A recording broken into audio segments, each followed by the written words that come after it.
Hey PTQ, you're first today. How's it going?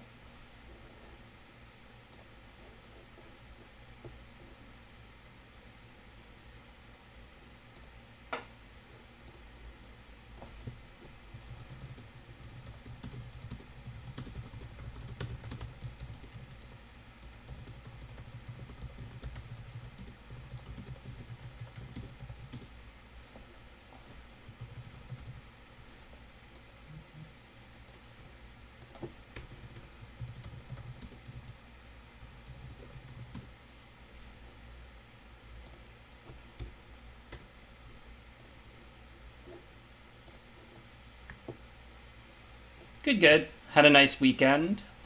Played a little poker, played a little Magic. Excited about the change from GRN to RNA. RNA is not one of the best limited formats, but it's a lot better than GRN. Instead of there basically being 3 guilds, there's 5. All of the guilds are pretty balanced in this format. Clear the Mind was a problem in the bot drafts, but I doubt it will be in the human drafts, but we'll see. Remember, if Clear the Mind is there and you can draft it once in a while and have it be good, that's not a problem. It's a cool deck. It's a problem if you can force it. It's a problem if nobody's fighting for it and you can just draft it from pick 1, pack 1, like every draft. So with the bots, things like that often present a problem that they don't with human drafts. It's the same thing with the Secret Keepers in Throne of Eldraine. You could get 3 Secret Keepers and some other mill cards and draft mill in human Throne of Eldraine draft, but you can't take a removal spell second pick and then wheel the Secret Keeper because somebody else is going to take it, right? So, like, it's not a problem. If you wanted to have 3 Secret Keepers and 5 or 6 mill cards in a human Throne of Eldraine draft, you have to be second picking and third picking Secret Keepers. You can't take a removal or a good common over them and then get them back 11th pick. So that was kind of the problem with the bots that we don't see with humans. Sorry, Bart Simpson. I was going to stream Thursday, and then I just didn't feel like doing GRN drafts. You know, a lot of, I think why, my stream is pretty enjoyable and a lot of people like it is my obvious passion for it. You know, I love what I'm doing. Like, I'm not, it's good to make money, and I appreciate the support. And speaking of, thank you, S-Code.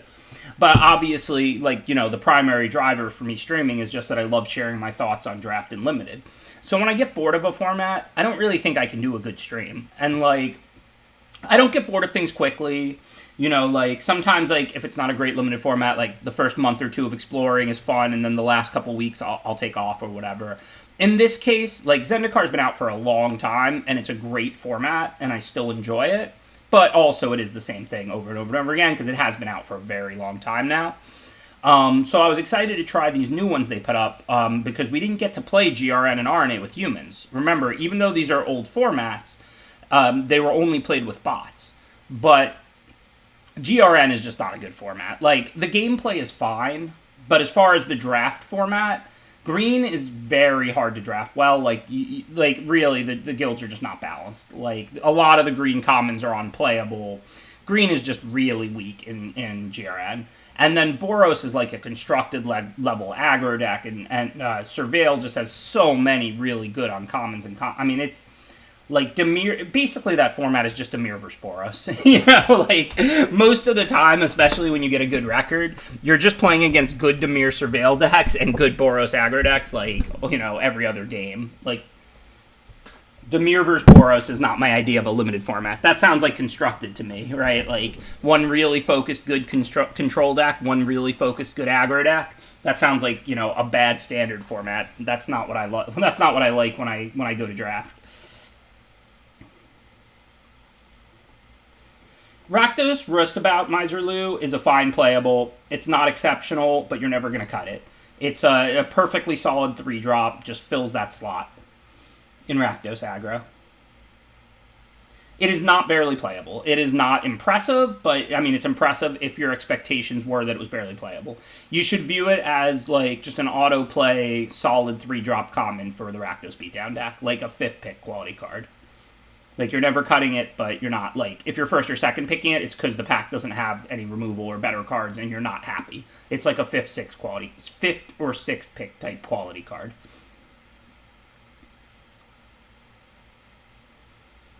Thank you, Rusty Winchester. Appreciate the subscription.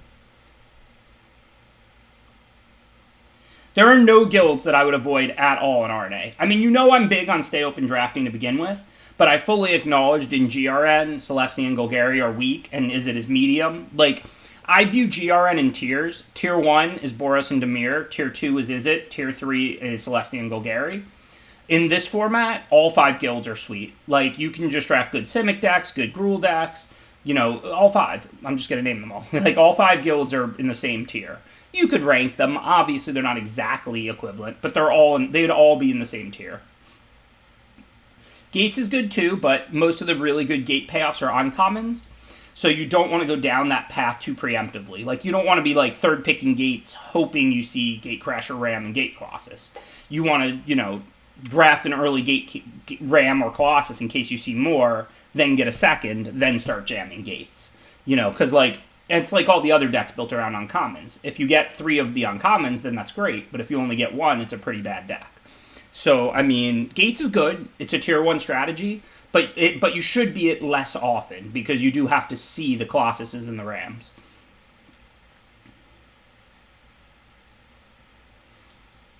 I didn't enable channel point predictions. I completely forgot about that, Killmonger. I apologize. Stay on me, okay? I think that's going to be fun.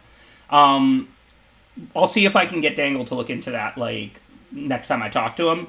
I meant to. I honestly just completely forgot, and I apologize for that. Hey, Blink Twice. What's up, Milko Mix? We're starting from a fresh draft. I did an off-streamer this morning, but since I've been getting up early, I've been finishing them a little more often. I used to, like, a lot of times wake up pretty close to my stream. That's why a lot of times... I don't know. Listen, I'm not the most consistent with my schedule. I will never claim to be. But you might have noticed over the past month, my stream has started like at 3 or at 3:05 and stuff a lot more often than maybe it did like 6 months ago, if you're a long-time viewer. It's because I've been taking melatonin at night, and it's been really regulating my sleep schedule. So now, like, every day I get up, usually like between 8 and 9, and I just grab my coffee, and I do my draft and watch the news and wake up. And by the time 3 p.m. rolls around, I'm good and I'm ready to go. Before, my sleep schedule was very inconsistent. So there were nights I'd go to bed at 4 or 5 a.m. and sleep till 2 p.m. There were nights I'd go to bed at 4 or 5 a.m. and wake up at 10 a.m. You know, like, it was just extremely inconsistent. Militon? Sounds good to me, Hazuki. Thanks for resubscribing, Miser Lou. Appreciate the 8 months of support. Yeah, I hope we do get some Shark 2 Crabs. This was like... you know, one of the first sets on Arena when we started firing it up, like, you know, the stream. So it's good times. And like I said, you know, let's do it. Let's get to it.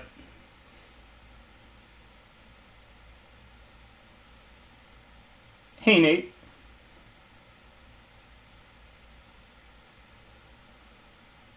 No, COVID is not why. Wizards has pretty much always done this, where, like, as long as I can remember, where the sets come out more like 2 to 2.5 months apart, and then it's 4.5 months for the last set. I don't know why. Maybe it's because they don't work. The offices are closed during the Christmas holiday for a couple of weeks or something like that. So maybe they just, you know, that just ends up being inside, like, that one set design, and then, like, all the other sets, obviously, they're actually designed and put out in 2.5 months, not 3. And then that last set, it's like 3.5 months to 4. Look, I really don't know, but this is pretty consistent that the sets come out like in like October and February and May or whatever. I don't remember it off the top of my head, but this is pretty consistent. Okay, so let's get into the pack. So Awaken, I don't think this card is playable. Archway Angels, fine. You don't have to be Gates. Like, if you're like a blue-white control, you're happy to have a 3/4 flyer that gains, you know, 4 or 6. I mean, this is like Shepherd. And, but it's not something you're looking to first pick. And if you are almost all Gates, then this is a ridiculous card. Junk Troller is also a fine card for control, not something you're looking to first pick. It looks like this is just going to be a pick between 2 of my favorite commons here, the Removal Spell and the Lizard King. I mean, I don't think the 2-color card, like Grasping Thrall, is enough better than Demise or Hybrid to take, or to even consider. I think I'll just take Hybrid, start off in style. I don't remember if I thought Demise was better or worse than Hybrid. I know it's close, and I know I love this card. I mean, it's a really busted 2-drop, right? This is like a 2-mana 2/2 in the early game and a 6/6 haste in the late game. I mean, if you draw it, it doesn't have haste, but if it's already in play, you pay the 6 and attack and, like, you know, or do it after blocks or whatever. But the point is, you have a creature already out that the turn you pay 6 mana, you're attacking for 6. So if it's already in play, it functions like a 6/6 haste. Yeah, I did get punished, sort of. I mean, I would definitely have rather taken Demise into Blade Juggler here. I'm not sure now whether to take, like, Arnix, Guildmage, or Blade Juggler. I mean, Guildmage and Arnix are fantastic cards. Black-green is not a thing. I guess Arnix is better than Guildmage, I think. I mean, the blue Guildmage is quite good. Like, this is a 2-mana 2/2 with a lot of upside. I do think Arnix is even better, so I guess I'll take Arnix. Blade Juggler and Skewer the Critics were basically debated as the two best commons in the set. The card is fantastic. Blade Juggler in either Black Guild, Red-Black, or, what's the other one? White-Black. But remember, you are not drafting off Guild. So if I take the Blade Juggler there, like, I have a green card and a black card, that's fine, but I can't use both. Green-Black, not an option. Well, this pack's not very good at all in any way, shape, or form. I don't think Priest is that good. Like, Priest is fine. Like, it's good if you're Orzhov Afterlife. If you're Red-Black, like, you'll play it, but it's pretty unexciting. I'm not anti-Priest, but I think, like, Blade Juggler is better. Like, I'll never cut Priest from, like, a black deck, even if it's black-red. But I think Blade Juggler is better than Priest. Yeah, this pack is just awful. This pack has no good cards in any color, really. I mean, I could take Clear the Mind, but that doesn't even go with either of these. I could take Trumpeter, that doesn't go with either of these. I guess I'll just take Trumpeter. I'm not going to play Clear the Mind if I go blue-green. Blue-green is like a tempo, like, adept deck. It's not a control deck that would play Clear the Mind. So, I don't know. Okay, well, okay, this is a little better. So there's some really good Gruul cards here. I remember Nikya being pretty good. I mean, it doubles all your mana for Adapt and for pumping Arnix. Playing Guildmage is also one of the better ones. I mean, they're all pretty good, but this can, really make creatures unable to block and give you 4/4 to attack with. Get the Point is also pretty good removal. But I don't think with these uncommons from Gruul here and Rare in the front of the pack, we want to look at Rakdos here. So the question is, do we take Clan Guildmage or Nikya? Yeah, I don't know either. I think it's pretty close. I think Nikya and Clan Guildmage is a pretty close pick overall. Might be good to lock up a good 2-drop, but we do already have one. Alright, I'll go with the cheaper good card. Wow, 4th pick Gyre Engineer. Is this draft just filled with LSVs and Tom Martells? Gyre Engineer is totally busted. I mean, you're not going to splash it into Gruul, but if you're blue-green, it's really good. Let's see, what are the Gruul cards? Burning Tree Vandal, which is totally filler. We're not considering black, white, gold cards at this point. So I guess I could take the Gyre Engineer just in case we keep seeing Simic stuff. Or I could take, like, Burning Tree Vandal, which is pretty filler. So I guess I'll take Gyre Engineer just in case the next pick has a good blue-green gold card. I mean, the card is that good. Okay, but we're going the other way. Frenzied Arnix. This card is super premium. This is like a mythic common aside from the fact that it's gold. There's, this is just a ridiculous Magic card. It's not only a 4/4 trample, but a 4/4 trample for 4 with that pump ability, or a 3/3 trample haste with, like, I mean, this is just a ridiculous card, frankly.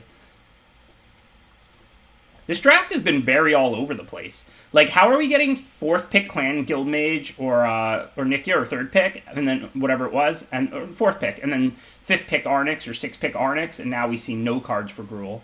This has been a very all over the place draft here.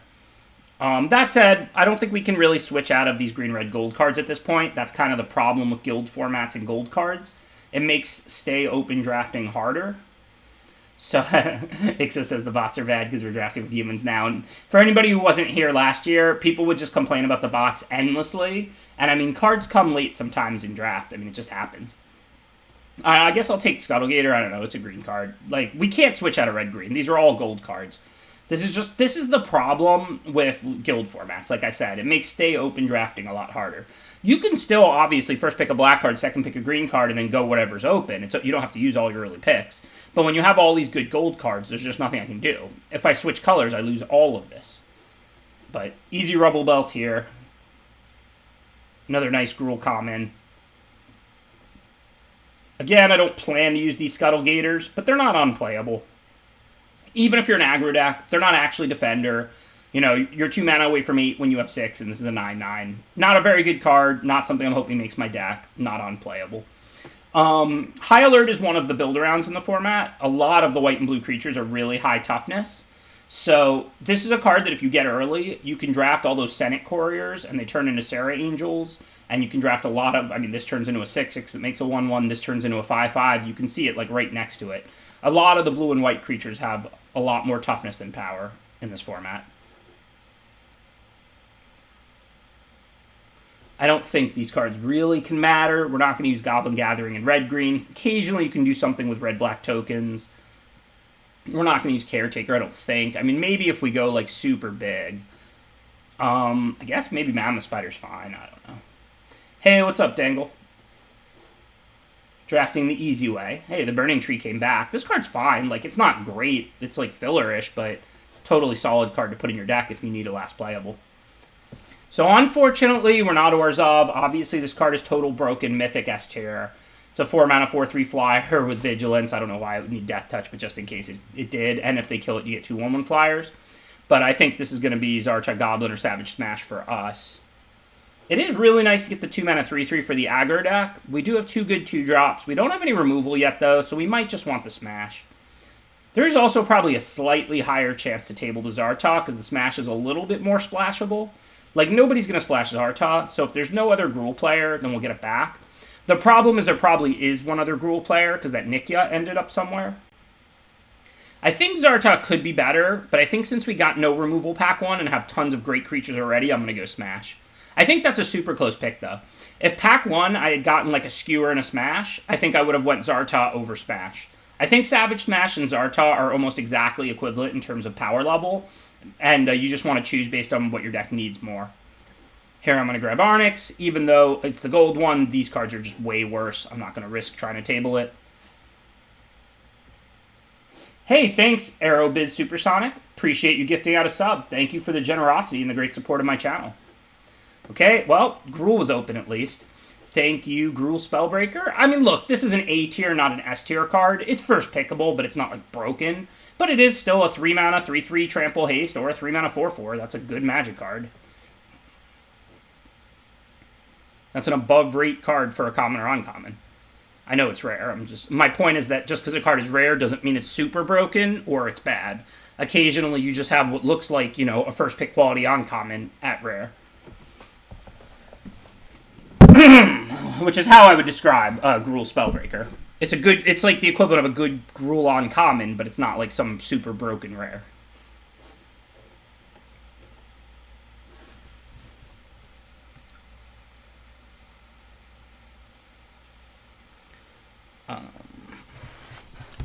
Keep the Gruul flowing. I think I'm going to take Sundering Smasher this time. I still haven't gotten any more removal, so there's definitely an argument for the Savage Smash. But I think the 4-mana 5/5 is a little better. I don't know. We do have a lot of, like, we have 3 Frenzied Arnixes. I could definitely see an argument for the Smash right now. I mean, this is a pick between only those 2 cards, and they're both fantastic. I wouldn't be against having to first pick either of those for our deck. We're getting it here 4th. Yeah, but the removal can sometimes take out a key creature. I don't think we can expect to wheel either, so I think I'm going to go with the Shaman. I think it's a better card, but it's not by a lot. I could definitely see an argument for either. Gravelhide Goblin is just a fine 2-drop if you're red-green and can pump it. Not nearly as well as the Lizard King, but it does meet my requirement of being an effective card on turn 2 and being near impossible to blank in the later game once you have mana to pump it.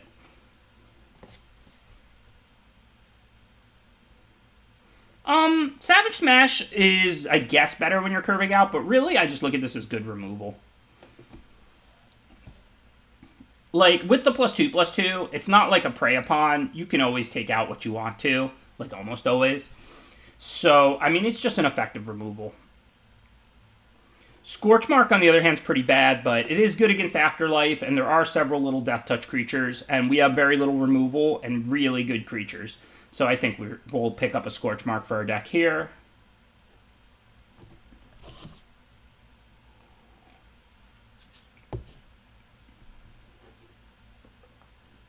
No, you have to have 4 or more to play Scuttle Gators, Andrew. You know that. I have no plans to play the Scuttle Gators, but We might end up needing some playables. I mean, we're right about on par. Like, these 13 cards are not getting cut, but that's only 13 cards. But, I mean, we have Mammoth Spiders, Scuttle Gators if we need them. Feral Maka if we end up short 2s, but I don't think that's looking likely. We just got 2 Gravel Hides, so we have 4 2-drops already that are actually good. Yeah, it's a little worse with 2-1s, but again, it's just a really effective card. With the +2/+2, you can almost always fight what you want. Thanks, Vadre. Appreciate the 20 months of support. Would I take Guild Pack now? What is Guild Pack?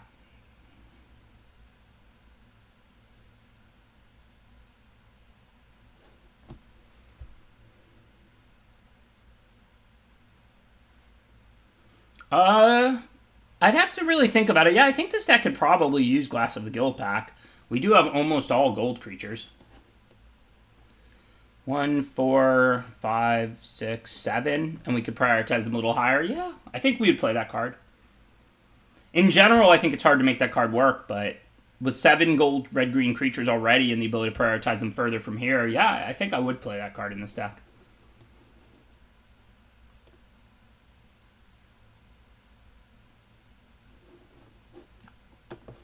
I think they're talking about the glasses, not the tome. I'm sorry, Winged Dragon, but I do appreciate your support, even if I missed it. Thank you for subbing. I was probably deep in the tank on one of those close picks with the Savage Smash and the red-green creatures, the Sundering Shaman and the Zartog Goblin.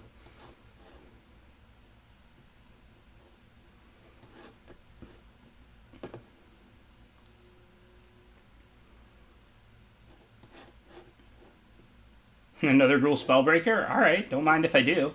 I mean, like I said, it's not a broken card or anything. It's like a good uncommon. You know, you're happy to first pick it. Like, it's a 3-mana 4/4 trample or 3-mana 3/3 haste trample. That's a good card.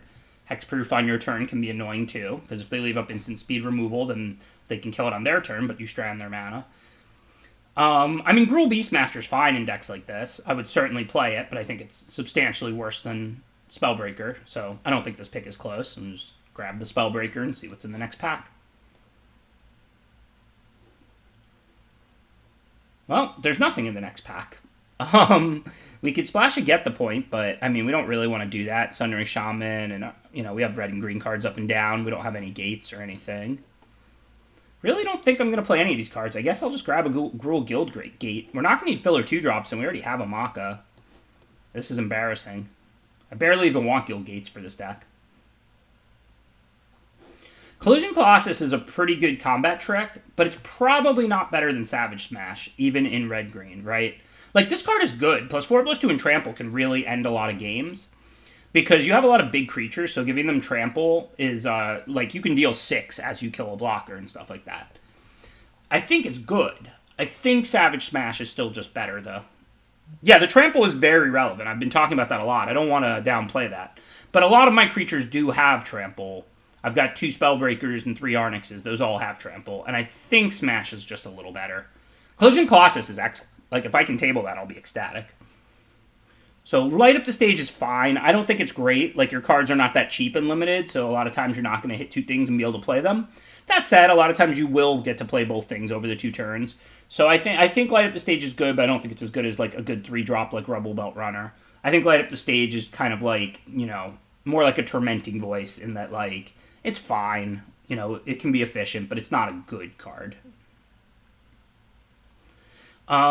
This card is okay because of the pump ability, but it's not great. It's a little slow. The only reason to take it over the Rubble Belt would be if we wanted another 2-drop. We currently still only have 4 plus Scorch Mark. We wouldn't mind 1 or 2 more. This is an aggro deck. I don't think Titanic Brawl is very good. Like, it's okay removal. I might play it because my creatures are pretty big. But I picked up another Savage Smash and a Scorch Mark. I'm not saying I won't play Brawl, but I think it's worse. I think you just take Rubble Belt here.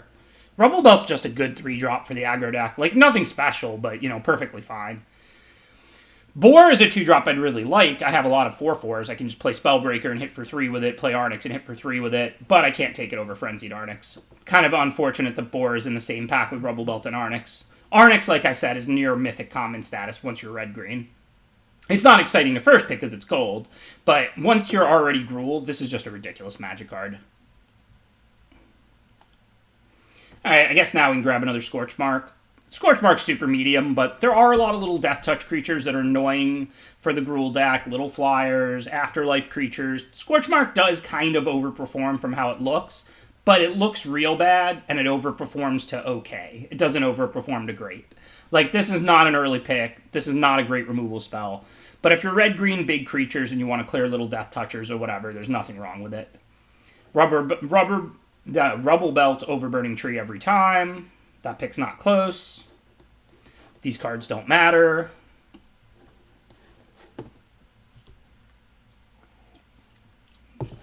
Guess who's back? Ben is back.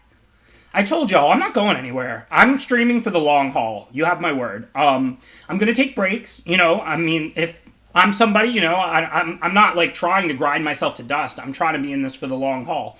So, you know, when I want a 2-week break, I'll take 2 weeks off. I'll take a vacation, you know. If it's a one-person show, then sometimes it can't happen for a few weeks, but I will be back. I didn't even take a week off. I streamed Tuesday and Wednesday last week. I was just, like, so sick of GRN after doing it on Tuesday and Wednesday. And also when I'm doing it during the week, I do it off-stream, too, to get practice and more familiar.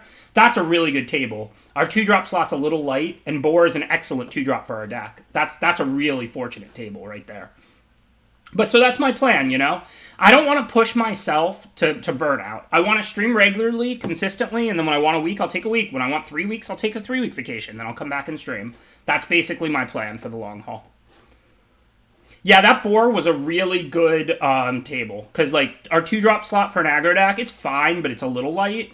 And we have tons of 4-power creatures. Like, I mean, yeah, look, we're not going to trigger when we play these 4 Rubble Belts, but we have 2 Spellbreakers, 4 Arnix, Sundering Shaman, Rubble Belt, Rampaging. Like, we have like 8 or 9 4 powers. So that's really good. I doubt we're really changing anything. I mean, this is a 17-land aggro, I would say. I mean, we can sink extra mana into Arnixes and Gravel Hides, so our form, but we're not looking to make land drops forever. Like, this is almost textbook 17. I wouldn't go 16, I wouldn't go 18, hardly ever.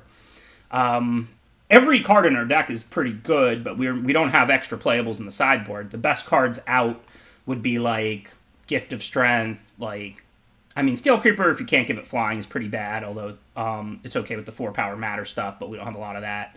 Mammoth Spider, but I don't think we need that. We have double Scorchmark, double Savage Smash to interact with little flyers, plus a pretty low curve. 5-4 drop? Nah, I mean, you know, maybe 4 would be perfect, but, I mean, if you get 4 Arnix and a Sundering Shaman, you're going to play 5, right? I mean, it's not like I have a mediocre 4 drop here. Like, I would never think about cutting one of these from a red-green deck.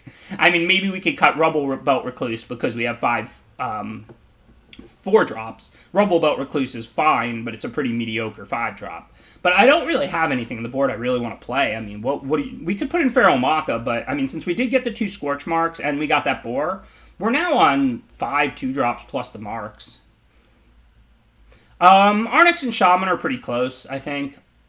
Honestly, I don't know. I mean, 4 mana 5/5, harder to block with a little upside. 4 mana 4/4, sometimes haste if you really want it. Shouldn't give this card haste very often. And then the powerful pump ability. I think they're pretty close, to be honest.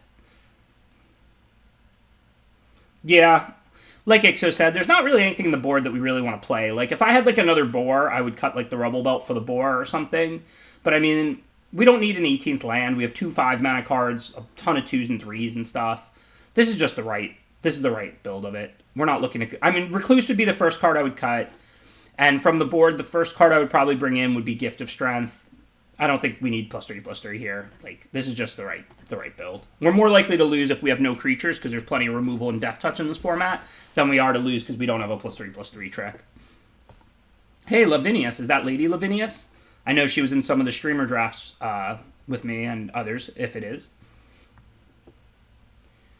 I don't think my curve is so low, because don't forget, like, it's not like my 3-mana cards and 2-mana cards don't have the ability to spend more mana on them profitably later. I have 2 Gravel Hides, which are Pump Bears, right? I have Solarform Hybrid, which you want to pay 6 for at some point. I have 3 Arnixes, which you can sink extra mana into. I have Clan Guild Mage, which is a mana sink. Like, a lot of my cheap cards allow you to spend, like, lands profitably if you draw, like, 1 or 2 too many lands. That's why I like something like Rubble Belt, though, over the Gift, because the way I think I would be in trouble would be if I did not have creatures. You know, like if I draw like a little bit of a creature light hand and my opponent draws 2 or 3 removal and just kills them or something like that. So here I played the boar over the Guild Mage because next turn we can just play a 4/4 and hit for 3. No reason to miss damage. Life is good. Also, Summary Judgment is basically the removal they can have here. And this is going to gain Vigilance when I trigger it with the Gruul Spellbreaker. So we actually play around the common removal spell this way too. So this is just excellent.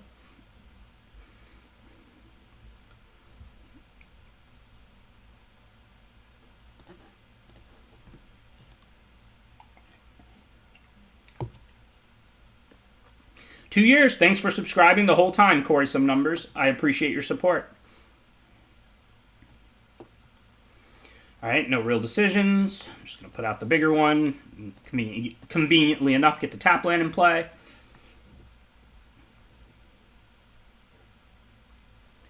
The deck is nice, just hopefully we'll draw spells, though. I don't think we're going to fall behind on board as long as we can keep using our mana. And I don't think we're going to lose on power level. But we could lose on attrition if we just draw mostly lands from here. Thank you, It's Yo Huck. Appreciate the subscription. Thanks for the 3 months of support. I hope you're enjoying the stream. It's actually like almond milk.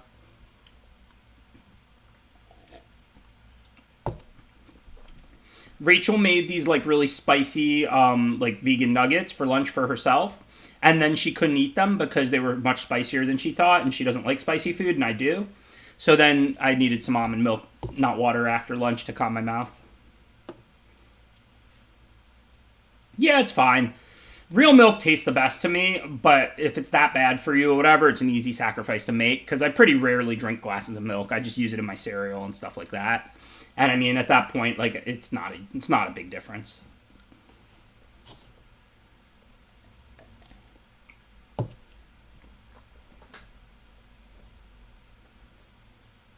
Well, Bellhaunt's a fantastic card. I'm not glad to see it. I am glad she's making me discard, though. I definitely have stuff I don't want. All right, so I could make this unable to block and hit for 5, or I can make a land into a 4/4, and then I would hit for 4, and I wouldn't be able to play Rubble Belt. Seems like a no-brainer. We'll just make this unable to block. It's pretty nice when your Grizzly Bear is also a removal spell for your opponent's best creature out of an aggro deck. That's kind of a ridiculous Magic card.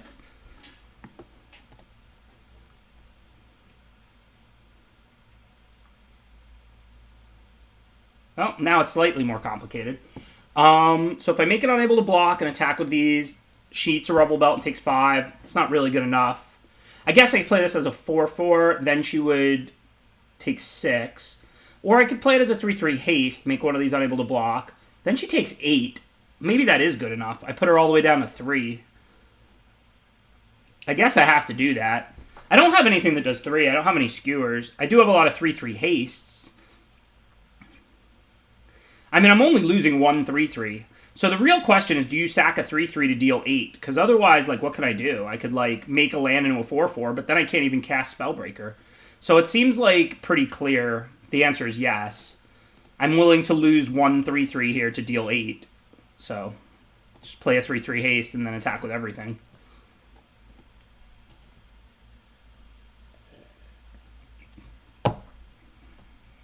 I mean, if I happen to have had a couple more lands, I might have considered just making a land into a 4/4, because then I would deal 4 instead of 8, and I wouldn't lose anything.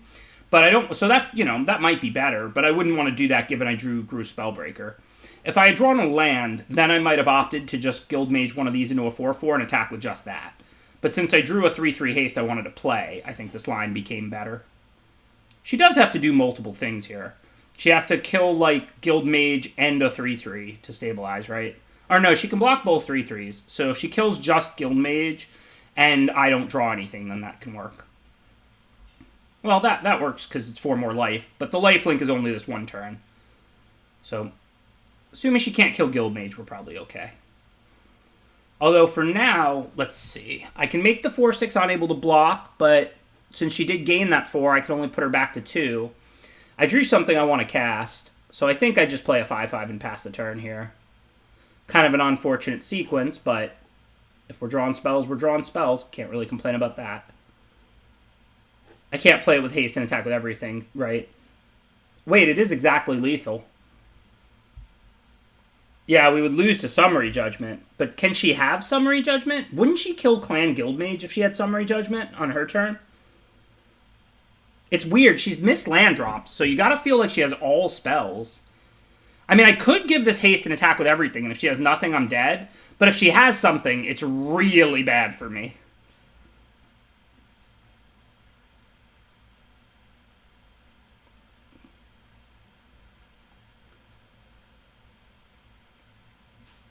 Final payment, so she'd have to block and sack. That's not that bad for me, though, because she can't pay 5. So she'd have to, like, you know, sack one of these 3/4. Oh, no, she could sack the Sentinel thing. Yeah, you're right. It could be final payment. Yeah, I'm not going to attack because of final payment. Good job, chat. You're 100% right. Because I was kind of thinking she can't have Summary Judgment. Because if she has Summary Judgment, is she really going to not kill the Guildmage when it's tapped? She's going to let me activate it again? I doubt it. But if it's final payment, she might wait. Because she has to sack the Sentinel's mark. I think it probably is final payment. Final payment makes a lot of sense. Summary Judgment doesn't.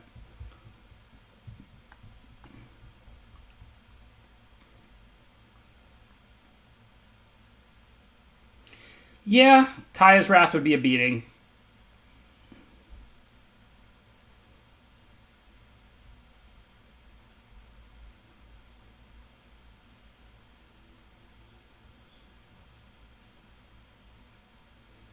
I'm not sure that this is her account, but assuming this is Lady Lavinius, then it is a streamer, yeah. Please don't snipe.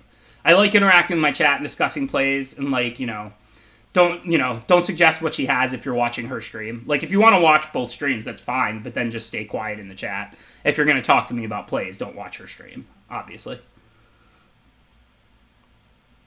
Okay, so nothing we could do now.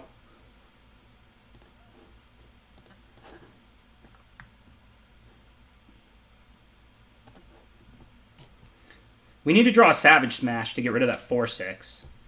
4/6 is very big. I've got 2 Savage Smashes.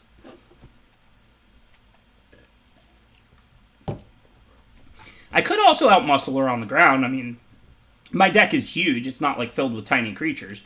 The 3-mana 3/3s are, like, the small creatures in my deck.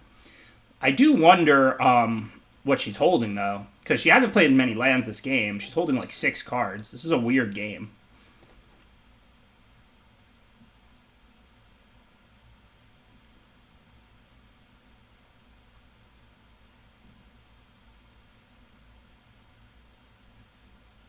Could be another color. She could be Esper Control. It's unlikely with double Bell Haunt, though. These are pretty hard to cast and really good. Like, you're going to try pretty hard to stay Orzhov if you have double Bell Haunt. There's that final payment.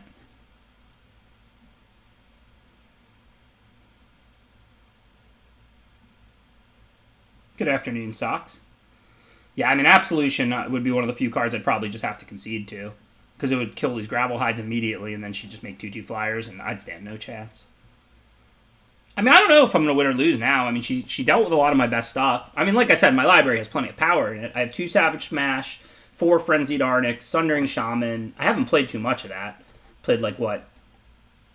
Played a Gruul Spellbreaker. Actually, both Gruul Spellbreakers, but that's it. Wow, this is a scary attack. So I guess she is going to play a sweeper, like Kaya's Wrath or something? I don't know what's going on right now. What is the reason for this? Is there something that gives all their creatures, like, lifelink and pump or something in combat? This is I was not expecting the all-out attack. I mean, I could take it and try and swing back. She has to play, like, 2 things, which she probably can, I guess. Unbreakable Formation? Oh, yeah, it could be Foreboding Spirit. She might also just want her creatures to die because she's holding, like, Creature Recursion. That would make sense. I think I might just take it. I don't know. I have a feeling that, this is going to work out pretty bad for me, but maybe I can win with a top deck Savage Smash or Scorchmark if I take it. I don't know what she's doing. If I attack with everything, she has to have, what, 2 things to not die? Thank you, Joim. Appreciate the subscription. Oh, there's an untap all spell. The thing that gives +1/+3, it untaps all your creatures. Not one of them. Sure. So if they all get untapped and get +1/+3, then I can't do anything but lose one creature to it. What happens if I attack with all 4? She has 2 4/7s to eat like 2 creatures, and then a 2, and then a 3/4 to eat a rubble belt. That seems bad. Well, yeah, that card is trouble. I can attack with one thing to either deal 4 or suss that out and then have better blocks. I probably have to just do that, just attack with one Gravelhide. I mean, she has to have it or something because she's got all spells in hand. So I guess I'll attack with one Gravelhide. Yeah, I mean, I'm probably not beating Angel of Grace from this position anyway. This was a good game by her. I had a good start. Thought I would probably be able to ride this to victory. I don't regret not attacking that one turn. She had all spells in hand. Final Payment makes perfect sense there. She probably had that then.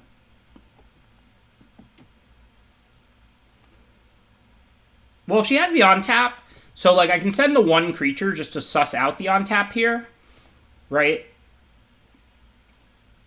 5, 7... So I guess I can even pump because I can just like triple block one of these Bell Haunts or something, and then it's still a point short. I can try and beat just the +1/+3. I mean, I don't know what these other 3 cards in her hand could be. I really don't know how I can win this game. But, I mean, the +1/+3 is a card we can play around. Maybe we could beat it.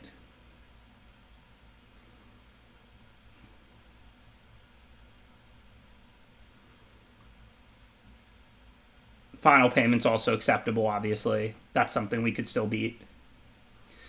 Like, now my plan is to triple block one if she attacks with both, which isn't great, but, you know, the +1/+3, I'll still deal it enough to kill it.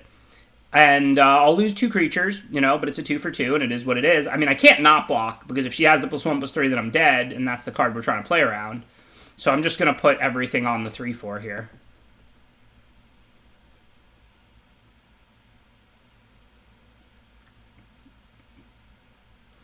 I mean, this hasn't worked out badly. She just used another Final Payment, having to sack her creature in order to kill my 4/3 because she didn't want to risk going to 3 and dying to Skewer. Now, if she has the +1/+3 or removal, this block is fine. If she has removal, it doesn't do anything, really. And if she has the +1/+3, she can take out a Gravelhide and a Rubble Belt, but she'll still lose the Bell Haunt. Hey, there's the +1/+3. So hopefully that's the last of it. Because if that's the last of it, and we draw like an Arnix or a Sundering Shaman or something, or a Smash, we're right back in this game. Hopefully she doesn't also have a 3-mana removal spell. This block was good against one or the other. It's bad against both. Well, Scorchmark goes to players, I believe, so this at least gives us a 2-outer here. Sadly, that is not it. Good game, though. Because those are both only 3, too, so if I drew a creature, I could have stayed alive. And if I drew a Scorchmark, I think that goes to players. It does not? Oh, only Skewer does? Okay, well then I didn't have any outs to kill her. No, it doesn't go to players, you're right. So I didn't have any direct outs to kill her. Now, if that was her last removal, I could draw a big creature. But I didn't have any outs on the last turn.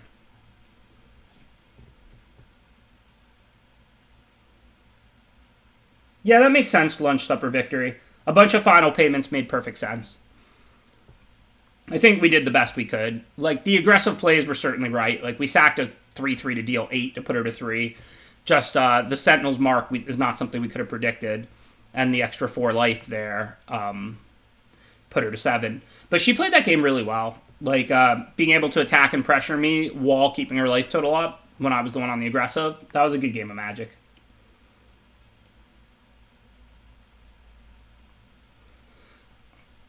I want to keep this so bad. Can I? I probably can't.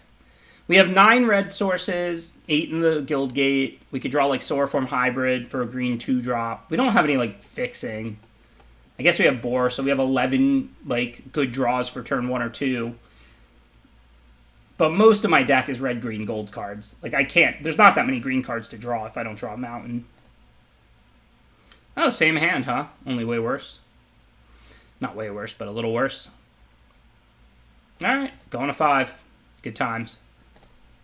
So we need to draw a forest to cast things anyway, so I think we can put back 1 land.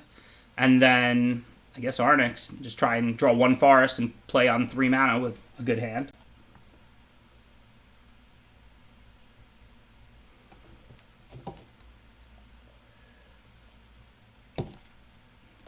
I mean, you know, the precarious mana base of 9/9. It is what it is. Yeah, I like red-green in this format. I mean, I don't think it's, like, the best of them, but I think they're all good. I remember not, like, really avoiding or leaning into anything, aside from, like, you know, when the bots were undervaluing things and stuff like that. But in human drafts in this format, I would not try and draft or try and avoid any guild. I think they're all good decks.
I know, I feel like they've, like, blacklisted my account or something.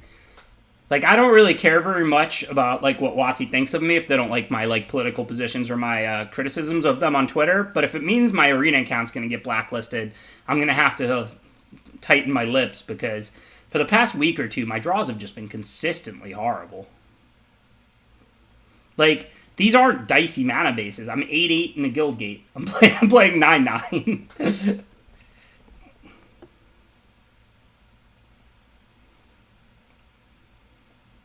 To be clear, that was a joke. I neither think they have the ability to do that, nor do I think they would do that. But I just want to be clear, because I know there's some conspiracy theorists out there. I do not believe that it's in the code to make someone get bad draws. Like, I don't think it's even possible. Like, obviously, on a theoretical, it could be programmed in, but I'm saying I don't think it even is. Like, I don't think that that's something they even have the ability to do. I'm just kidding.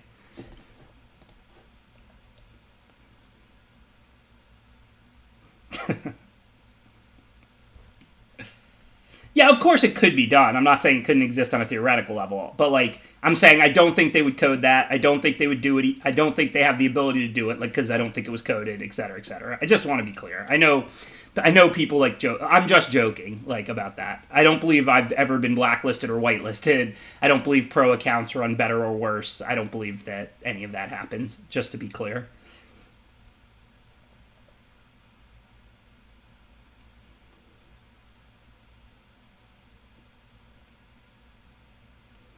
It would just depend on all the details, Wing Dragon.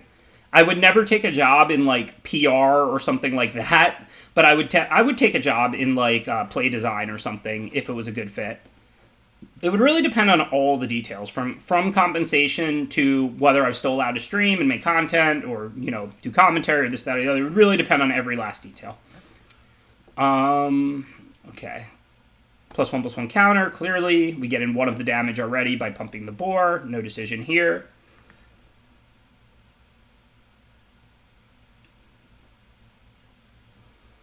So we don't want to Savage Smash that 2/3, but we have nothing really else to do. I guess I can just play Clan Guild Mage since I drew that. If I didn't have anything to spend my mana on, since I have 2 Savage Smash and a good 4-drop when I draw 1 more land, I would probably Savage Smash the 2/3. But it's such a weak creature against my hand deck and on this board that I think I'll just add Guild Mage to the board. That's still using my mana. If I had drawn like another 4-drop, then I would have Savage Smashed the 2/3. Alright, so now we can Savage Smash the 2/3 and then attack. It lets the boar attack. If we can trade the boar up for the slinger, we're cool with that. So we'll use the boar. No reason to use the Guild Mage, because it is a fight, not a bite. So they're going to have the opportunity to trade Slinger for whichever creature we Savage Smash with. if we Savage Smash with one of the Tues. We could Savage Smash with the Spellbreaker, and they still wouldn't have the ability to trade, and we deal the extra 2, but then we don't get to attack with the Boar or the Guildmage. They just both sit there.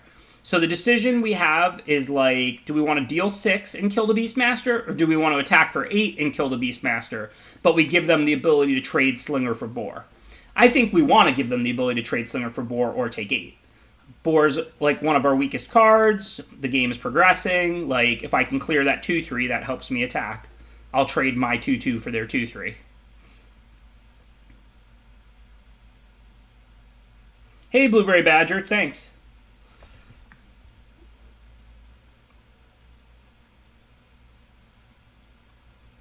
Oh, yeah, sorry. That probably happened, 5 Dodo. I don't know.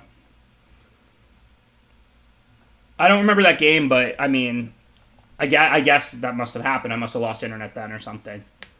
I also might have just forgotten about the game or something. Like, I might have queued it up and then, like, you know, went to the bathroom and then started talking to Rachel or something and then forgot about it. All right, I think that's good enough to kill. They're tapped out. It's safe. Obviously, we're putting them to 1 and not 0, but seems worth doing while they're tapped and this is completely secure. I mean, there's an argument for trading the Guildmage because the Boar's going to get pumped when I play these, but the Guildmage is a real threat here, right? Like, much more so than the Boar in the late game. Like, in the game where the game goes perfectly smoothly for me, it could have been better to lose the Guildmage than the Boar, but in the game that goes long, the Guildmage is like a standalone threat equivalent to any other one, and the Boar could end up getting blanked.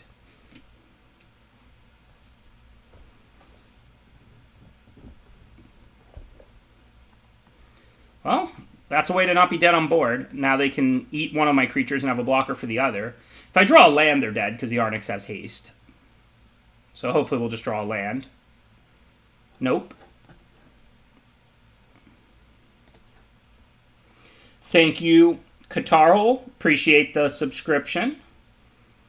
No, Timur vs. Orza format is not the format. Clear the Mind is good, Gates is good, all 5 guilds are good. Like, Rakdos makes a nice aggro deck, as does Gruul. Simic is a good tempo deck with good late game with Adept. You know, there's not one deck in this format by any means or two.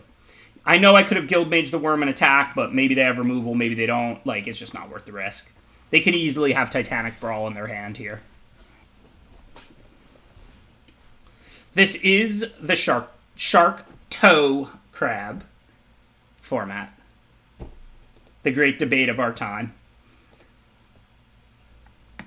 Yeah, I don't mind that as a mythic rare. That card's totally busted, but it's not like it's Dream Trawler or something. Like, you know, if your opponent has removal up, you can interact with it before the fight happens and take it off that. If they don't, then it's a 2-for-1, but, I mean, so be it. It's a mythic rare. Like, a mythic rare can be a 4-5 that 2-for-1s.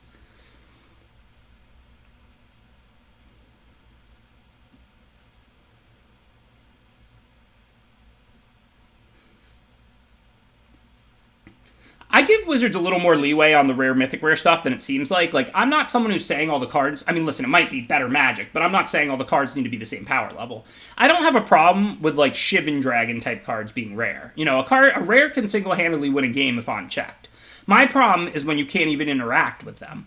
My problem is when they're Kiora Saga or Dream Trawler, and, like, you just can't even interact with their rare. So you lose the game every time they drew it. Not when you used your removal too early or didn't draw removal, or they waited till they could play it with counter magic up to protect it from your removal. That's fine and dandy. Like, rares can be powerful.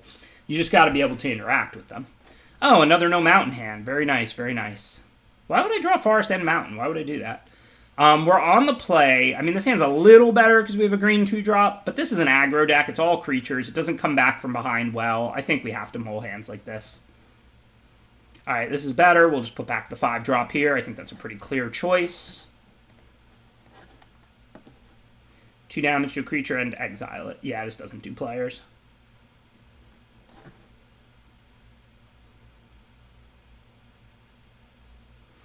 I've had good experiences with Snow. I enjoyed it in Modern Horizons. We'll have to judge it when it comes out, you know what I mean? But I'm not against the concept of Snow in Draft.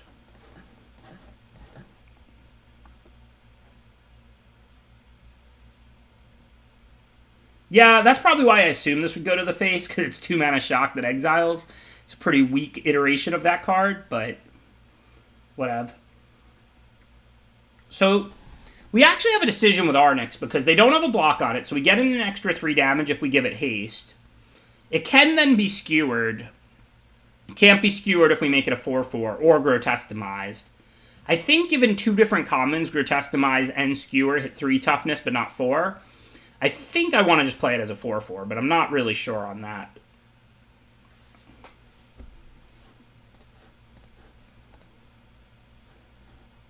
Riot. Riot is you can choose to have haste or a +1/+1 counter when you cast the creature.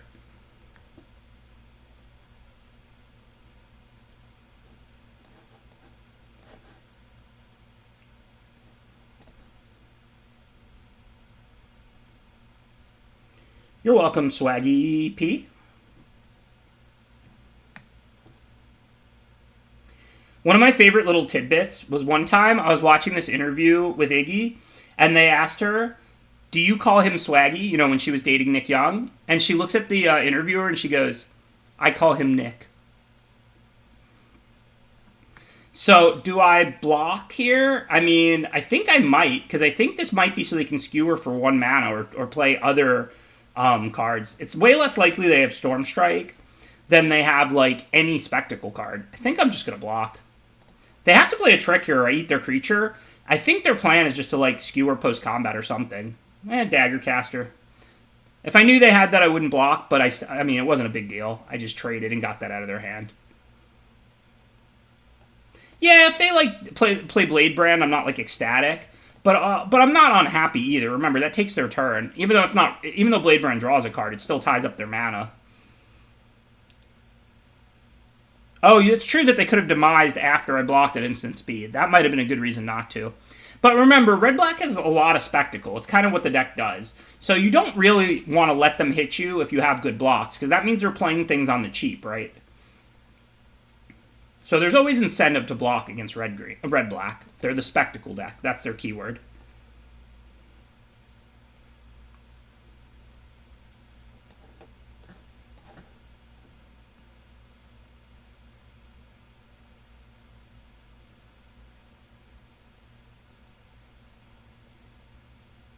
Rubble Boat Runner is just a solid 3. Not great, not horrible. We were going to win with them, but the Showstopper just killed all our creatures. That's a joke, right? I mean, not that we would win if we still had 1 Rubble Belt left, but yeah.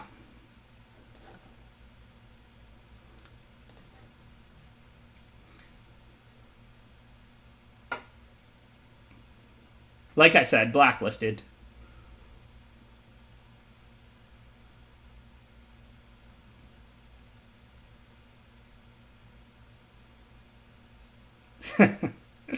I'm glad you're enjoying it, Filthy Robot. Go get a cleaning. I am still in weekend leagues, to my knowledge. Rivals, I didn't like miss any, did I? I think we play again like this upcoming weekend. I don't think we've played since. I hope not. If so, I just completely missed it. I mean, I can't have completely missed it. Some people would have messaged me or something. I think we play again like soon.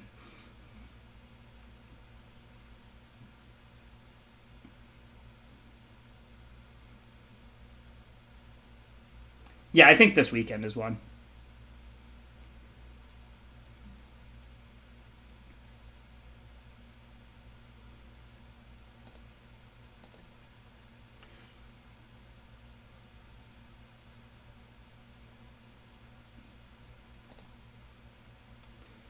Yeah, I don't know, Dirt Diver, but I don't want to talk politics while actively streaming Magic. Like, catch me on Thursday nights if you want to chat politics, though, during ads and chats. Twitter, you know, always great to have conversations. That's what the point of Twitter is. My Twitch stream, the point is active Magic content. Really disappointing 1 and 3 there with a really good Gruul deck. I mean, my draws were horrible. You saw the games. I mean, my draw wasn't horrible against Lady Lavinius. She just played really well and won a really tight game. My other 2 losses, my draws were horrible. But that deck was pretty good, I think. And let's get into the second draft of the day. Might be a short day today. Oh, I have to buy more gems. Good beats. Let me make sure. I don't think it shows your credit card or anything. Maybe just the last 4 digits. But I guess I can just turn the arena thing off very briefly, buy gems, and get back in. Hold on. Yep. See, people always ask, do I have to buy gems? Well, you're witnessing it. You're right, Voxy. I did. It does show, like, the credit card. None of the, like, super secret info, but it shows, like, some of the digits with some start out. But I just shut off the arena, like, you know, just hit the little eyeball so it's not visible. Good looking out, Voxy. And then eyeball back on. And it's like magic. We now have 20,000 gems. How did they appear? Who knows? All right, let's get to the second draft.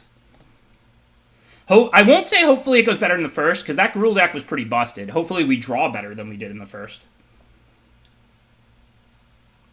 Thanks, Jay Fuentes. Appreciate the subscription. Help supporting my need for gems. Thank you.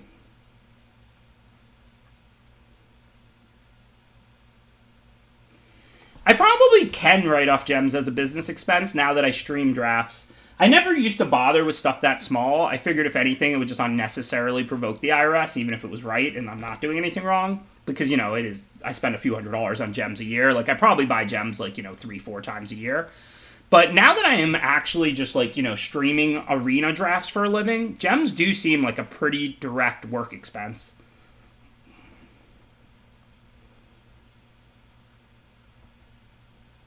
Yeah, I think I will actually try and write them off this year, like on my 2020 taxes. Okay, so Gutterbones is good, but it's not in any way busted.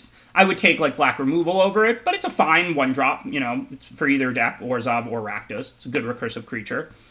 I don't like the capture much. I mean, I'm never going to cut it, but it is a blue-blue counterspell. Orzhov Enforcer is good. This is an excellent 2-drop that's never blanked.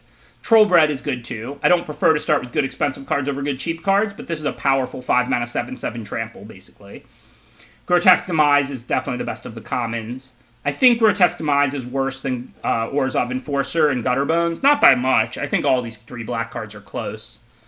So I think this is probably... I think Enforcer is probably the best of these.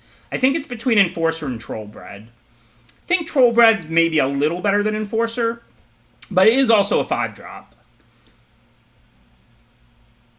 I think this pick should come down to Enforcer and Trollbred, which I think are really close. I think Enforcer is probably the best of them. Okay, so now there is Skewer and Consume Consecrate, which are both like kind of off color, or Grotesque Demise that's on color. So this is like a kind of prototypical draft pick in the sense that, like, you know, these cards, Skewer and Consecrate Consume, both go with Orzhov Enforcer into guilds and are both a little better than Demise, but not, like, way better. And then Demise lets us stay open between Orzhov and Rakdos. I assume it has to be Demise. Like, if Demise is not in this pack, I'm not going to take Infiltrator to stay open, but I don't want to have to take an Orzhov card or a Rakdos card to get, like, a 7 over a 6. Like, these cards are both better than Demise, but not by a lot, right? So I think it has to be Demise here. Thank you, Double Pope. Appreciate the subscription. Let me know when we get 3 or 4 Popes, but for now, I appreciate your support, even if it's just 2. So, do we want any of these white cards? No. Any of the black cards? I mean, Rakdos Trumpeter is a fine playable, nothing special 2-drop for Rakdos. Any of the red cards? Maka, no. So this pack is pretty much Savage Smash, and then we'd have to drop our first 2 picks to play it, or Trumpeter. Trumpeter is very medium. I don't think I want to take Trumpeter 3rd pick over Savage Smash. I'm not looking to switch into Gruul, but what if the next pack is an Arnix and no good red or black cards? Trumpeter might table. And even if it doesn't, because this pack is bad, like, I'm not going to miss a Trumpeter. It's not even playable if we go black-white. This is like taking a black-red-gold card here. So I think this is Savage Smash and see what's in the next pack. Hey, we got another Pope. Thank you, Squid Pope. Appreciate the support. I guess it really is a double Pope support kind of day. Thanks, y'all, for the subscriptions. Yeah, Griffin, I guess, was an option for Orzhov. I probably missed that. I mean, That card is not very good. It's kind of like a okay serviceable 4-drop, but it is on color if I go Orzhov. So I definitely should have at least considered Griffin, you're right. Yeah, white-blue does seem open. I don't know what to do. I mean, there's not any Gruul cards. We could take Rakdos Trumpeter. High Alert's pretty busted if you draft around it and you get it early. We could take Binding as like a splash removal for Esper potentially or something. Hey, thanks, Bostorm. Appreciate the subscription. Thank you for the 7 months of support. Also, thank you, Snake, for the subscription. We got a little mini hype train starting. Thank you, everybody who's supporting my stream. I do really appreciate it. Yeah, no, I'm definitely willing to switch. I guess I'll take High Alert. If I take it this early, I can draft around it. So I think that might be a nice grab. Well, now I can take my favorite card after High Alert, Gateway Sneak. This is a 3/3 then. Unblockable, draw a card whenever you play a gate. And also, it just has to trade with something or draw cards if you have High Alert out. Drafting the hard way here. Look at this collection of cards. Alright, well, it would be interesting with Basilica Bellhaunt and Grasping Thrall. What am I trying to draft, actually? I guess if I'm going to draft black, white, and blue, potentially, then, do I want to take the Blade Juggler, or do I take, like, Bellhaunt or Thrall? I don't even know. I guess Blade Juggler is only a little worse. It's less splashable. Thank you, Melones. Appreciate the subscription. Juggler's easiest on the mana. Yeah, I was considering going blue-white from here, but I guess I'm not going to take Syndicate Messenger. It would be too much weaker. Alright, I guess I'll take Juggler. I like Gateway Sneak a lot, so after getting that in High Alert, I was considering blue-white. I guess we'll look back to black-white. This is a very tough draft. That is a late Oligarch, so that's kind of nice. I guess in the end we can find Orzhov, maybe. Yeah, now there's another Oligarch. We're just going to have to be Orzhov. Probably just we'll throw away those blue picks. It's alright, we kept our options open. There wasn't good Orzhov cards.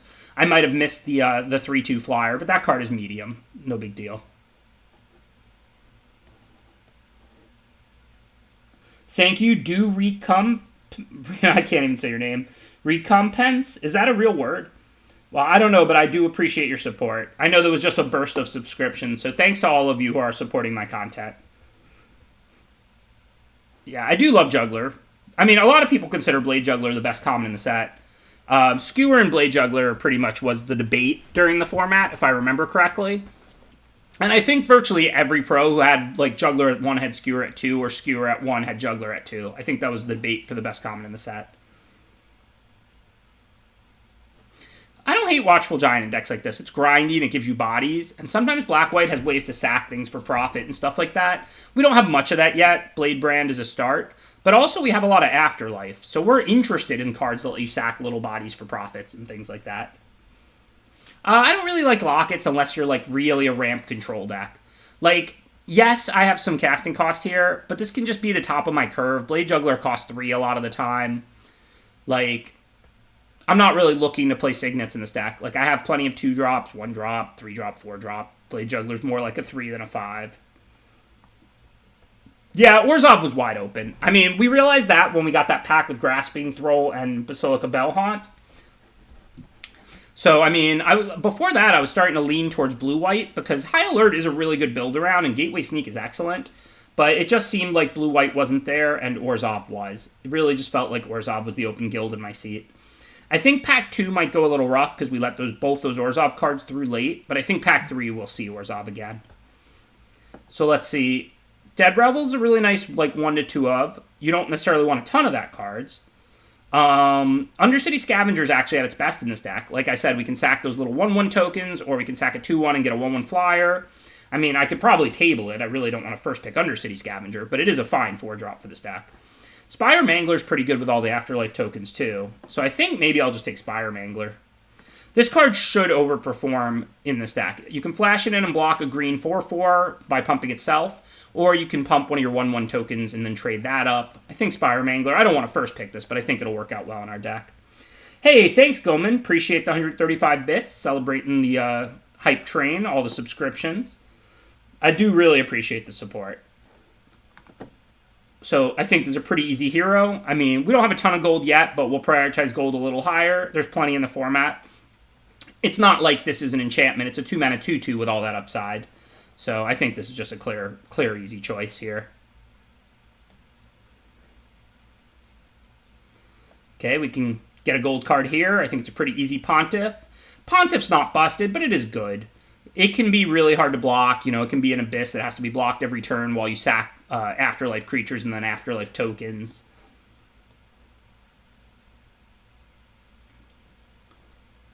So, unless we want to consider light blue splashing, we're definitely going to take Spirit. Spirit's quite good. Hollowed Fountain, though, if we did want to splash blue, but I don't think we do. High Alert is not good with these Oligarchs. It's not good with Spire Mangler. I mean, Gateway Sneak's always good, but we don't even have Gates. I think we're just an Orzhov deck here. What's your favorite card, Voxy? And now we pick up a blue card. I wouldn't mind splashing, but again, I don't think we're going to do that.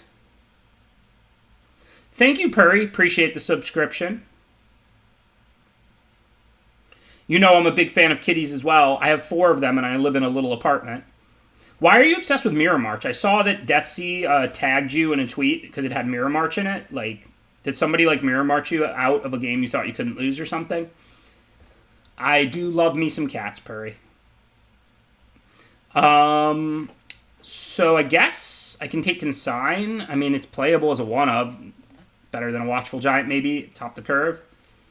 I'm going to grab the 3/1. This card isn't very good, but it is a gold creature to play right after hero. I don't think I'm going to need the Gates. Rally and Drillbit are okay. I think I'd rather just get gold cards, gold creatures here. So, Ill-Gotten Inheritance, this was the great debate. It is busted in Rakdos aggro. I think it's fine in Orzhov. Not great, not horrible. I'll probably take it here. There's not, like, anything else in the pack. Watchdog's a card I like a lot. It just lets you put a 1/3 blocker in play that's useful on the early turns, and then it protects your best card in the late game. Forbidding Spirit, no, that card's like not very good, I don't think. Grudian is fine, not great, not horrible. I don't even know what Mirror March does. I don't think I play that card. Maybe I should. Maybe I should play it against Voxy. I'm not really sure what's going on right now. But I don't think I've ever cast a Mirror March. Is that card playable?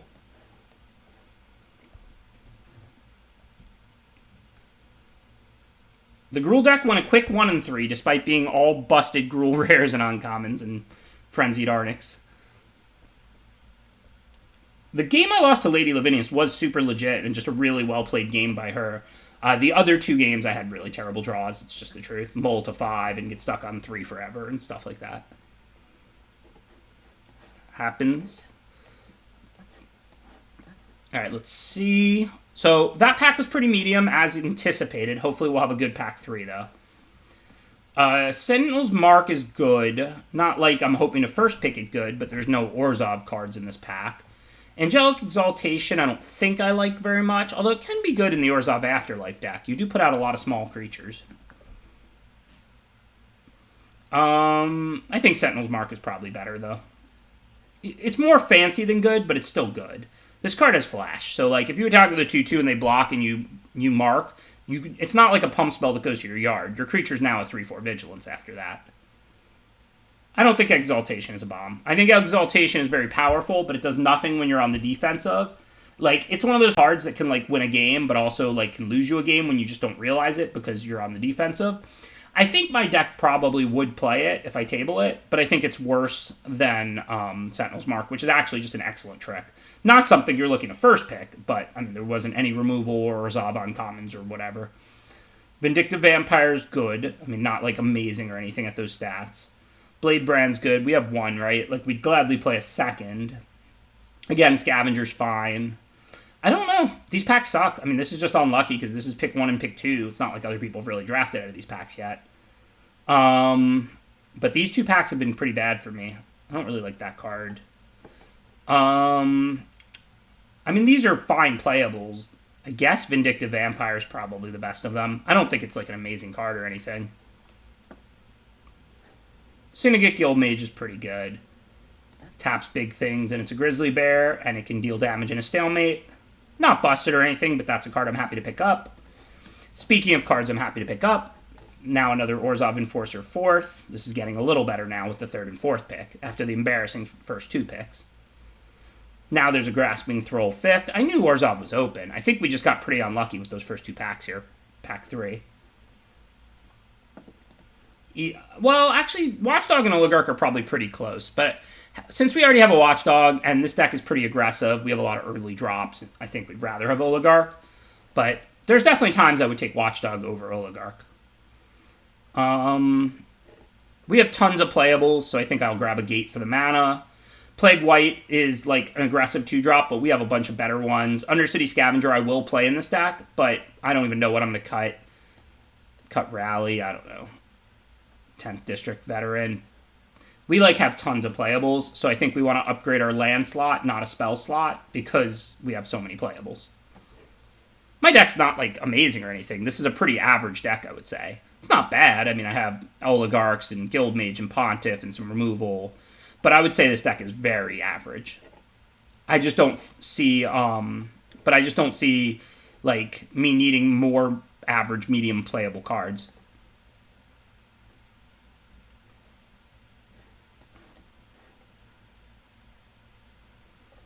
Yeah, and hero payoffs are nice, all the gold stuff, which we did okay on. We ended up with 8 gold cards, which is not, on the high side, but it's not embarrassing.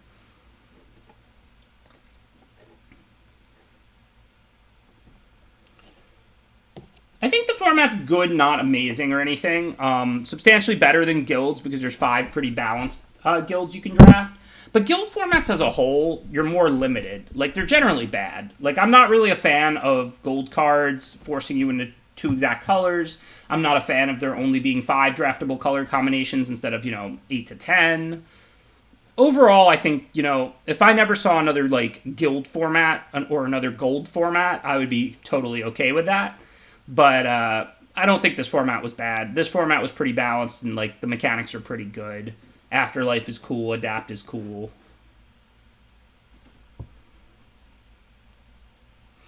I'm just planning to do this week. Even if it's still around next week, I'm not going to do it again next week.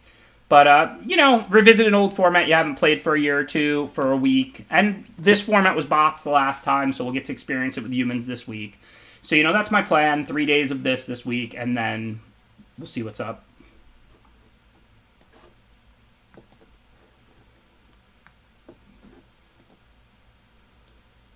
Hey, Reptar, you don't hang out in here very often. I think I trapped Reptar in the stream room by shutting the door. Come say hi to the stream before I let you out. In honor of Purry subscribing, thank you again, Purry. This is my Reptar. She's my little monster.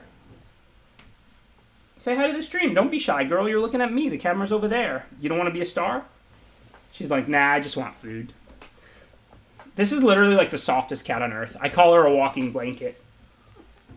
All right. Reptar's she doesn't want to be on camera. She wants to go out and get food, probably. Go ahead, girl.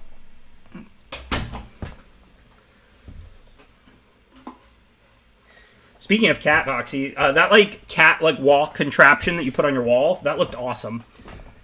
I think as soon as Rachel saw that, we started thinking about what we could do for our kitties. You've inspired us. All right, let's see. What are we going to have here? So 17 lands, again, looks pretty automatic. Curve's pretty low, but it's not some kind of all-in aggro deck. Can't imagine we're going to play 18, but we're probably not going to 16. I'd be more inclined to go to 16 with this deck than the Gruul deck, because we actually don't have all the mana sink creatures that Gruul has. Flood could be a problem. Blade Juggler can draw us a card. Maybe this is a 16-land deck, actually. I mean, I could always cut Consign for something cheaper. I could cut Consign and a land, and then put in another cheap card and play 16. And then I only really have 1 5-drop. Remember, Juggler's going to cost 3 if we're stuck on lands. Can do something I don't know if it's going to be a Swamp or a Plains. I think we have a few more early white than black. Not much. It's super neck and neck. But I do think maybe Flood Out could be a problem with this deck. So I think it's not a bad idea to go to 16. Do I have any okay playables here? I guess with this many little creatures, I could play this. Or Rally. Rally could be a decent trick. It was good for Lady Lavinius against me, and I was an aggro deck.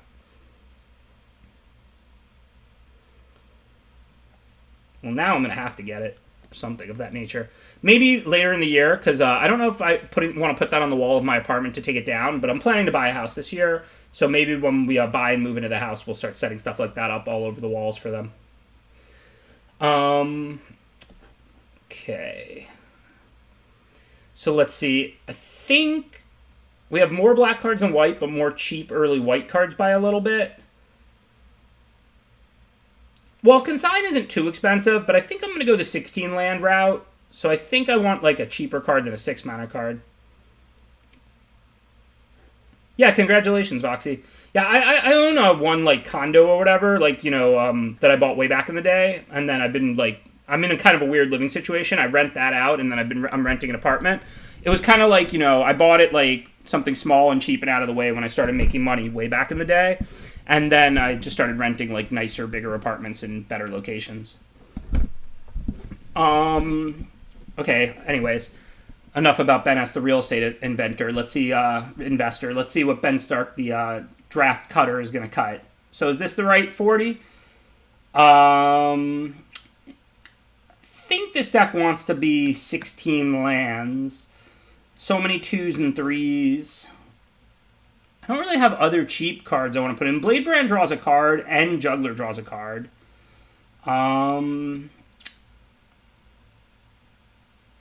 Yeah, that's when I first started making money. Lunch, supper, victory. By the way, nice name. Good reference to LSV's lunch skill, luck skill victory, which we all know is really capital L, lowercase s, lowercase v.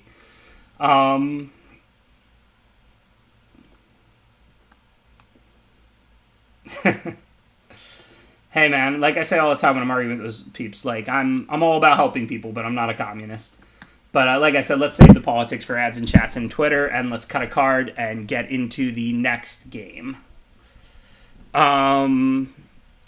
What do we want to do? Is the last card supposed to be Rally?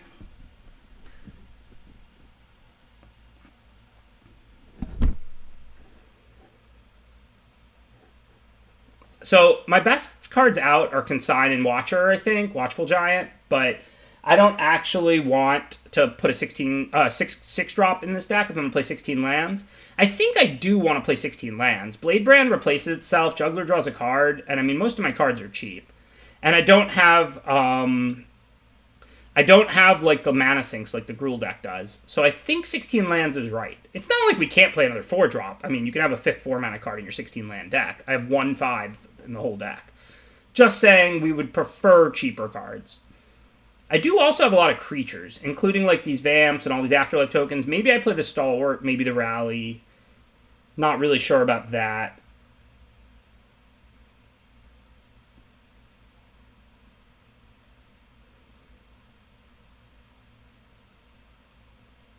Drop Iggy? What's Iggy? Imperialist Oligarch? Never. I would never cut this card from an Orzhov deck.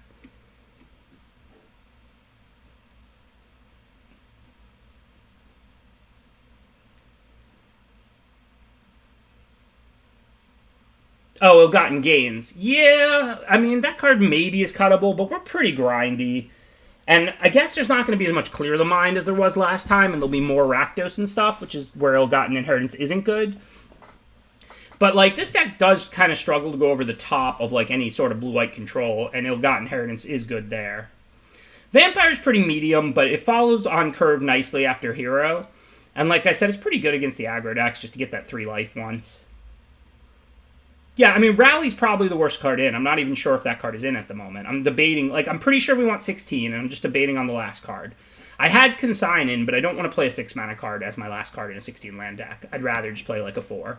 A 4 is perfectly acceptable. I would rather play even cheaper. Like, I could play, like, this 3-drop or something. I don't actually have a million 3-drops. Like, some of these are somewhat situational. I could just see playing, like, Officer here. I mean, it's not a great card, but it's fine. We're always going to have stuff to pump. It can get the Oligarchs through. I think I'll just do that. Because Blade Juggler is situational. You can't always just play it on turn 3. And we have a lot of 2/1s that can get blanked and stuff. So I think the 3-mana 3/2 that pumps looks fine. I like RNA. I don't love RNA. My favorite format, of course, is of the past couple years is Zendikar, the current one. After that, like M20, not M21, the one before M20. Theros Beyond Death was really fun, going through your whole deck, decking yourself and all that. It was pretty good. That's probably next.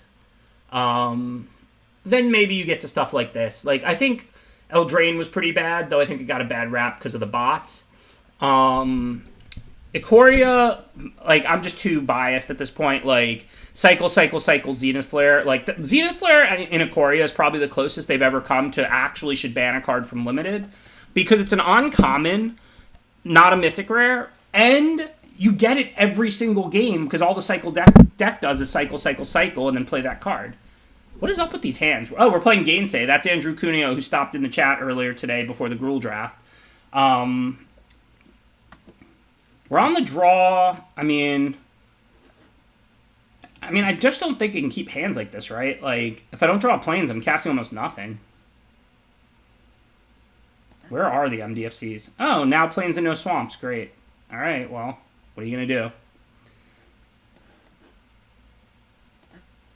My hands are just so ugly lately.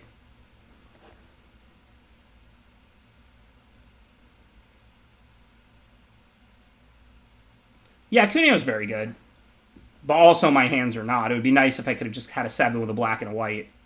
I don't understand. Like, I just can't draw, like, both colors of mana as of the past, like, week or two. I know. I need to shuffle my deck better, otherwise known as rigging it.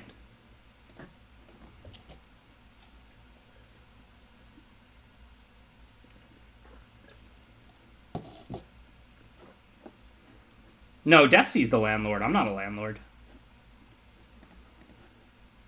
I guess I literally am a landlord since I just said I own an apartment that I rent out. But in Magic, it's Deathsea.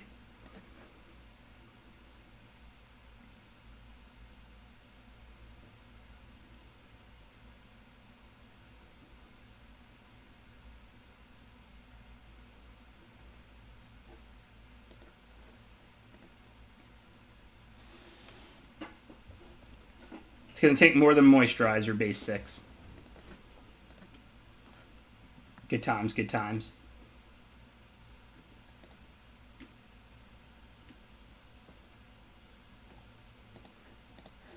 I think you just saw what happened to the Gruul draft. MD, Man-Rule Duis. Yeah, we can blame Boxy. I don't know how it could possibly be her fault, but I'm okay with blaming her anyway.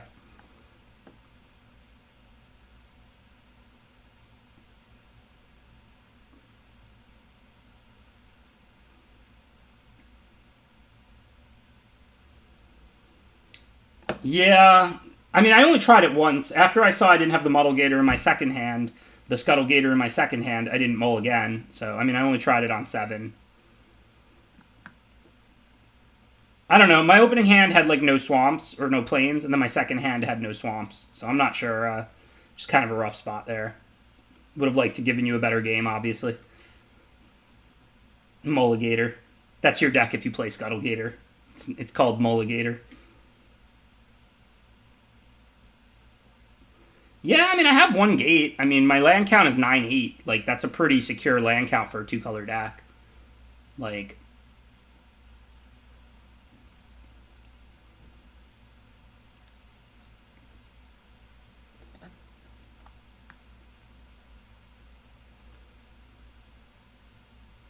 yeah, always disappointing to play against one of the limited goats in Cuneo and not be able to give him a game, but I mean, like, I literally mulliganed a 7 that, like, was borderline, but probably a mulligan without the second color, and then drew the same thing on the second hand. And you don't go to 5 on the draw rather than keep and hope you get there. I'm not even sure if it was right to mull the first hand or not, but I'm sure it was right to keep the second.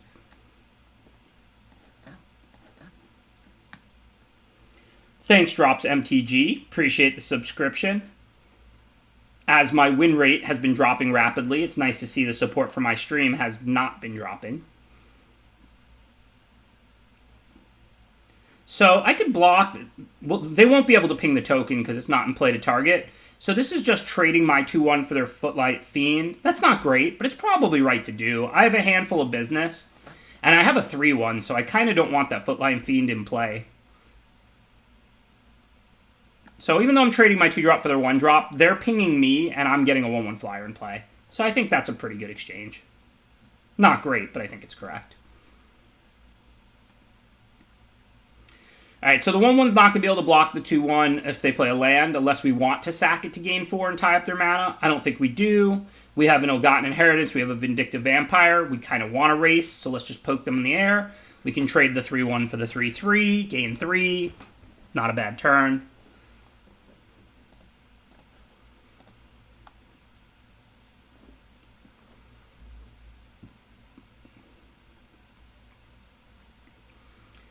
So what are our options now? We could play the Inheritance and get that ticking.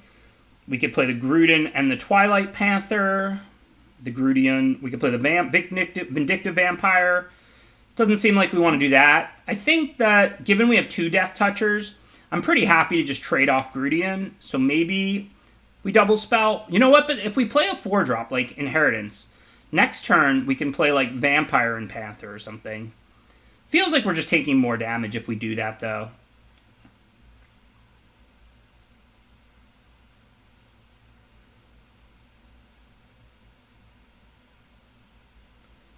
So, I don't know. I'm not really sure what's optimal here.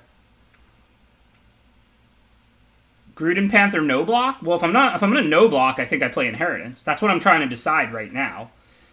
If I'm gonna no block, I would play Inheritance. If I'm gonna block Grudian on Rubble Belt, then I would play Grudian and Panther. I guess we probably can win this race pretty easily with Vindictive Vampire, so maybe we just get Ill-Gotten Inheritance going. Even though this is a bad turn cycle, I mean, next turn I can double spell with all these Death Touchers and stuff. Catch back up. That makes me actually feel pretty good about my line, because now I can play Panther and Grudian, and then I have 2 different blockers to make sure the Shaman doesn't just connect and get to kill the Ill-Gotten Inheritance. This can be blocked by any size creature, right? It's just only 1? Yeah.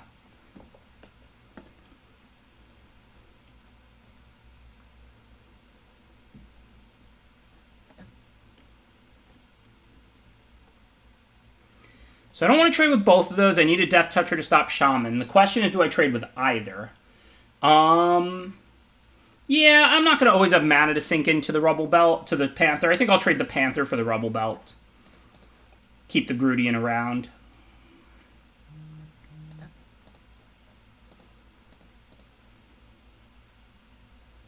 I am excited for Kaldheim. Always excited for new sets, Bobcast Blues. Happy Tuesday to you as well. So now 6 mana, we can only play one of our cards. Doesn't make a difference. Yeah, we might trade the Grudian this turn, or end up having a chump with the 1/1 flyer. I think I'm going to just get the Vampire out and chill. Even though we don't really want to miss damage, we also don't want to let them kill the Inheritance while we don't even have mana up to sack it. They could have 1 removal, possibly, for the Grudian. I don't mind chumping with the 1/1 flyer. I think I can ping them out pretty easily between Vindictive Vampire and Inheritance. So I'm going to chill this turn. If they attack with the Shaman, the Grudian's going on it. If they attack with the Gravelhide, I'm just going to take that. If they attack with the Wrecker, I'll probably double block it with the Vampire and the 1/1 flyer. And then they can either trade it for the Vampire or the 1/1 flyer. I'm happy enough with that.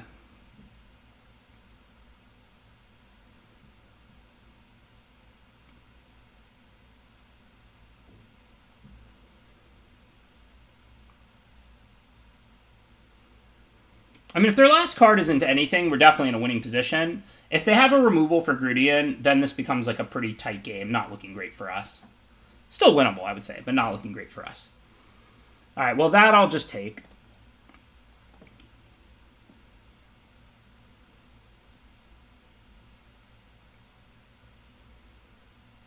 Now we have more backup blockers, so I think I connect for 2 here. I mean, the plan, and we know they're not holding removal unless they top it. The plan is to try and ping them out, so we don't want to miss too many attacks. They're taking 1 a turn in the air, 1 a turn from Inheritance, plus I can sack it for 4, and then also 1 anytime one of my creatures dies.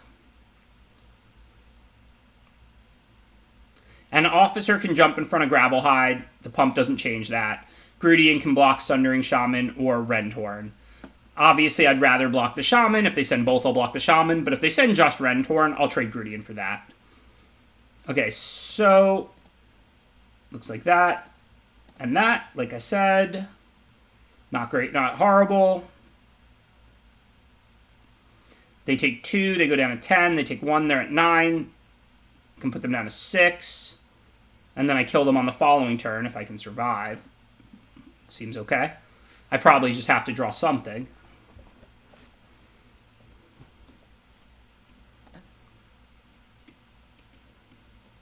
Cleave's not in this format. And that's plenty something. So I think I should be able to kill them next turn if they don't draw something to steal the game here.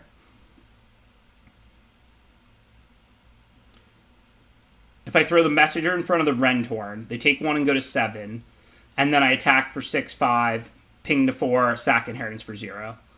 So assuming they drew a creature, that doesn't even matter really. If they drew removal, we may still have a game. Well, now I don't have any choice this turn. Have to chump, might as well chump the biggest. It's not as dire as it looks because we can sack the Inheritance. The question is, can we win now, though? So if I attack for 1, they're at 6. I sack the Inheritance, they're at 2, but then I can only attack for 1 again. If I attack with both, I die because the 4 life from the Inheritance isn't enough to save me. A double block doesn't help me, so it looks like I need to draw +1 damage to be able to win next turn. Does that give me outs? I can draw Sentinel's Mark for the win. Spire Mangler, so that's 2 outs. Or Grasping Thrall. So I have 3 outs next turn if I do that. Either way, I have to sack Inheritance right now, because even if I double chumped. So I don't think I want to miss a damage when that means I get 3 outs for next turn. Spire Mangler, Grasping Thrall, and Sentinel's Mark. Assuming they don't draw like another removal this turn. So chump the biggest, none of their creatures have trample, fire the Inheritance off, and we'll see. They top deck Skewer, can I hit my 3-outer?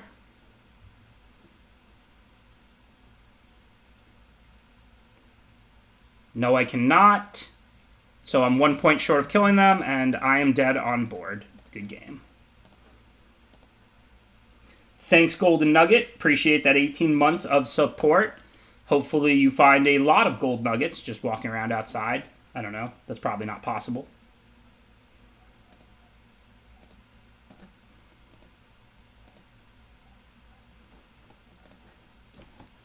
Yeah, that was a good game. I don't mind that kind of a game. I mind the Mana Screw game against like Cuneo, but I don't mind like that game.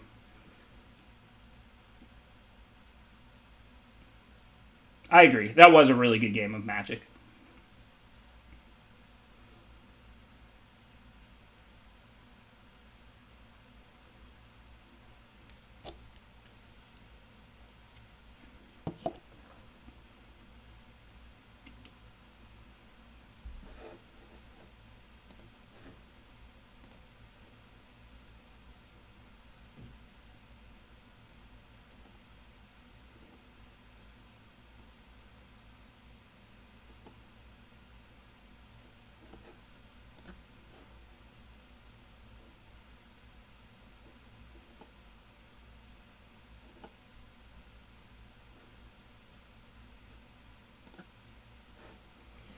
Whoa, Nixius with the generous gifting out 5 subs. Thanks for that money bag and the Shark 2 Crab emote. Thanks, Ixo. Appreciate it, Nixius. Very generous. That's 40 subs gifted out in the channel. Thanks for the generous support. Even if I am fueling Blacklist, Shuffler, Truther, Conspiracy Theories today. Nobody actually believes that stuff, right? Like, I'm making jokes about it because I think it's harmless. Like, I hope none of you out there actually believe the Shuffler's rigged or anything. The truth of the matter is, a lot of people don't shuffle well enough in person, so they're actually used to getting better draws than they're supposed to.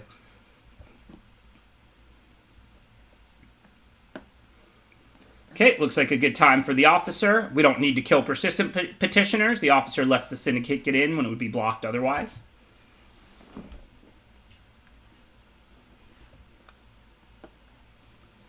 Deathsea doesn't believe it. Deathsea just likes to make a show about everything, and he's very good at it, and he's very fun, and he's very smart. He doesn't actually believe the shuffler's rigged. Okay, so I want to juggle, so I think we attack with Officer. They'll probably take it. If they trade it for Aeromonculus, cool. If they take it, we can Blade Juggler. Actually, if they block, I can also sack Watchdog to keep the Officer around, which is good, because I won't have anything else productive to do. But if they take it, then we'll juggle.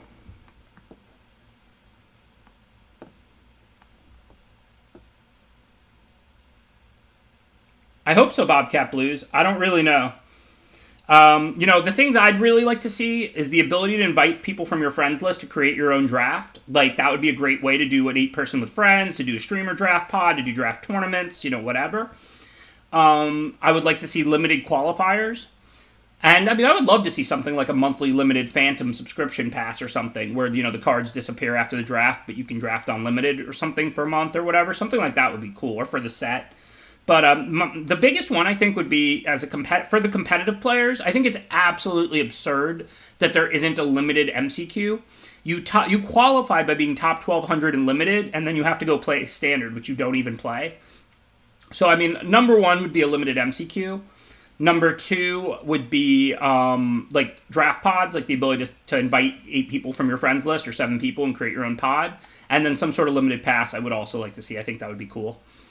All right, so I think I just attack with the 3/2s. If they want to block one with the 2/3, I can just sack the Watchdog to give it indestructible. So I don't need to use Grotesque Demise here. Even though it would let me spend all my mana, I might Grotesque Demise something better. And I mean, there's no guarantee I'm going to do better than this with Watchdog when I'm on the offensive. They can't blow me out. There's like nothing they can really do.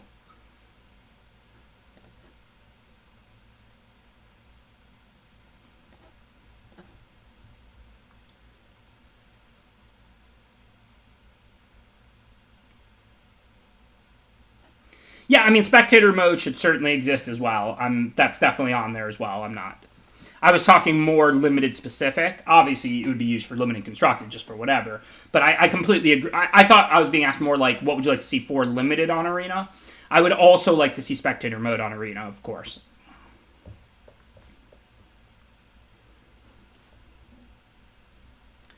Limited PTs were awesome. I don't know if a lot of people out there watching know this, but back in the old days, before the split format PTs, half the PTs were limited and half were constructed. And when I say they were limited, they were all limited. I don't mean they were like split format with drafted as the top 8. I mean they were 5 drafts. It was the most awesome thing in the world. Instead of having to grind constructed for a month to be prepared, you just draft with your friends and talk about limited all month, and then go show up in the Pro Tour and get to do 5 drafts. It was literally the most fun thing on earth. I don't know why they got rid of it. Might have to conclude that WotC hates fun. Okay, let's see. So we can Grotesque Demise this Petitioner, attack with everything. 0-4 on 3/2, they take 7. That's pretty good. We could also play the Thrall, in which case we can only attack with the 2 3/2s, really. They block 1 and take 3, so we miss 4, but we get a 3/3 flyer out and 2 damage. That just looks better. We don't need more damage this turn. They're not going to play a sweeper here. They're playing blue-green. Let's just put our 5-drop out.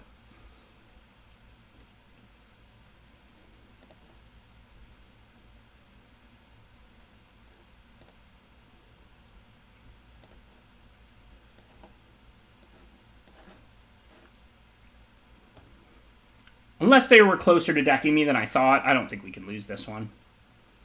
Make sure we keep the 0-3 police at bay and get our 1 win per draft. Yeah, I guess the attack with the Guildmage was a free roll. I didn't expect them to chump with the 1-3. I mean, they sacked this 1-3 to gain 3 at 12, right? Like, if they just don't block with the 1-3, the end result is they're at 12, or they're at 6, and they have a 1-3 in play. So, I mean, I did not expect them to sack the 1-3 for 3 life there. I guess I should have sent the Guildmage, because it's not going to block, and there's no reason to give them the option. So you are right. I just didn't think they would do that. I just expected that I expected they were going to take 3 there, and if I sent the Guildmage, then they just block it with the 1-3. So I just didn't see the value in sending the Guildmage. But, hey, people surprise you. I guess that's why you play Optimal, right? So yes, I should have sent the Guildmage just in case they wanted to chump with the Petitioner.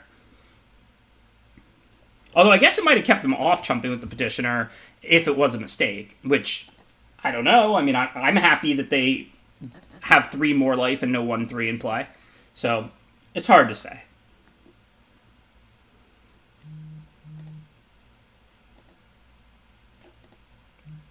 I don't remember that Marky Mark, but I wasn't at all of them. I wasn't at the Kamigawa draft PT.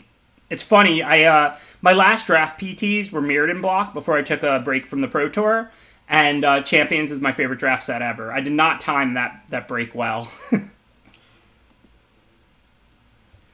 Look, I was 20, okay? I was young, and I didn't know what I was missing.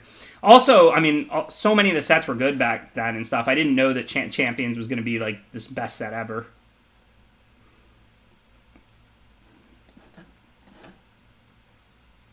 It is one of my few regrets in life, though. You know, even though I played a lot of poker, I could have played less. I would have still made enough money in the long run. I do regret stepping away from the Pro Tour for those 5 years. And I don't regret much, but, you know, I could have just, you know, balanced Magic and poker like I do now and kept going to the Pro Tours. And I wish I had. I do really regret it.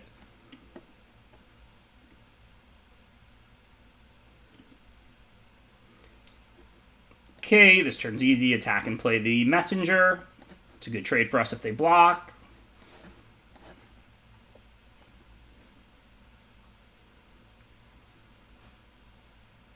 Yeah, well, they're probably playing the Gate stack. The Gate stack's very real. I mean, as you see, they just played a 5-mana recursive 8/8. But for now, we'll grind through it. We have Blade Brand. So I think we just attack with everything. I know they can get it back, but that's tying up a draw step. That's doing work. Additionally, our Oligarch's leaving a 1/1 behind. I mean, this is about as good a use as Blade Brand as we could hope for. And I didn't really want to play Grasping Thrall this turn because I wanted to play Hero before the Thrall so I don't miss out on a 1/1. So this works out pretty nicely. If they have, like, Gates Ablaze, they might win.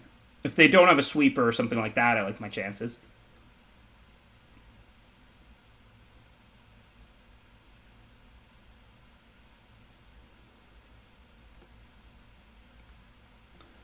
Alright, that's definitely not a Sweeper. So we'll just hit them and play our Thrall, which will do quite a bit. We get a 1/1 when we cast it, and then a 2-point drain when it comes into play.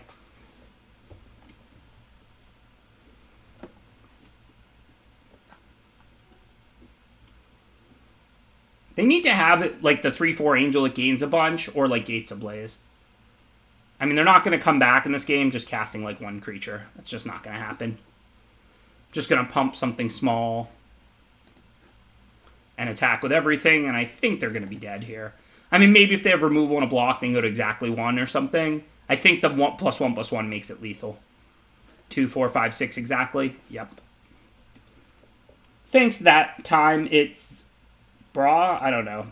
I appreciate the subscription. I can't say that many letters in a row. You know that. Thank you for your support, though. Yeah, the variance is very high in Magic. That's why I think almost all mechanics should be designed to try and mitigate, not enhance it. Like, we don't need roll a die, get X in Magic. We need things that mitigate Flood and Screw. The thing is, you can't just necessarily design them straight out of the game because the variance leads to a lot of interesting decision-making. So you want it to exist, but you want your mechanics and cards to mitigate it, not exacerbate it, right?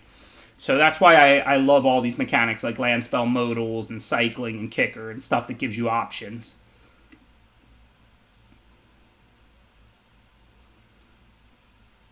That time, it's a zebra. Okay, I can say that. It's a little harder without the spaces in the name.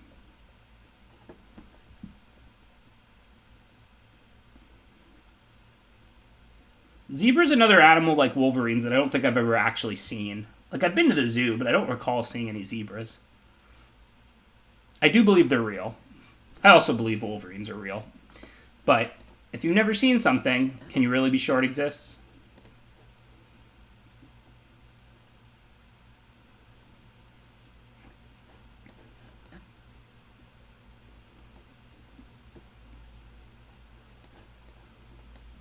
Platypus is another cool one for sure.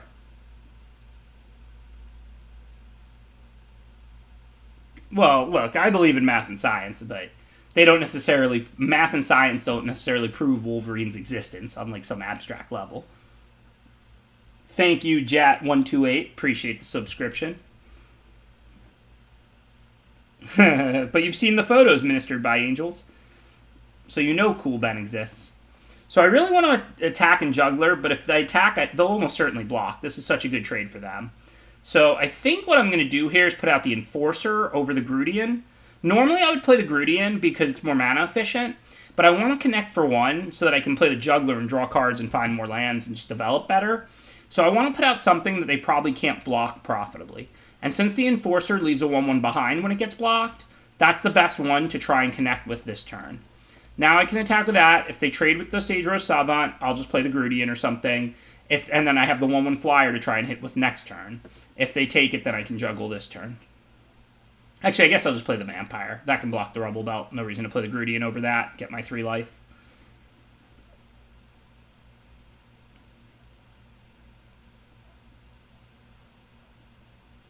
And that's true too, Ixa. Perception can be deceptive and somewhat subjective. I guess we can never really know anything for sure. Alright, so here I think it's pretty easy. I'll attack because my creature has lifelink. If they want to trade one of their 3/3s for my 3/1, that's a good deal. I'll hit and I'll play my Juggler. I wouldn't mind demising the Eel while it's a 3/3, but I don't expect that they're not going to have something better to do with this many cards in hand than sink their whole turn into growing it to a 5/5. Plus, if they do, this has Death Touch, this has Death Touch, and this can tap it. So it's not that big of a deal.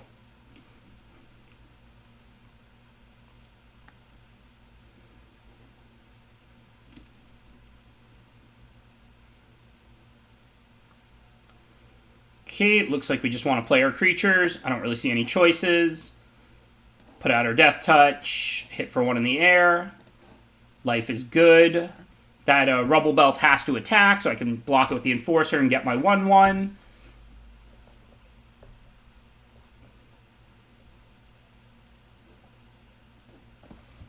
I'll always accept quotes from my favorite movie, BW. For any of you youngins out there who aren't familiar with The Matrix, I know it came out in 1999. Kind of hard to believe that it was actually 20 years ago now. It's my favorite movie of all time. You should definitely check it out. Highly recommend. You don't even need to watch the whole series. 2 and 3 are like fine, but 1 is kind of like its own full movie and story if you just, and you'll get the like points.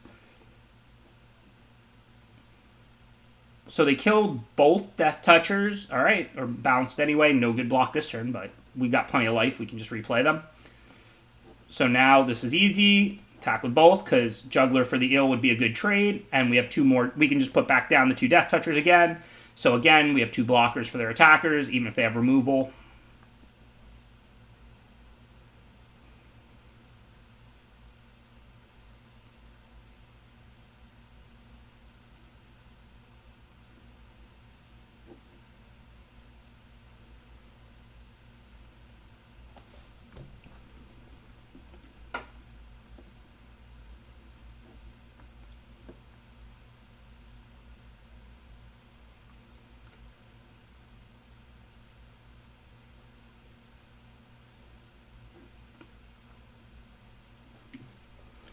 Alright, definitely going to trade the Death Toucher for that.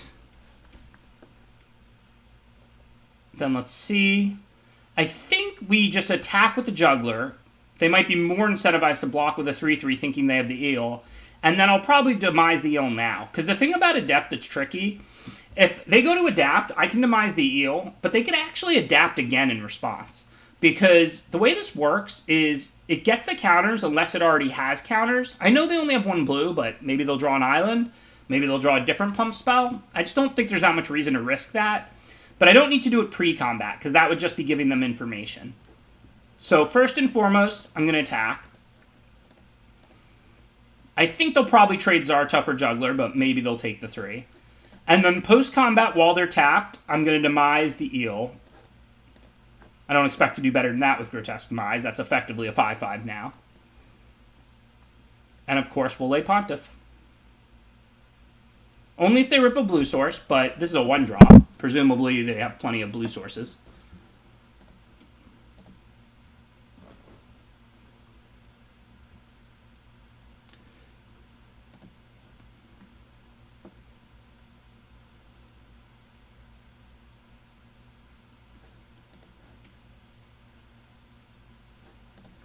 So we can attack. If they want to block Pontiff, I'll just sack a 1/1 flyer. That's a pretty good deal. I'm not going to send Guild Mage. I don't want to trade that for the Biomancer. I can just shoot them for 2 with it end of turn or tap big things. But I'm not worried they'll kill it in response or something. I can just sack the other one. So I effectively just trade a 1/1 token for their 2/2. That's fine.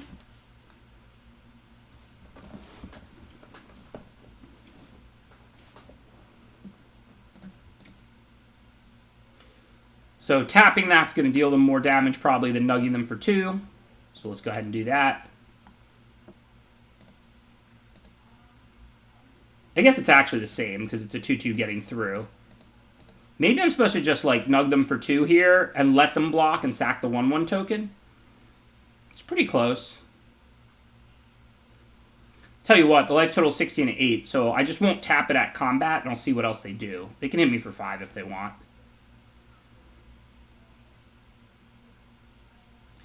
Gates Ablaze, that's the card I thought our Gates opponent was going to have.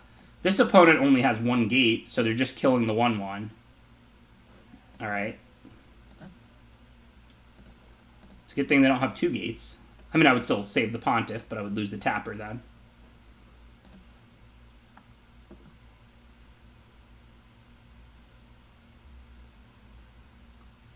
So I can't do anything about that, but let's tap the 5/4 this one time. I guess I'll see what I draw before I Blade Brand, because if I draw like an Oligarch, I'm going to regret it pretty bad if I Blade Brand in a turn, given they have a 5/5, and now I have a 2/1 that I can give Death Touch to, kill their 5/5, and then get my 1/1. Blade Brand's pretty sick in these decks with a lot of Oligarchs and stuff. Whoa, whoa, whoa! I'm not psychic. Remember, sometimes it just happens to happen. I don't need any of that kind of trouble. I'm not psychic. You know that. Okay, pretty easy. Attack with both. If they block the Oligarch, I'll Blade Brand. If they block the Pontiff, I'll sack the Oligarch.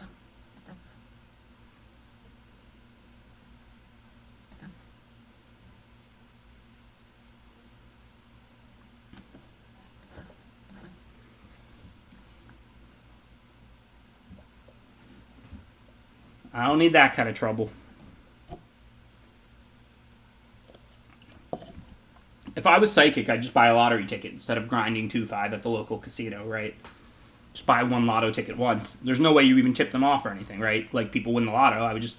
And I'm smart, so I would just buy... I wouldn't buy 1. I'd buy, like, 30 tickets, 29 of them wrong, 1 of them the right one, win the lotto. It wouldn't look particularly suspect at all, and then I'd never have to use the psychic, like, to make money again.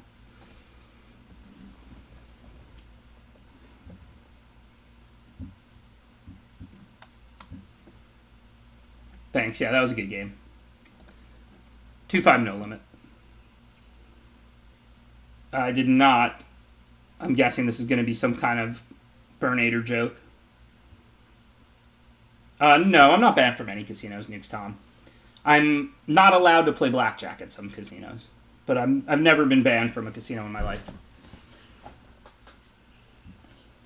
Who's to say I haven't done that already, Daft? Yeah, I guess. I mean, I don't know if it's public records in Florida or not, all the lotto winners. Given it's Florida, it probably is. Card counting king squids. Ask me about it during ads and chats. Again, there's a lot to explain. It's not like I don't talk about politics or other things during these content streams because, like, they're personal or they're hot button. Like, I don't care about any of that.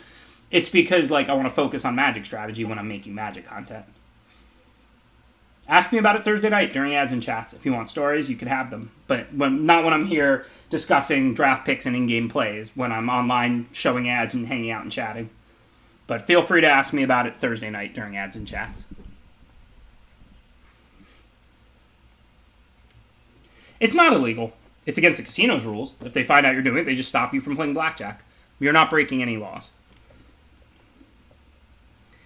Okay, so this hand is good. Wish I had drawn a hand like this against Cuneo. Could have played a real game against one of the limited goats.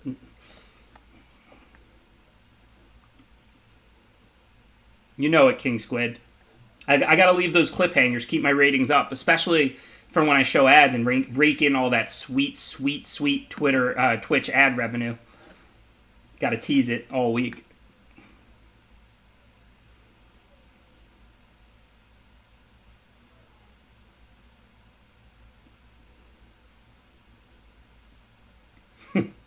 You got me, 9 Marcha, you got me.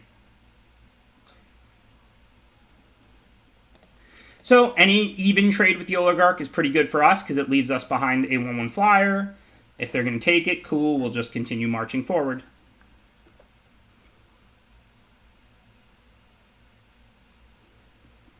Yeah, I like to believe if I were actually psychic, I would use my powers for good, not just to enrich myself. But who knows?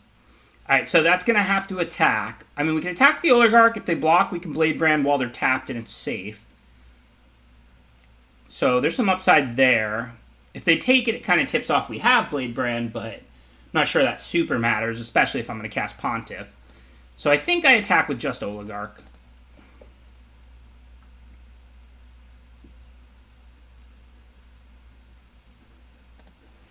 Because then I'm going to play Pontiff, and now we have Pontiff and Blade Brand open. I know we can't really use both, but it's hard to get blown out too bad here. I might not even use Blade Brand. I might just block with Pontiff and sack the Oligarch. If they have like an instant removal, I can still sack the Vamp. So, I mean, that looks pretty good to me. Well, now I kind of want to put Oligarch on Smelt Ward. What does this do? So you can only activate it when you can as a sorcery, so they can't use it in combat anyway, but it just gains control of a creature to end a turn, but they can't use it in combat. They could have, like, Get the Point, or whatever it's called, like 5 mana instant destroy a creature. They've got that black locket over here. Oh, no, it's a Gruul locket. So Scorch Mark is the only thing they can have? What can they have? Or, like, a pump spell, I guess?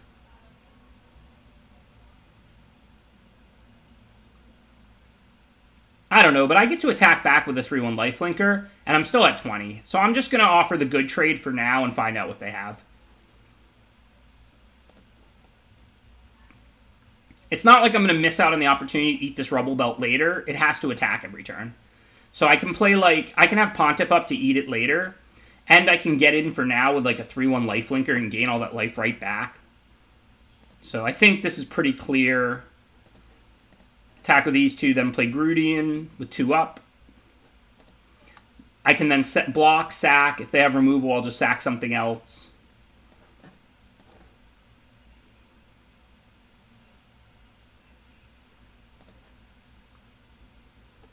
I mean, I get why they made that attack, because they thought I was going to block Rubble Belt, and it's not like that bad of a trade for them anyway. But I've got plenty of life, and I'm hitting with a lifelinker, so I don't mind taking the one good trade and taking 6. And then this time I'll just try again. And it's even better this time. Now I already have a 1/1 to sack. I can just go ahead and sack that. And they can't blow me out. If they have removal in response, I can just sack something else. Even Scorch Mark, it doesn't remove Indestructible, right? So, I mean, I guess I'd rather sack the 3/1, right? No, that's actually going to connect here. And I have Blade Brand. I'll sack the Death Toucher. I guess if they have another removal, they get the 3/2 now. I mean, I couldn't really put them on 2 instant removal.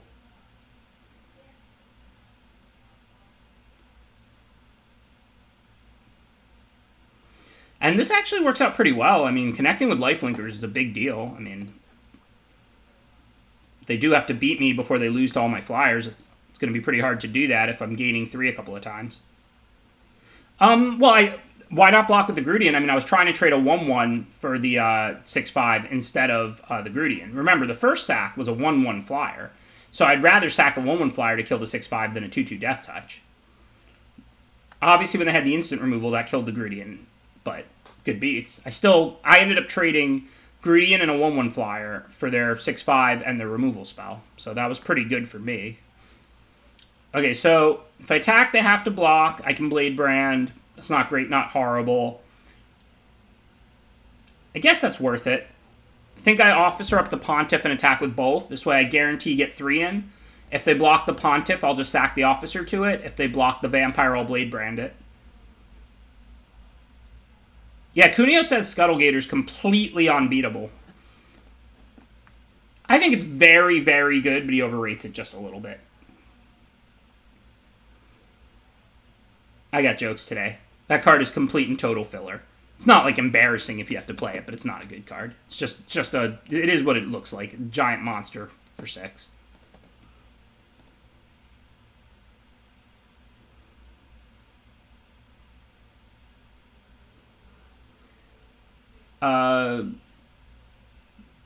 Yeah, I guess that play is decent.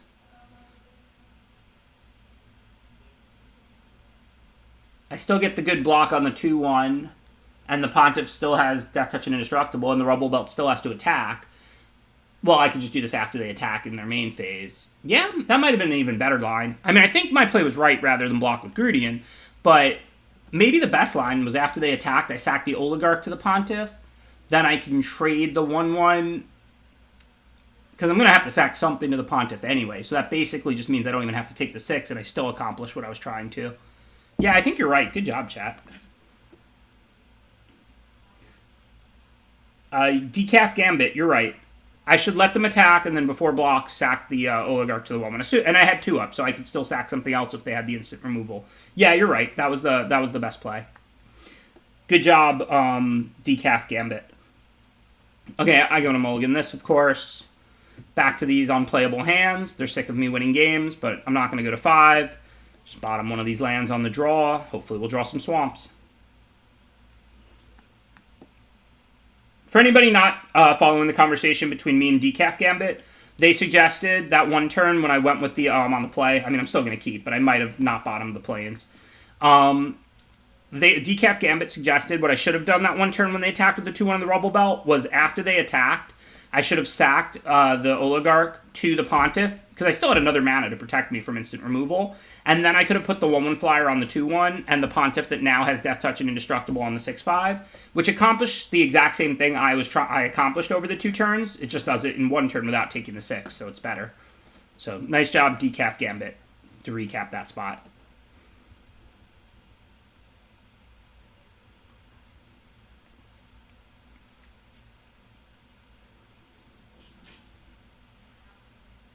I mean, if we draw a swamp, even after the mulligan and then not having one before, we get to play Inheritance against Blue-White. That's pretty good.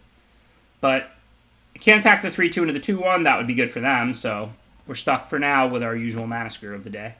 I did just rattle off 4 straight wins after the 2 losses with good draws. Obviously, now we're screwed again, but it's not. I can't really complain about being mana screwed every game when we're about to go 4-3.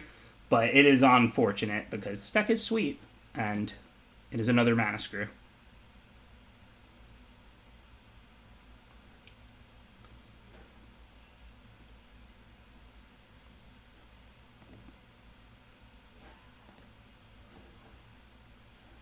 Well-timed mill.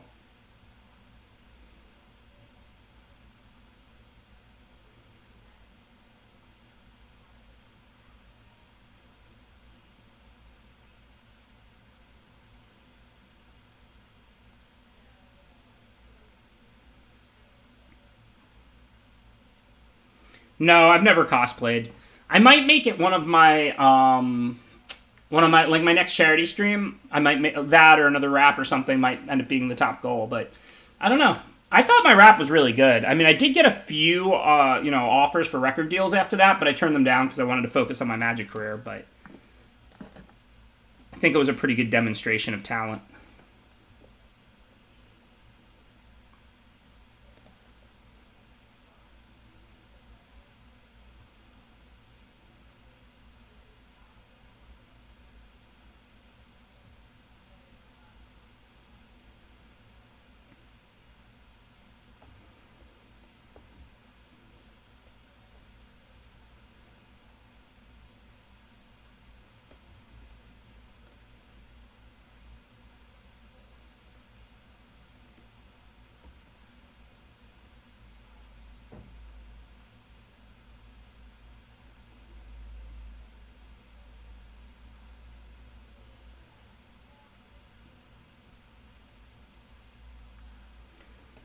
Still waiting on that album.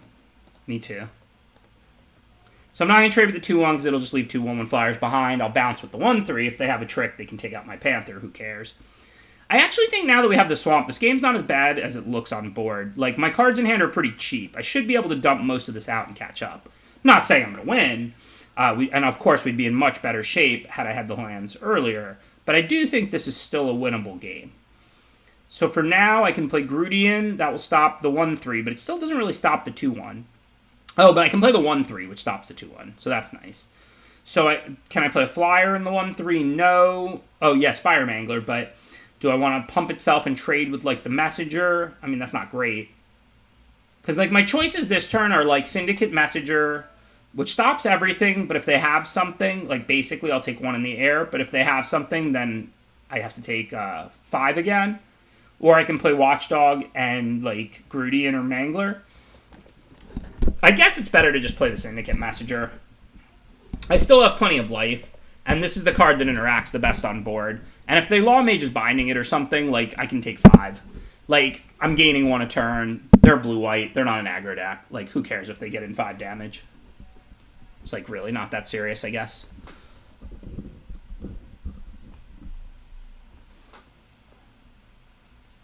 Hey, thanks for the raid after the great game earlier, Lady Lavinius. I wasn't sure if that was your account or not, but that was a super tight game and well played. I was, like, thinking I was winning the whole time, and, you know, you got, like, good value out of all the cards to barely win a super tight game. I thought that was very well done.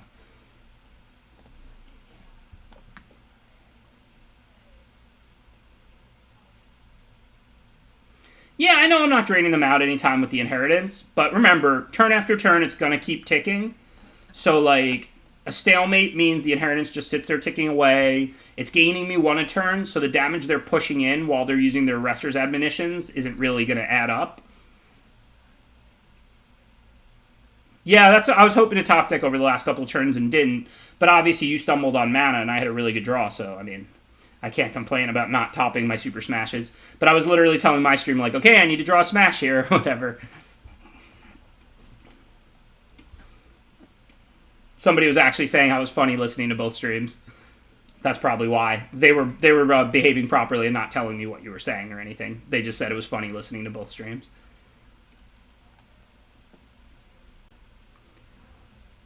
Oh, that's a really aggressive play. +2/+2 and flying. Okay. I don't think there's really much to play around, but I also don't need to chump or anything. I still have plenty of life plus the inheritance to get it back. So it looks like 2/3 on 2/3, 1/3 on 1/3, 1/2 on 1/3. I guess I can move the 2/3 over to the 1/3 for a free kill, and then I take 2 more damage. I mean, what can they have here? They could have like another +2/+2. Summary Judgment only hits tapped creatures. Thanks again for the raid. I appreciate the support, and good luck to you in all your future drafts. Thank you, King Caesar. Appreciate the subscription. Thanks for the 15 months of support. So yeah, I think this block, or we just move the 2/3 over to the 1/3. I guess I'm willing to take an extra 2 in the air here. I don't think I'm going to accidentally die in the air. So I could just double block and take the free kill. Oh no, they're getting 2 more 1/1 flyers. Yeah, I'm not... I don't want to take too much in the air. I forgot that this is dying. It's giving them 1/1s as well. So I think I'll just block like this. Have the extra 2 points of life plus... well, it's just the extra 2 points of life, but I don't kill the Petitioner. I guess they could end up decking me with it, but it seems pretty unlikely. Okay, so for now, I can attack with, like, the Panther, and then play the, what? The Grudian and the Spire Mangler. Looks good. No reason to keep the Panther back. I don't think it's stopping anything.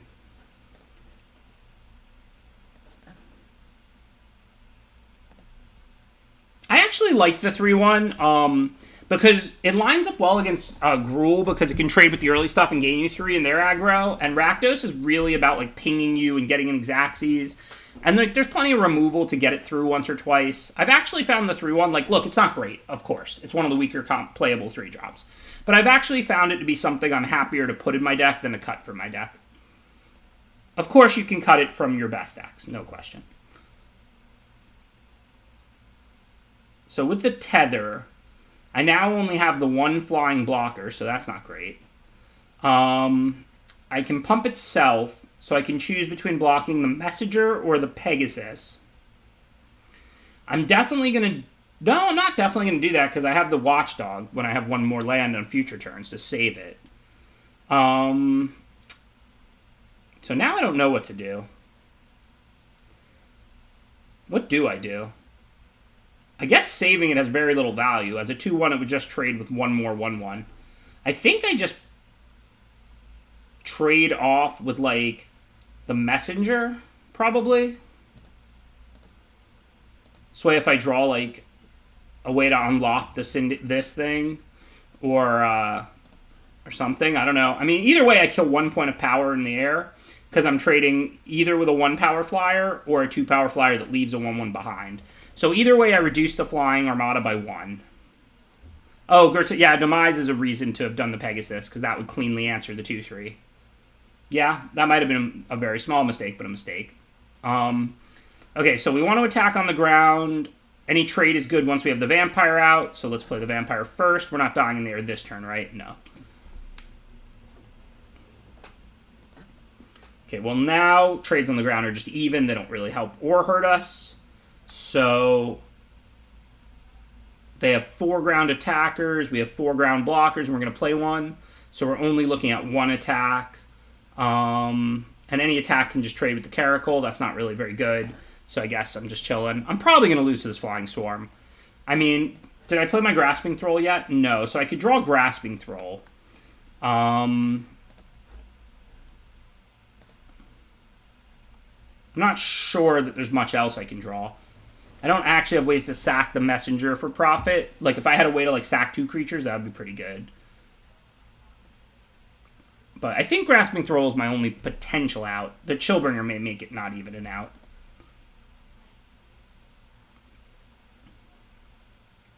It still might be. I go to 3, but then I go up to 4, then I go up to 6. And then the 3/3 can block the Bringer and sack the Watchdog. So I think if I draw the Grasping Thrall, if they don't have another removal, I'm still in this game. But if I don't draw the Grasping Thrall, I think I lose. Oh yeah, or the Pontiff. Yeah, then I could sack the Orzhov Enforcer and the Messenger for 2 1/1s. Yeah, the Pontiff could work as well. You're right.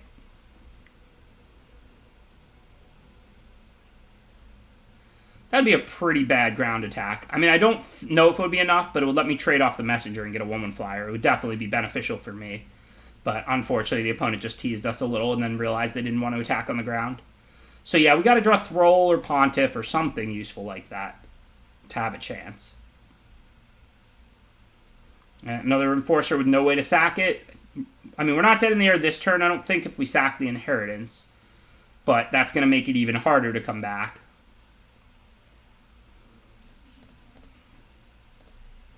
Yeah, I mean, they played Dovin's Acuity a lot. I mean, it's a really good card. I love Dovin's Acuity. I'll always try and draft a Dovin's Acuity and then draft all the instants I can and draft a nice blue-white control around it if I open it.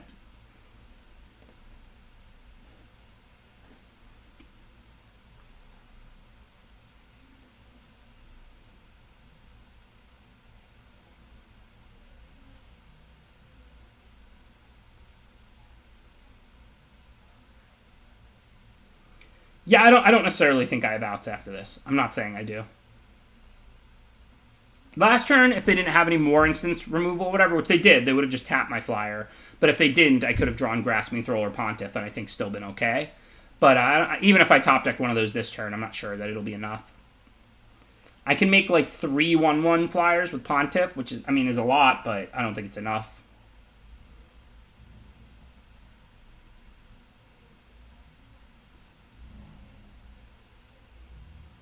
Yeah, Dovin's Acuity could be the best uncommon. What are the other best uncommons? Like, what are the mythic uncommons? The Gate stuff is pretty good, like the Ram and the Colossus. High Alert's another good build around.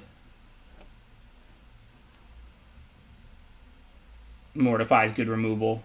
Yeah, Dovin's Acuity could easily be number 1.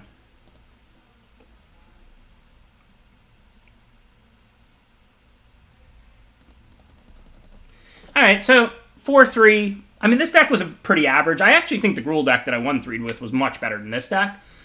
Did have some rough draws in most of the losses, but then let's not forget I had pretty good draws when I rattled off those 4 wins straight.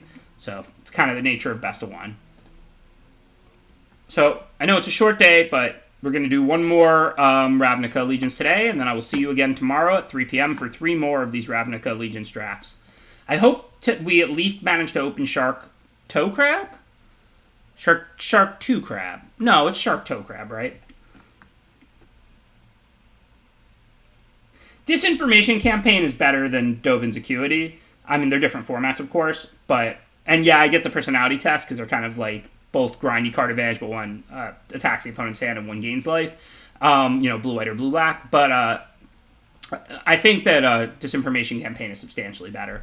It literally puts you up a card every time you cast it.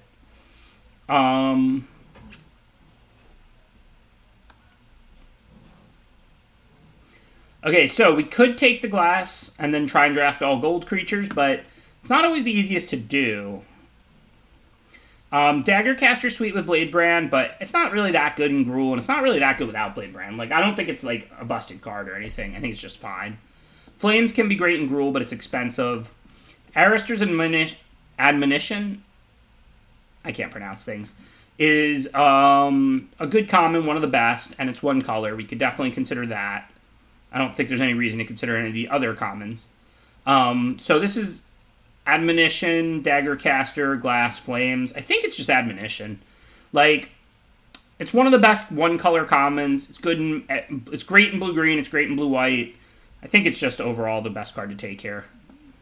It's like the least limiting, and like the problem with Daggercaster is like, yeah, you're gonna play it in any deck, but unless you have Blade Brands to put with it and Spectacle, I don't think it's very good in Gruul.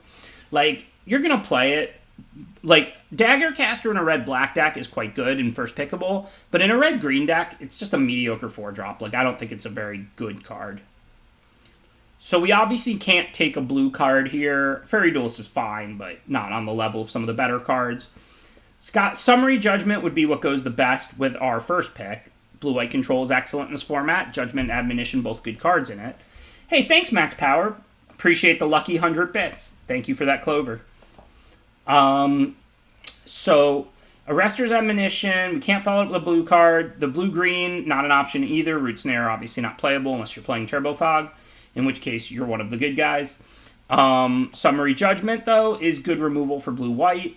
Otherwise, like Frenzied Arnix and Fireblade Artist are better in their respective guilds, but they're gold cards, and they don't go with Admonition. So I think this is actually just a pretty easy Summary Judgment.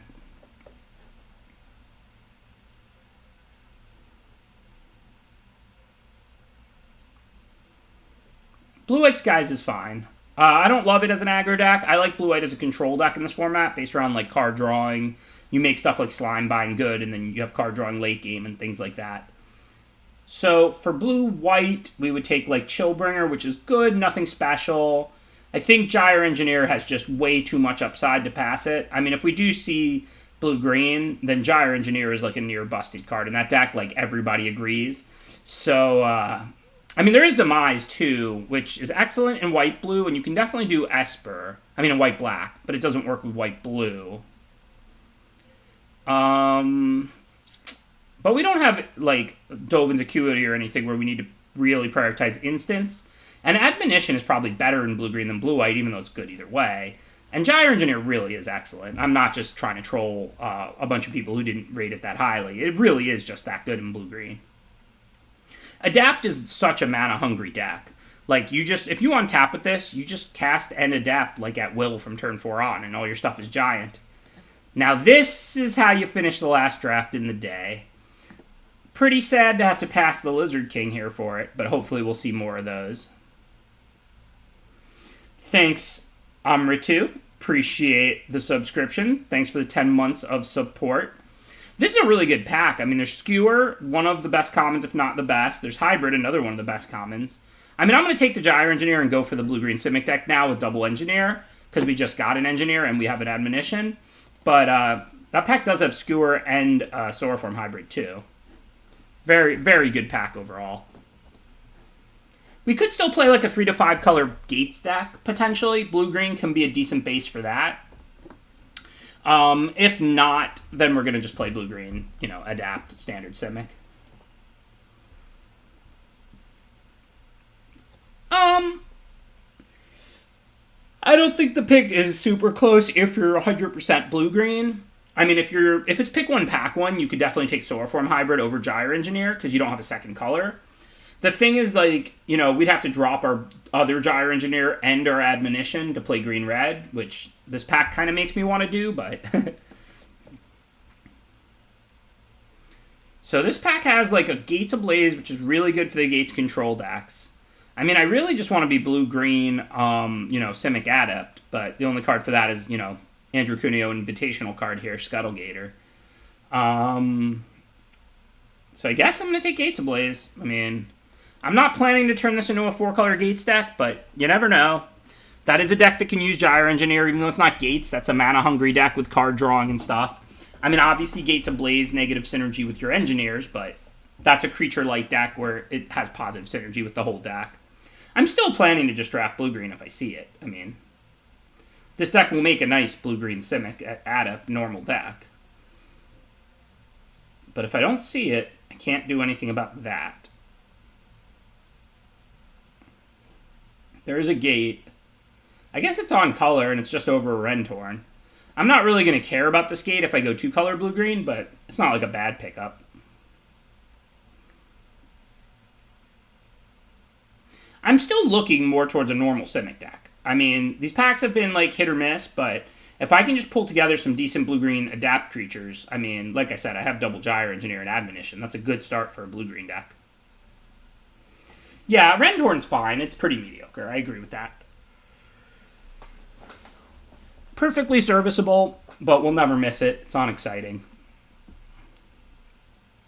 I don't normally like Wrecking Beast that much, but if you do have 2 creatures that add 2 mana, that makes Wrecking Beast way easier to cast. I guess Applied Biomancy is just better if we do end up just blue-green, though. Applied Biomancy is pretty good in the blue-green tempo builds. Arena's doing one of its things at the moment. It will not let me put this Applied Biomancer down or in my stack. I don't know what's going on.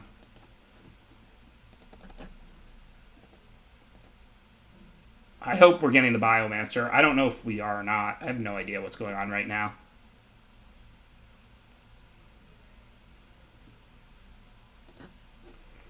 Alright, we got it. We got it. The Biomancy.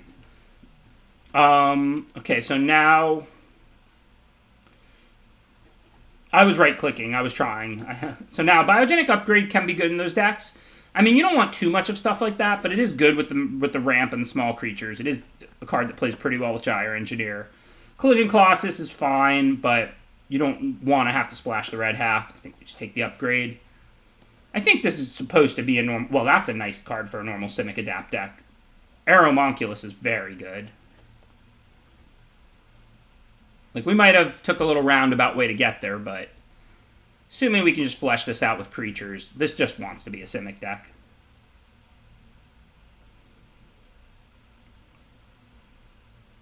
Yeah, we need creatures. I mean, Engineer still works with stuff like Upgrade. It's not like a beatdown creature. But, I mean, you know, these turn into 3/3s if we give them a counter and then double it. Just grab the Arnix here. I'm not planning to use it, but you never know. There is the 1 green search for a land or a gate in this format. So, like, if we pick up 2 of those and we pick up a red-green gate and whatever, we might splash if we want to. I don't like running too many tap lands. I can't answer that because it really depends on your curve and a bunch of other factors. Mostly your curve. But, so, like, there's not, like, an ideal number of gates for every deck. Like, it's not the same. It also depends on your mana requirements. You know, like, if you have double to cast cards, that pulls you in the direction of wanting, like, a 9th, 10th, 11th source a lot more than if all your cards are 1 to cast. I mean, there's a lot of 2-color decks where all the cards are, like, single to cast, where I wouldn't necessarily even play a second gate. Like, if you don't have any Gates Matters cards. Like, if I'm playing 17 land, the 10th source just doesn't have that much value. Like, I think I would play 8/8/1 almost every time over 9/8. It's pretty easy to get 1 tap land in play at some point. But I wouldn't necessarily even always play the second. Wow, that Gruul is wide open, huh? I mean, we can't audible into Gruul, but we could splash. We have an Arnix. Maybe we'll want to splash a Smash and Arnix, more Gruul stuff. We'll see what happens. Thanks, Chucklehead1. I appreciate that subscription. 16 months of it, in fact. Thank you for your support. So now there's not really any great Simic stuff. I mean, Blue Essence Capture is fine in this deck.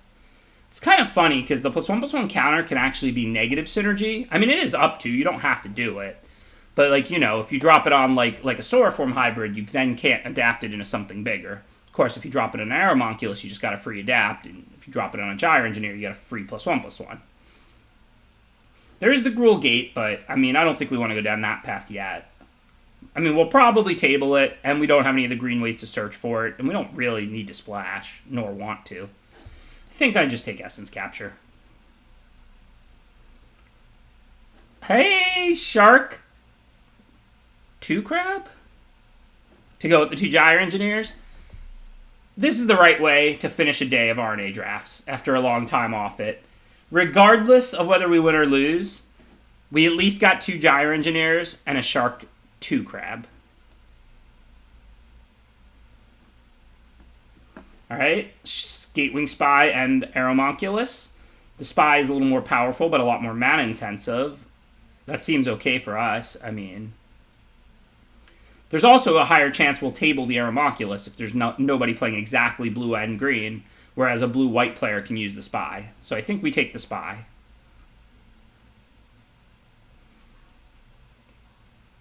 Now I'll probably just take the Aeromonculus. It's a substantially better card than Wrecking Beast. I don't see a reason to try and table this one.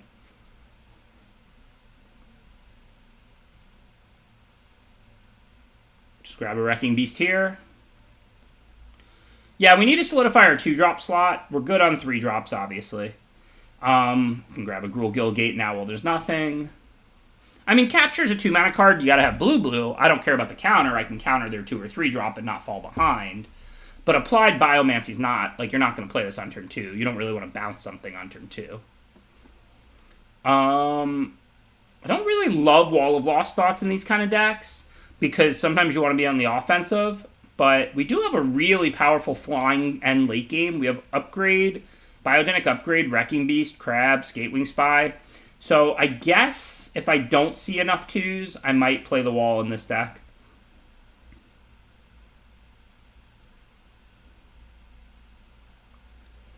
So if I had enough good 2-drop creatures, I would take Biomancy over Duelist. But since I don't, I'm going to grab Duelist.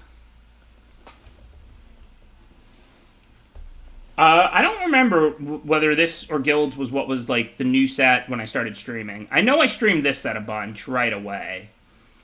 I don't remember if day 1 was actually Guilds or not. I mean, it was definitely like January 1st, 2019. Whatever the current set on Arena was at that point. Does anybody remember if it was RNA or Guilds? Yeah, we definitely need some Lizard Kings. I agree.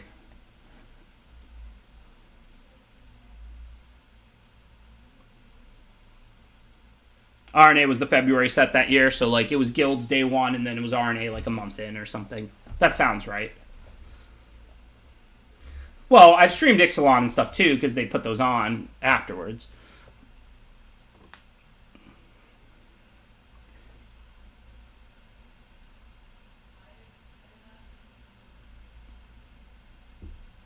Or it was just up, either way. Like, Ixalan may have been up too, but I definitely did my first stream, like, on December 31st or December 29th or something. I did, like, a test stream.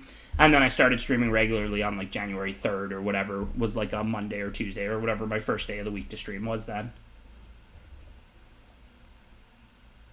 Allegiance is way better than Guilds, yeah. I agree with that. Guilds was really unbalanced. Guilds is really a miss as far as a draft format. This format's not, like, an all-time great, but it's totally fine. This format's like War of the Spark. It's like, it's fine for its 3 months. It's balanced enough. Nothing wrong with it.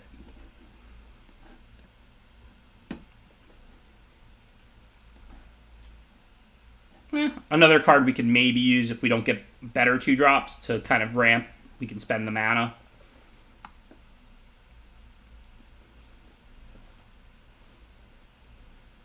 Yeah. Rakdos Aggro. That's like if Martin Yuza was designing a draft deck to fit his like style of draft, it would be Rakdos Aggro. The way I envision draft is like you got Martin on one shoulder saying take the 2-drop, take the pump spell, and then you got like LSV on the other saying take the card drawing, take the 7-drop, and you just try and strike the balance between the two extremes. That's not to say I'm mostly making a joke. Like, obviously, LSV drafts beat down when it's what's open, and Martin drafts control when it's what's open. But they're both, like, pretty extreme on the, like, you know, LSV loves the value cards, and Martin loves, like, the tricks and pump spells and stuff. Actually, one of the things Martin said to me way back in the day when we were testing one of the draft formats before Pro Tour, he was watching the way, like, all of those guys would draft, like, the craziest decks, like the 7-drops and the card drawing and, like, all the synergy and all of that. And he had such a good quote, like a quotable line. Martin said to me, they envision all of these things like coming together. I just envision when they don't. I was like, yeah, that's pretty spot on. Like, all right, so this card's pretty good. For blue, we can put an attacking or blocking creature back on top. We could make a white with Caretaker if we want a 4/4. We could certainly toss in a blue-white Guildgate. As far as Simic cards, there isn't really a lot that's exciting. I mean, there's nothing wrong with Biomancy, but we're not on the aggressive side. There's nothing wrong with Skitteriel, but it's just an average 4-drop. I don't see an Azorius Guildgate in the sideboard, no. We have the rest of the pack to pick one up. And we have the Caretaker that can make any kind of mana. Plus the blue half of this is good. So I think I take it. Eel would be fine. I think if I didn't have more, like if I had 2-drops and was lacking mid-rangey stuff, I'd probably take Eel there. I mean, I have 2 Aeromoculus, 2 Gyre Engineer, Spy, Crab. Like, I have a pretty good amount to do in the middle here. So I like that this is at least still a card that can help me catch up from behind. You know, I can double spell with the 2-mana trick, putting something on top. My biggest concern with this deck is not falling too far behind. So that's why I went with the Warrant there. I don't think it's like some amazing card in my deck or anything. So the Benthic Biomancer, it's kind of like a 2-drop. If you play it turn 1, you can adapt it turn 2, and you have like a 2/2 haste, and you get to loot. In the late game, you can loot away a land. I don't think it's a very exciting card, but I think I want to take it over Steeple Creeper or Brawl. I already have plenty of 3s. I need the early game stuff.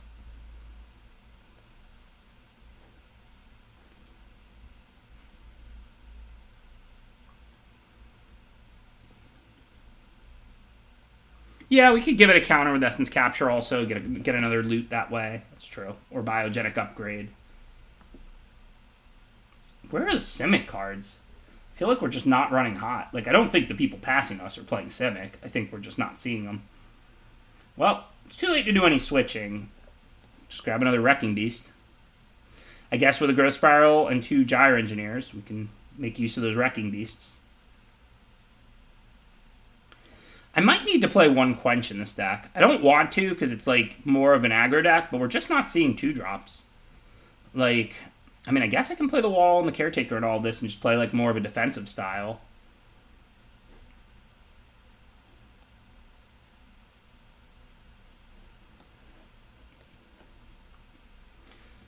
I'm going to grab the Incubation. It can help us search for Gyre Engineer on the cheap for 1 mana. Make us have turn 3 Gyre or more. It's another Aeromoculus. It really doesn't feel like Simic's not open. I mean, we've seen a lot of these Aeromoculuses. I think we just caught some bad packs for us. Sometimes I play Reclamation in these decks because you can spend your mana on their turn on Adapt, but I don't think this is the deck for it. We have 3 7-drops, and I'm probably going to play all of those because we have the 2 Gyre Engineers, plus the Caretaker makes mana. Like, we're like this is almost more of a control deck. It's just like, we have flyers, we have late game, and we have early blockers, but not good early attackers. So I think we're going to cut the Reclamation. Definitely going to take Boar. Even if we don't trigger it that often, it's just a 2-drop. We just need 2 drops very badly. This is pack 3. So do we want Brawl or Rentorn? Probably Brawl. I mean, with all these Adapt creatures, we can get off the fight for 1 mana. It's still situational, but I don't mind my first copy of it.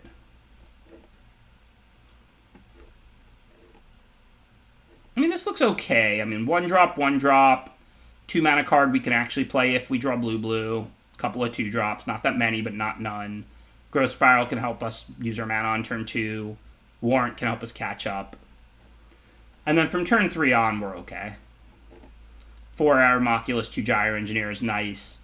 Ramp out these Wrecking Beasts. The Shark, 2 Crab, and the Skatewing Spy are excellent.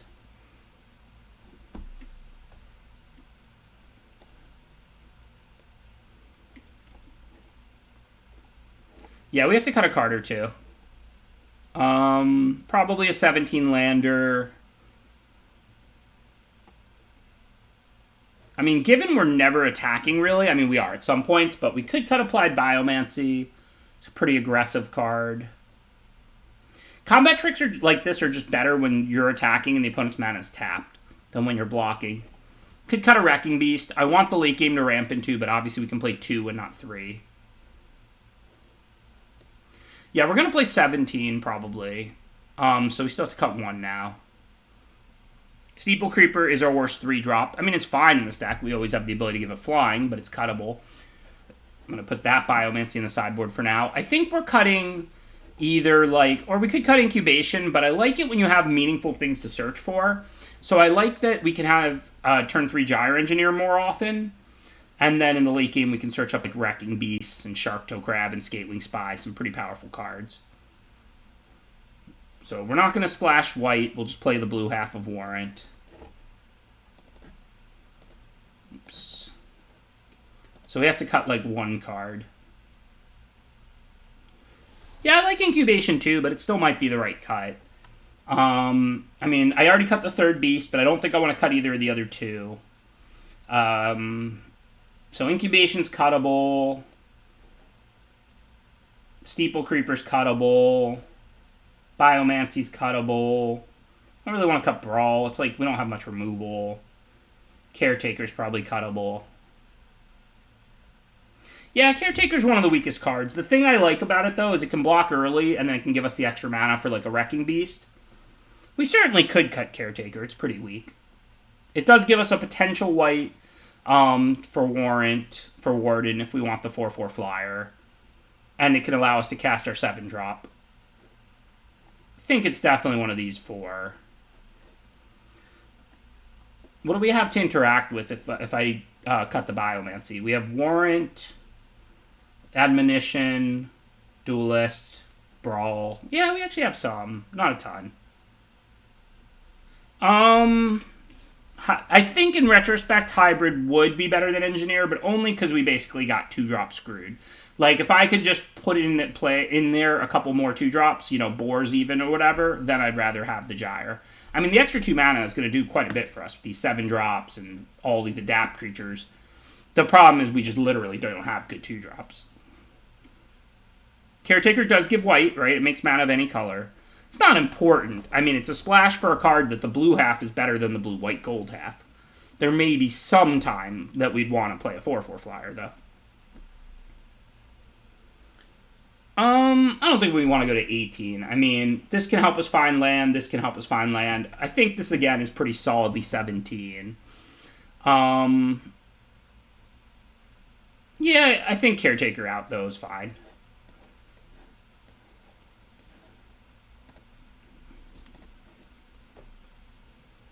No, we don't need the Creeper. I mean, it was certainly cuttable. Maybe Caretaker is better than Creeper in this deck. I'm not sure.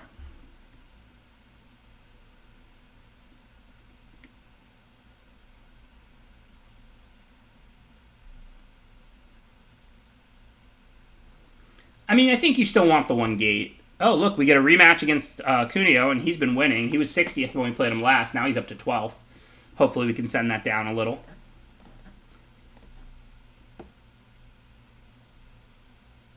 I talk about how busted Gyre Engineer is, then I take a Boar over it. We already have 2 3-drops and plenty of lands in hand, so I just wanted the 2-drop for turn 2.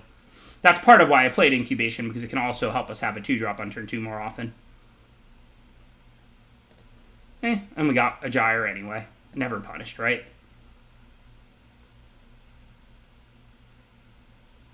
I promise that is coming. I completely forgot about it all weekend. Like, completely unintentionally.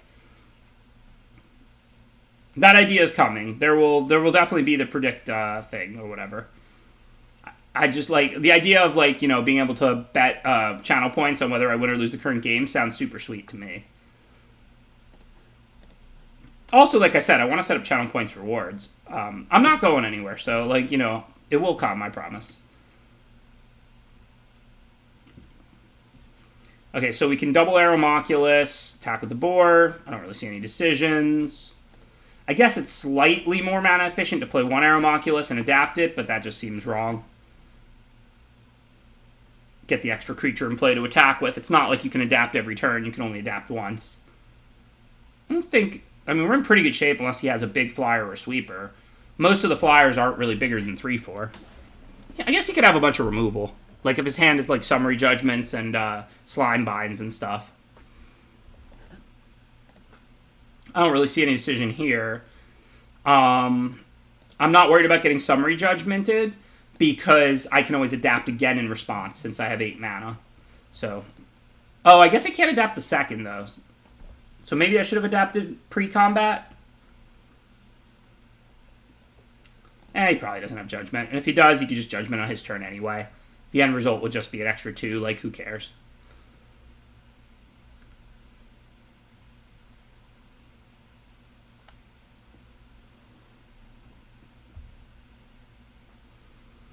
Kunio going deep with the Lockets. I really need to draw some, like, aggro creatures and keep the pressure on, because that's a lot of card drawing.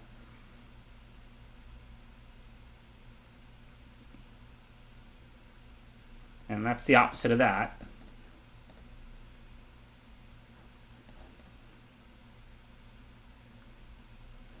I'm not even sure if I'm supposed to play this, although if I knew I was going to mill 4 spells, I would definitely play it.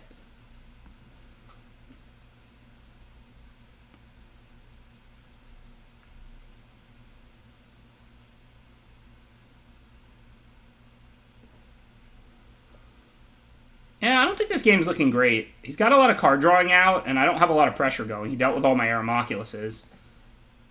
I mean, I have 2 Wrecking Beasts, Biogenic Upgrade. Like, I obviously have draws that are decent, but I think he's going to most likely turn this game.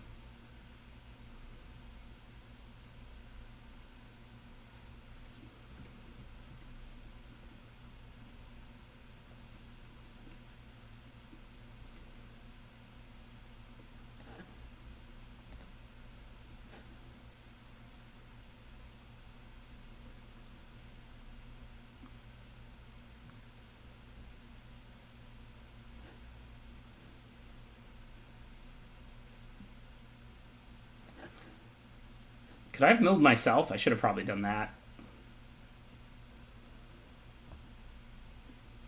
Yeah, my draws have been a little awkward some of the time here, I'm not going to lie.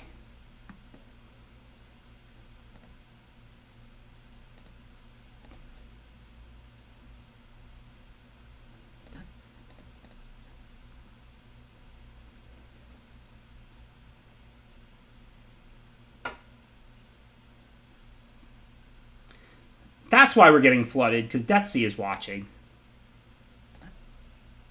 Now he's just toying with me. Bouncing Gyre Engineers for no reason, really, just to cycle this.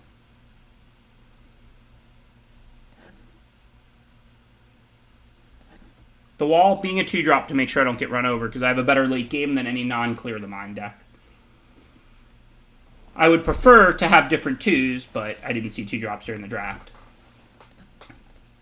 Maybe I shouldn't have played 23 land, huh? Like, that seems like a lot. At the time, it seemed worth it, because I had a mana-hungry Adapt deck. I usually only play 17 lands or so, but maybe I shouldn't have went with 23 this time. That might have been a little aggressive.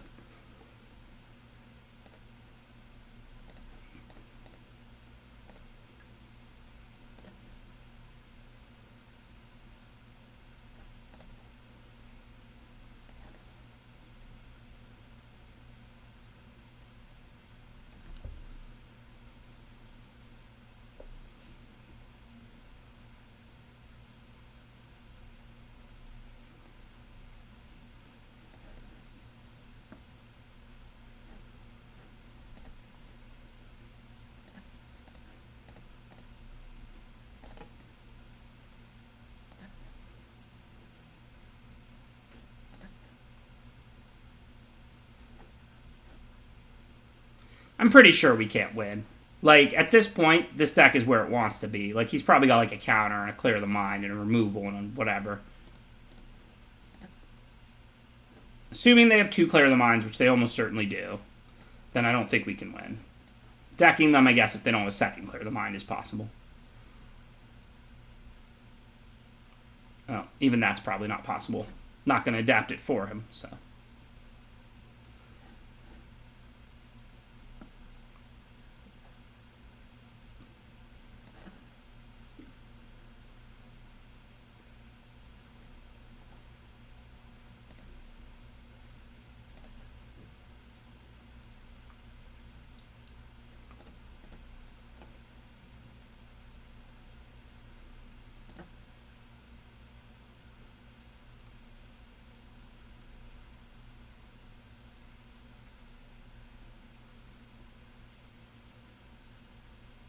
I don't got this kind of time, y'all. I'm old.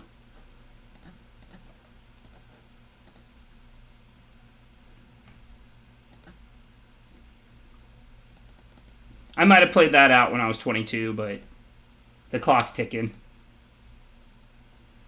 Yeah, that was a sweet deck.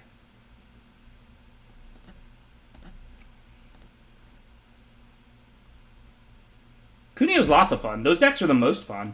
I love decks like that. Deathsea did break that deck.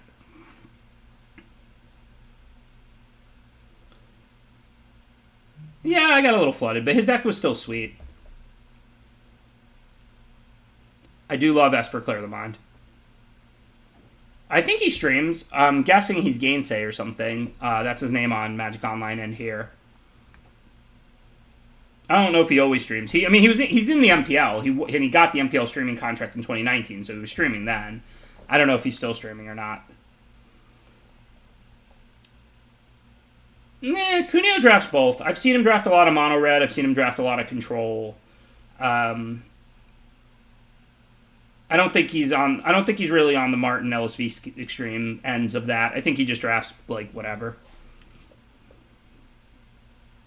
Yeah, I shouldn't have played 23, Jay. How to lose too much. Remind me again, and I'll cut down to 21 after this game.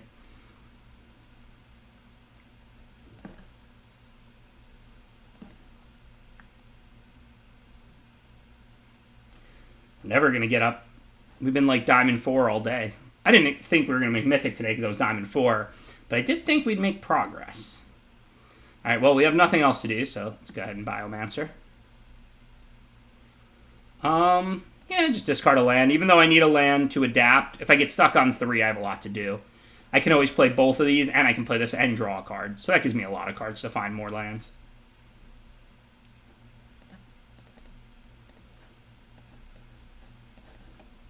You can post his name. I mean, he's a good limited follow for sure. If you found his channel, by all means, link to it here. Okay, so I don't want to offer a trade with the Minister. That doesn't really benefit me. So this turn just looks like a pretty easy attack with Aeromonculus and play another one. It's 1 mana less efficient, but it puts out 1 more power. So that's more important, I think.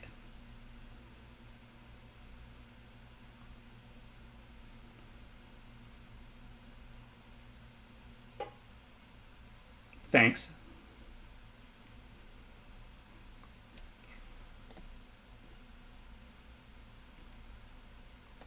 We'll take our fight to the air. The ground might be yours, but hopefully the air can be mine. Again, same decision as last turn. Even if it's slightly less mana efficient, it puts out more power. I don't really see why we would adapt rather than just add another 2/3 to the board.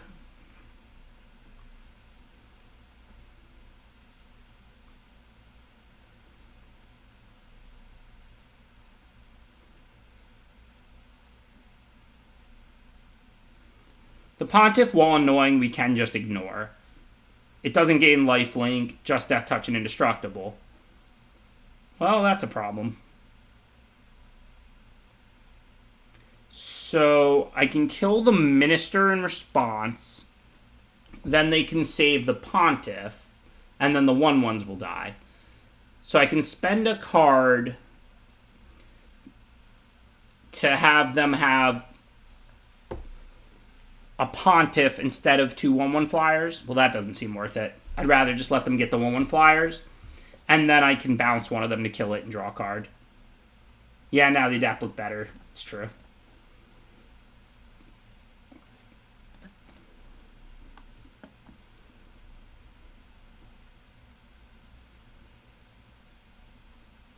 I started right around 3. It has been 3 hours with no off-stream draft. I mean, it's a short stream for me, but time flies when you're having fun, right?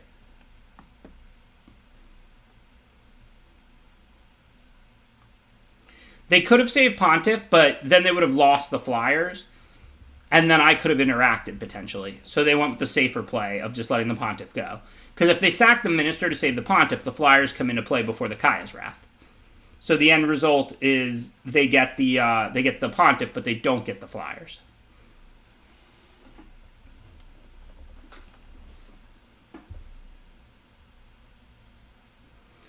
Alright, let's just spiral now in case we draw something we want to cast. Well, something we want to cast, but not at the moment. Just going to hold to protect from discard.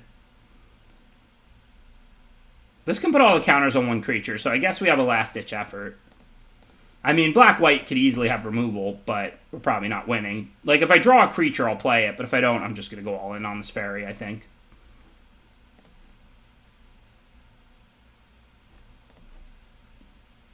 Okay, well, that's a good creature, so I'll just play that instead. See if we can pull removal with that before we play the upgrade.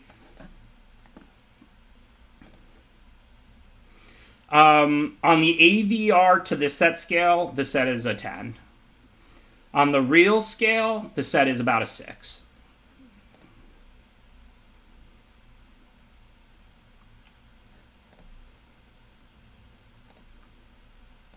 I'm not going to use the Brawl and just risk getting blown out while they have removal mana up. We're not really in a rush. Now that they're tapped, I think we kill the flyer.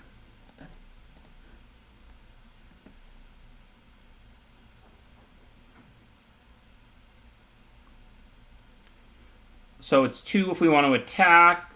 Totally fine, and then we still have 4 to adapt. Could upgrade, then we can't attack, but we can hit both of these. I guess I can see if I draw a creature next turn. I mean, we're winning the race. I think it's just an attack for 5.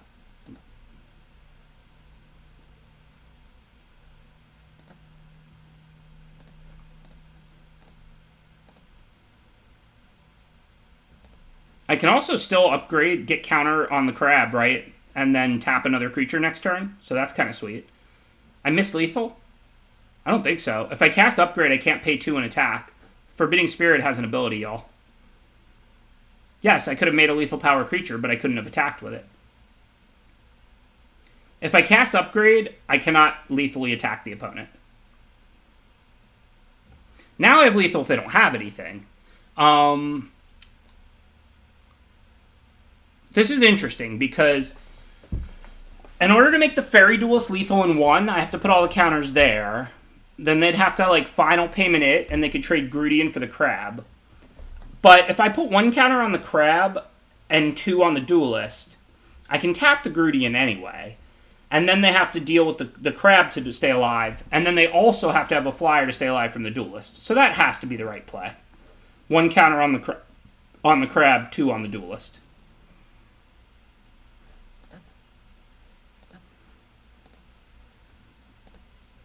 Because if they have nothing, this is lethal. But if they have, like, final payment, if they have to deal with the crab, then they're not dealing with the Duelist. And they have to deal with the crab. So, like, I think final payment's the only card, because Summary Judgment doesn't deal enough. It is common, they might have it. But if they have it, then they take 5, and then they have to have something else for the Duelist. Good stuff. Yeah, I know that we could have made the crab big enough and tapped the blockers, but we couldn't pay 2 to attack with the Forbidding Spirit, so... This time it's chat 13,470, Ben 13 or Ben 14, but yeah, that wasn't actually a missed lethal.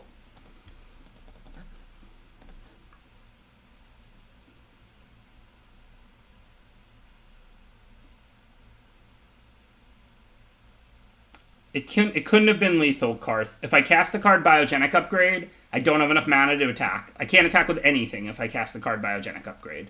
If I don't cast the card Biogenic Upgrade, I don't have lethal. So it's impossible.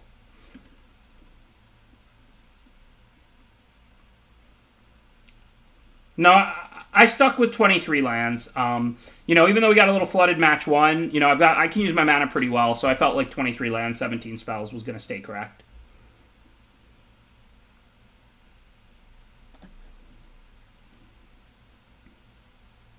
Well, I played the Brawl after they played the Spirit. I don't know if Karth's trolling or not, but I could have brawled the untapped Spirit if I wanted to. But I still wouldn't have been able to lethal, because I still would have only been able to pay for both and hit for 6, or cast a Biogenic Upgrade and not attack. But yes, I could have brawled the Spirit, but it's still not lethal, because the Spirit doesn't have to be in play, right? The ability would still happen. I'd still have to pay 2 if I wanted to attack.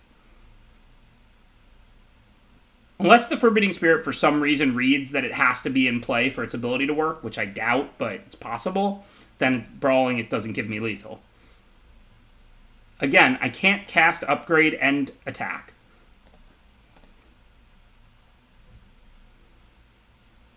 Right, if it's an ETB and not a static, which I believe to be the case, killing it changes nothing.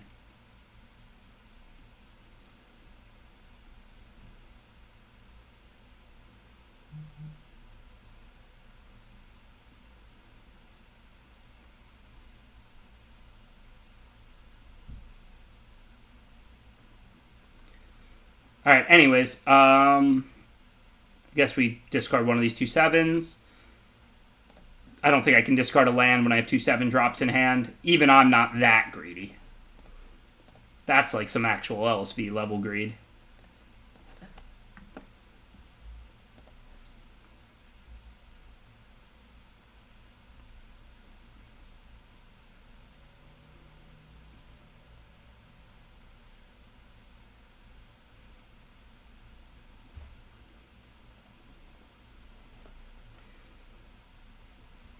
Yeah, sure. White, white, black, black, red. Just cast whatever you want. It's your world. I'm just living in it.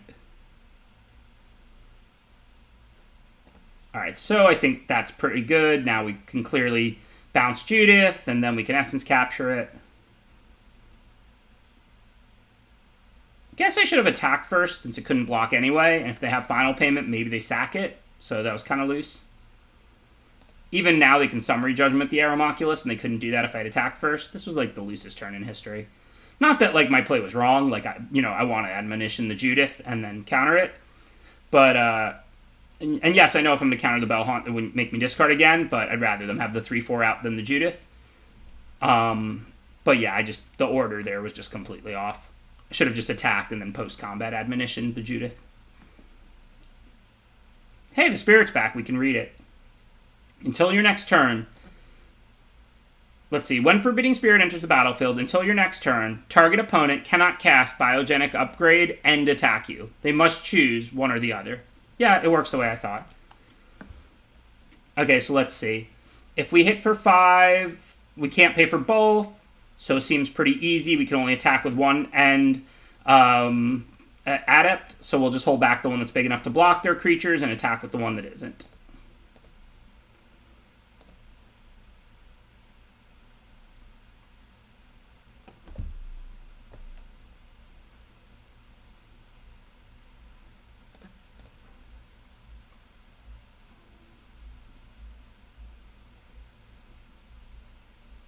I don't know if they're going to have something, but I don't really care about this flyer. We know I'm about to put down a 6/6 haste.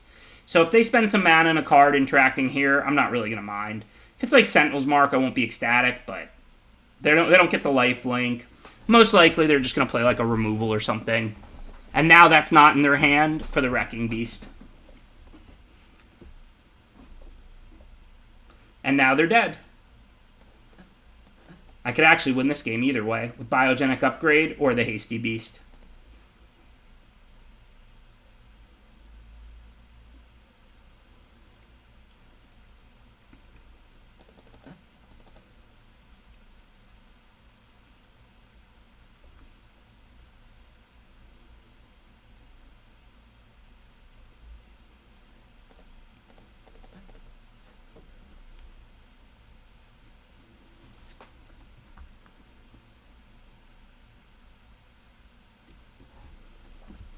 We climbing. One more win and we actually get out of Diamond 4 where we've been all day.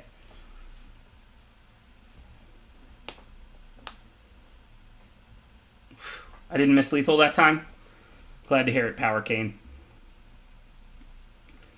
Maybe Thursday we'll see if I'm close. Not today. Today, this is my last draft of the day. But I'll be back tomorrow with 3 more of these, and I'll be back Thursday with 3 more of these. At least for now, that's the plan.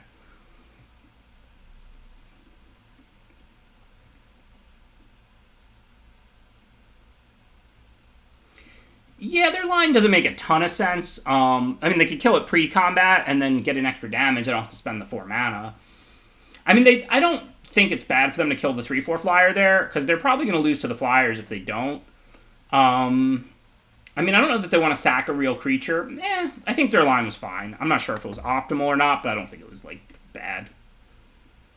Well, historic testing? What am I testing historic for? Is there a historic tournament coming up? I hope not.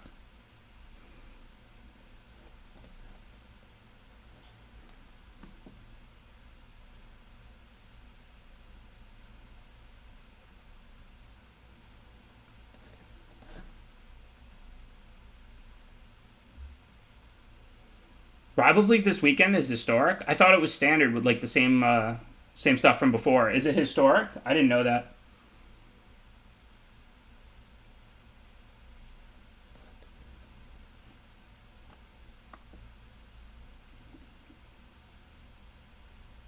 I may have to look into the details of it when I get off stream. Alright, my 04 can block it. I mean, you're probably right. Despite the fact that I'm in it, you probably know better than me. Yeah, I went up to 25 land. Like I've said, you know, I'm going to try, and I'm not going to just, like, throw away the opportunity that I'm in Rivals. But my focus is on my limited content, my coaching, and all of that, and doing more limited content this year. I'm not really that focused on the competitive play side at the moment. Sometimes I test, obviously. Sometimes I don't. And, I mean, I'm always going to try and win, but I really haven't been paying that close of attention to what's going on in Rivals League.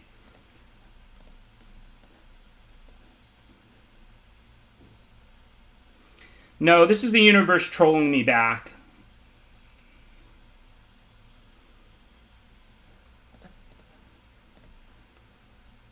Yeah, I just draw all lands and I never have a turn 3 engineer and then mana to spend it on because that's just too good.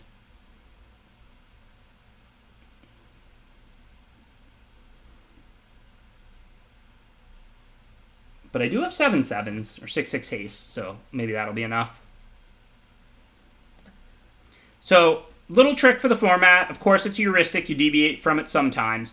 The bigger a creature, the more likely you choose haste on Riot. The smaller a creature, the more likely you give it a +1/+1 counter.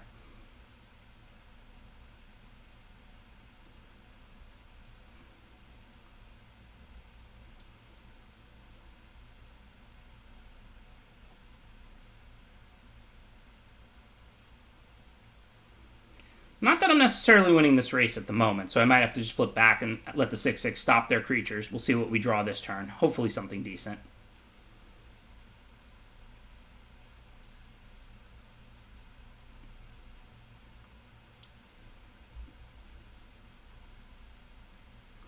So if I attack and play the boar, I can trade it for the 3/2. I take 6 and go to 9. Then I hit them for 6 again down to 4. So that's not bad. I mean, I'm winning the race if their hand is land. If they kill the boar, they hit me for 9. I'm at 6. They still only have 5 on the following turn. Yeah, I think we want to play aggressively here. It also makes Biogenic Upgrade a better draw. I mean, if they have removal or something, I'm going to lose. But, I mean, if they could kill the 6/6, I'm going to lose anyway. If they have removal for the boar, like if they skewer the boar and hit me for 9... Wait, did I math that wrong? I did math that wrong. I'll be at 5, not 6. No, I'll be at 6 if they hit me for 9. Which means I can then just leave the beast back if I brick, and I can attack with it if I draw a creature. So I think this is the right line. Hopefully they don't have a creature in addition to the removal, and then we'll see what I draw. Okay, and that's great. Now, as long as they don't kill it, like... If they go to kill it end of turn, I can activate it. If they kill it on their turn, I think... I mean, I'm going to end up doing it before they attack. I think I want to do it on their upkeep. I don't want to give them an extra card to find a removal. The Spellbreaker will have hexproof on their turn. But do I care? Yes. Mine will be a 5/5, so it can block it. But it is also the best one to tap down. It will stay tapped for one less turn if I tap it now, though. I might not tap at all. I might just, like, not tap and let them attack. I die to a point of damage, but they probably don't have that. And, like, if they attack with all 3, I can block the crab on the Spellbreaker and eat it. If I pass and they have removal, though, I die. If I don't tap the Spellbreaker. Alright. I'll tap the Spellbreaker. I'll be conservative. You talked me into it, chat.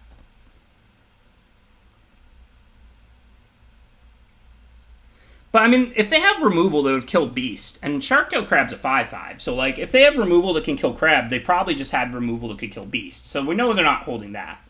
And if they top deck removal, am I really going to win? Like, if they kill the Crab here, they could, like, hit me for 3 and then chump block, and they just kill me on their next turn. My play was probably right. This is probably not right. I'm probably not supposed to have tapped on my turn. Because what if they draw, like, a creature? I would have rather had this be tapped for an extra turn. Because I didn't have to tap it. They can't attack. If they attack with all 3, I would just block and pay the Adept and eat it. Well, this is interesting. Well, if they have a pump spell, it would most likely kill me, so I'm probably just going to block. I assume they're going to have, like, Skewer or something.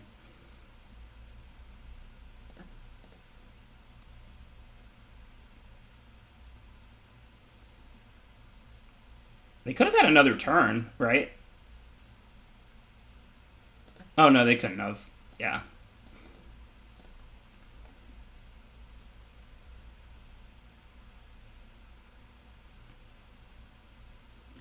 I don't know. We'll see we'll see. Use meal. I'm taking suggestions. Yeah, the Beast has trample, but they didn't have to tap the 3/2, so they had 2 blockers. But yeah, they would still die. There was nothing they could do. If I didn't block the 3/2, I was dead. Then they would have skewered me to death.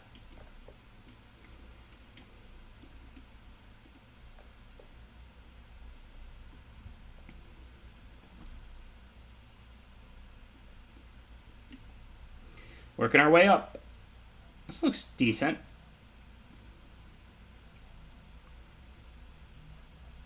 Without the tap, I would be skewered.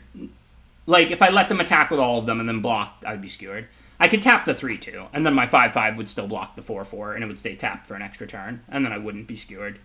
But if I let them attack with all 3, like I was potentially talking about, I would be skewered.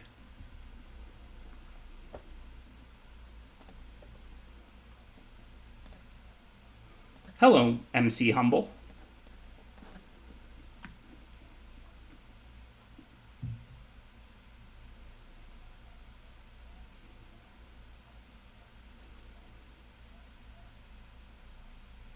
Alright, ramp early, loot late when you know what you need. We missed some damage, but I think that's well worth it. Obviously, if they block, I'll loot, but I wouldn't expect that.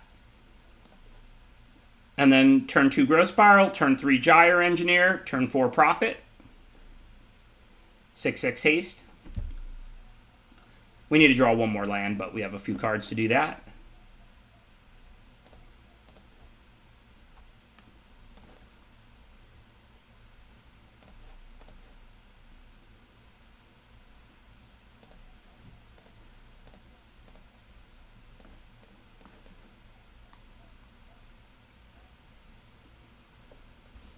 I mean, I'm not against a 6/6 haste on turn 4. I mean, I'd prefer if it was against a non-blue-white deck, a deck that maybe couldn't necessarily kill it. But if they have, like, the pacifism removals, then I have the admonition. So, this looks good. They said good game. Are they serious? I mean, I don't know what they have, but it seems like an early good game. But I guess they are humble after all. Oh, I think my banner blocks their names, but my opponent's name is MC Humble. Well, if I play that one and attack with both, they can double block 1. They lose both. I do lose the 6/6. I'm not sure if it's actually better. I could just attack with 1, and then... Well, I don't have anything out to fight the one of these that double blocks, though.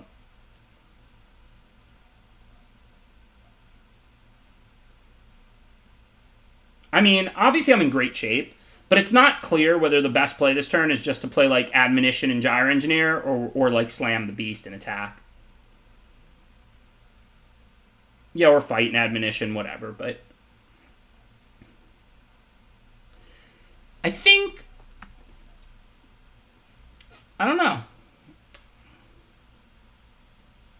Yeah, Arrester's an instant if they double block, that's true. And they're probably going to. And then I can bounce the, like, 2/3 flyer Just going to let them double block, and then I'll bounce the 2/3 flyer, and then trample over for 4, so they'll take a bunch of damage, and I'll kill a creature. I mean, this works pretty well. I even get the card, right? Or no, it's combat, not my main phase, so I don't get the card, but it's not if you cast it during your turn. But still, I get all the trample damage. So it's not like they save themselves from taking the hit for the turn. I eat the creeper, I bounce the Aeromoculus, and I get all the trample damage. So that looks pretty good. And now next turn I can even play the second beast and the Titanic Brawl, because I have the extra 2 mana. So I'm pretty sure they're dead here. They might be going to 1, but either way. Nah, they're dead. Super dead. These have trample, so you can't chump it with a 1/1. Is turn 4 6/6 haste? Turn 5 6/6 haste? Is that good? How did that happen? Oh, Gyre Engineer. Thank you for your service, Gyre Engineer. Appreciate the extra 2 mana. That was very generous of you.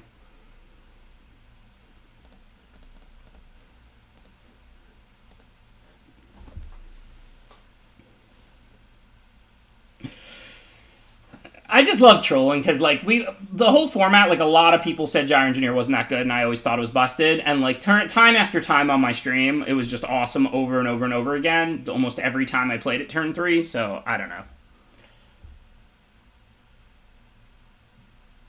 It was turn 4 and turn 6, but by choice.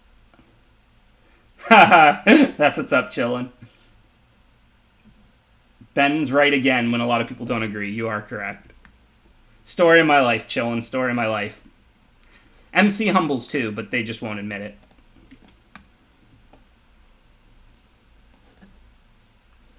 It is nice when you get good draws, right, Iwan? Yuck. I guess they go on the bottom, so if we draw another land or 2, then we'll draw all spells after that, right? Hard to flood with 5 lands on the bottom. I know, I can't believe it's been 2 years, Davis Shark. This opponent knows what's up. The dog knows. Snap Law Mage is binding. Well done, doggy dog. Alright, so we could admonition it to get it back. I could use the mana and play the Benthomancer the Biomancer if I draw a land. Otherwise, I can play Aeromoculus. Yeah, I think that's worth it. This stops mana abilities too, right? Yep.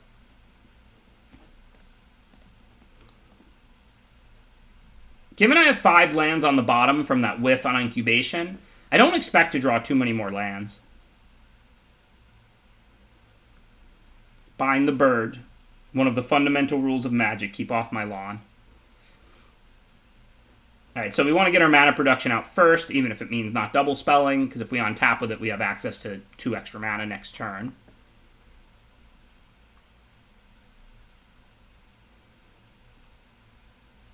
That is true, Cold Grits.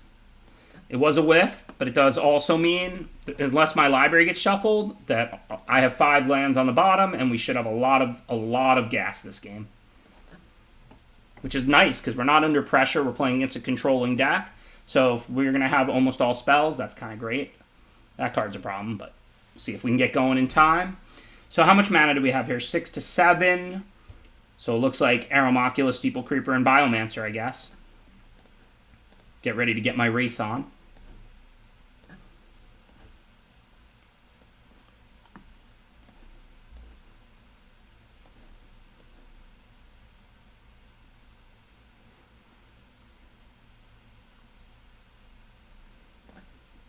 We are playing Ravnica Allegiance Draft.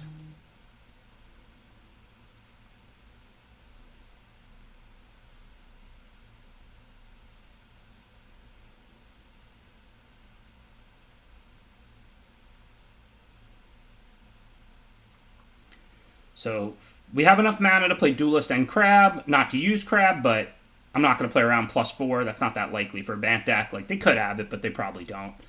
So I think we just attack, Duelist the Savant when they block, and then drop our Crab.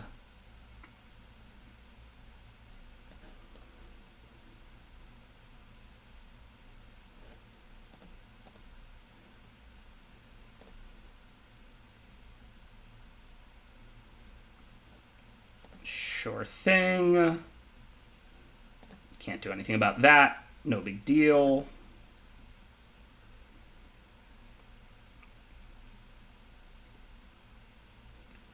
That, on the other hand, is a bit of a problem. Do I have to chump with the crab? Yuck. So if I put the Duelist on the Beast, it can't block the Colossus. I take 4, 12 exactly, and die. Yuck. So I have to chump with my Shark Crab. There's no profitable double block. Might as well block the 8/8, I guess. This game's not over. I mean, Colossus can be blocked. I have all these Aeromoculuses that can block it. I mean, I'm in bad shape now, thanks to the 6/6 haste. But it's not like I'm dead on board or something. So now let's see. This is a fight, not a bite. Is there any way I can kill the Beast and not hate my life? Not really. I can block the Aeromoculus on the Gate Colossus and then fight since it's going to die anyway and deal 3 to it. And then I guess I can trade the other Aeromoculus for it. But I will end up dying to this Gate Colossus. That's the bigger problem to deal with, not the Wrecking Beast. I mean, they're both problems. But I can put the wall in front of the Beast and soak up the trample. I guess I need to find options. Even though the 2 spells in my hand are lands, first let's Biomancer and see what we get. Maybe we'll draw Upgrade or something awesome. Okay, that didn't happen. I think... What are we going to do? I have to block Colossus, so I have to use 4 mana on Aeromoculus, which means I have 1 for Brawl, and I have none for Wall. So I think we'll discard that. And then, if they have anything, I'm not winning anyway, like, who cares?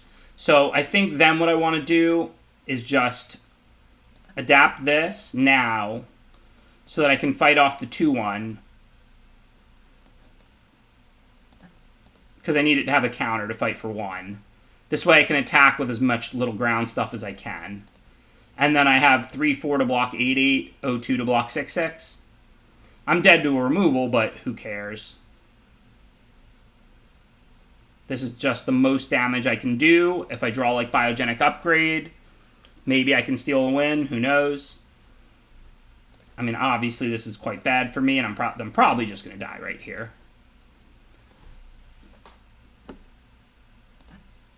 I have my own giant Wrecking Beasts I can play. I've got Warrant, which would be a decent draw. I don't think that's going to do it. Or Biogenic Upgrade. I think I'm pretty dead. I can't swap blocks. The reason this game has been so hard is because Gate Colossus can't be blocked by creatures with power 2 or less.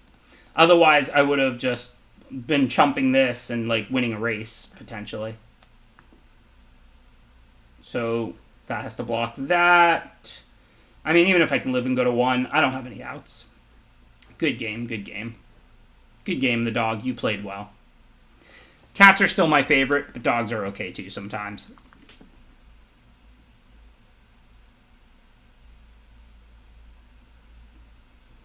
No, I mean, maybe I'm supposed to try and kill the 6/6. I just don't know how I win that game, because I don't have removal for the Colossus. Whereas if I drew my own Wrecking Beast, I could play it as a 7/7, and it's already bigger than the 6/6. What I was really trying to do was make Biogenic Upgrade an out. Remember, with the 5 lands on the bottom, I did only have, like, whatever, let's call it a 15-card effective library. So I wanted to get in a punch, chump block, and try and top deck Biogenic Upgrade for the win over the next turn or two. Oh, the upgrade got milled? I might have missed that. I don't think I was paying attention to exactly what they milled. I don't think I saw that.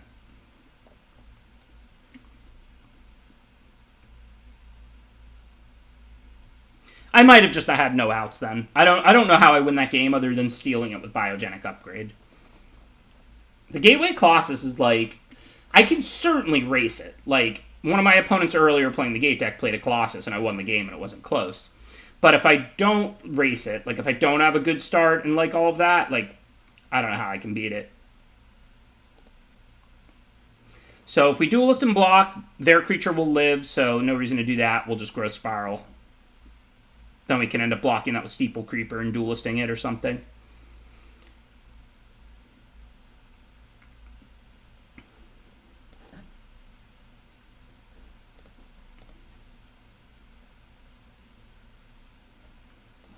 So it looks like Steeple Creeper here, because then we can attack, and then next turn we can play Aeromoculus, block the Plague White with the Aeromoculus, and Fairy Duelist it. We'd rather attack for 4 than for 2, so that makes the correct sequencing. Steeple Creeper first, Aeromoculus second. Play the one that we'd rather attack with first, and the one that we would rather block with on the Plague White next turn, we can hold that one. Yeah, Shark 2 Crab, them forcing the block, that's when they really won that game. I'm not sure if I could have played differently, but, I mean, I could have, but I couldn't anticipate Wrecking Beast specifically either. Alright, so obviously I'll attack. If they take it and they swing back, it's still 4 for 2, if nothing else. And if they block, of course, it's great for me. I get to use the Duelist while they're tapped out. I mean, that was a good game. Like I said, I couldn't really put them on the Wrecking Beast. Good game, deck list.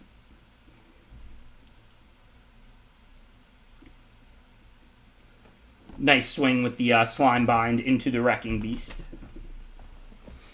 So I'm definitely going to go for it. I don't really care about the Aeromoculus if they have anything good beats. If not, I get a free kill on the Plague White. Steeple Creeper's fine as long as you're blue, if you give it flying. A 3-mana 4/2 is okay in this format, not great. But like a 3-mana 4/2 flying when you need it to be can win games.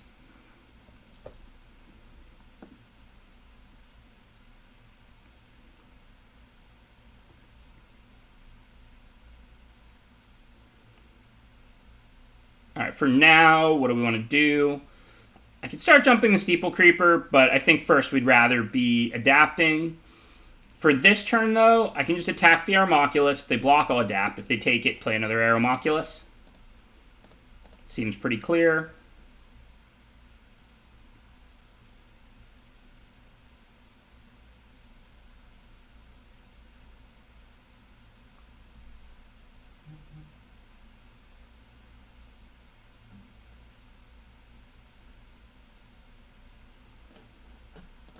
Maybe they have to get back 2 creatures card, like Dead Rebels or whatever it's called. Because I don't know why they would chump here just to make me tie up my mana. Like, I'm not really under much pressure. The reason to do it would be that if they like they didn't really mind. Like, it's not bad to like tie up my mana and sack a 1/3 and ping me if you're going to advance your game. But like, you know, their attack wasn't going to be very good. Steeple Creeper would trade with Vampire, like 1/2 on Oligarch or take it. So I assume that the only way that it would be right to block there would be if they wanted to buy back 2 dead creatures. Alright, so I don't care about giving them a 1/1 token, even though I do think they might have the buy back 2 dead creatures card. It's going to happen sooner or later. This is pretty much a free kill. I don't think a 1/1 flyer is really going to change much here. And if they did go for like a pump spell, then that would be even better for me because I have Warrant Warden. Yeah, there's Dead Rebels. I called it. Still Psychic. I mean, not Psychic. Sorry, what did I just say?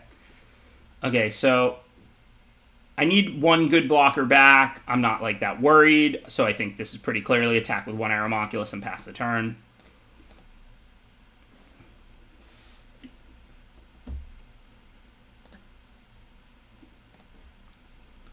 And, I mean, we still have Warrant up. We have Capture. I'm not going to counter the Plague White, though. However, Judith, I will counter and put a counter on the Duelist.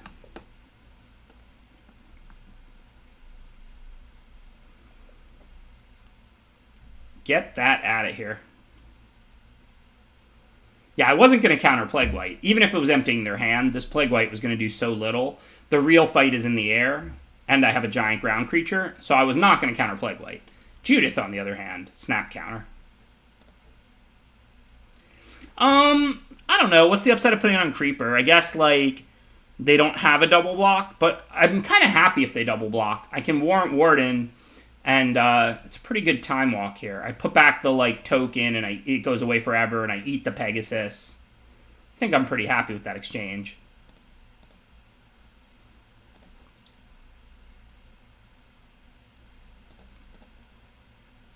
Just diversifying threats. But there's some upside to putting on the Creeper. I guess I don't have to sink mana into it then, so that's valid.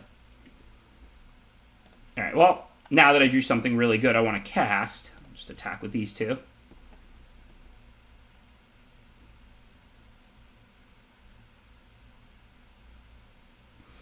And we cannot adapt. Leaving the blue open there is such a tell, especially when Arena does it automatically. Although they'll probably think I have another Essence Capture, since that's uncommon and Warden's rare. So their opponent right now is probably like, well, they probably have an Essence Capture. But I guess when it doesn't pause when they play a creature, then they should figure out it's not Essence Capture, and then it has to be Warden. The Arena pause strategy. That's what you come here for, the really high-level analysis.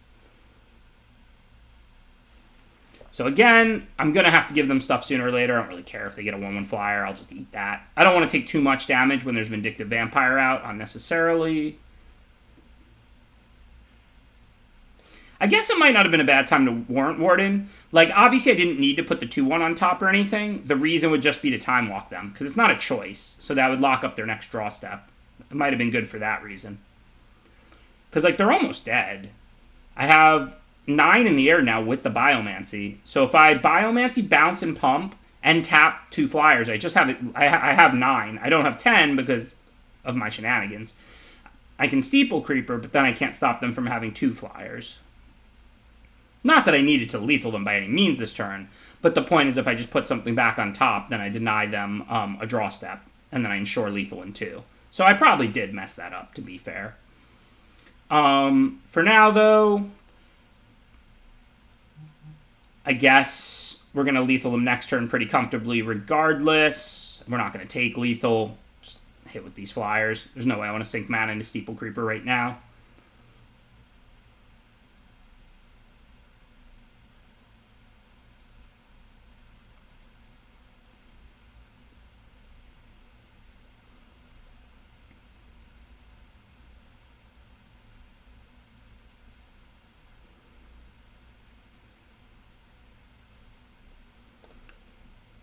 Okay. Now I'm just going to chill.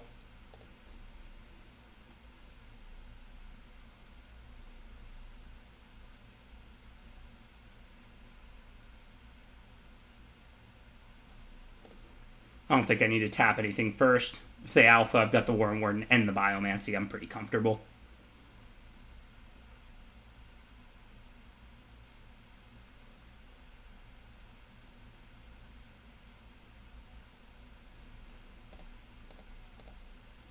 We're going to win this game without even casting Wrecking Beast, assuming they brick here. So now they should be dead. End of their turn. Let's Crab, tap the flyer, on tap, Biomancy, and that's game, right? Yep. Bounce the other flyer, and they're dead without us even playing Warden or Wrecking Beast. 3, 5, 7, 8, 9.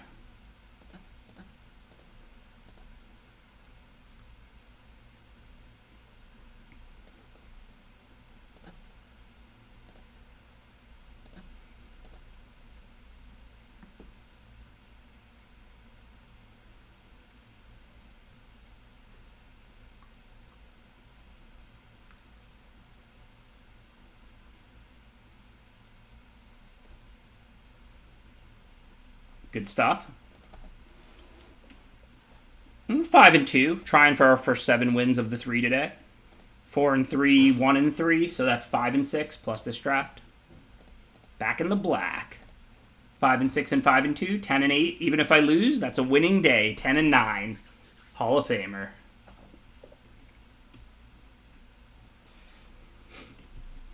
That's how it goes, Miser Lou. Always improving. Always learning. They say you can't teach an old dog new tricks. What about an old human? Honestly, the Gruul deck was the best of the 3. I just drew very badly in that draft. That Gruul deck was, like, totally busted. It was, like, good curve, enough removal, like, 4 Arnix, 2 of the 3-mana 4/4 Trample Haste, like, 2 Savage Smash. Like, that deck was beautiful.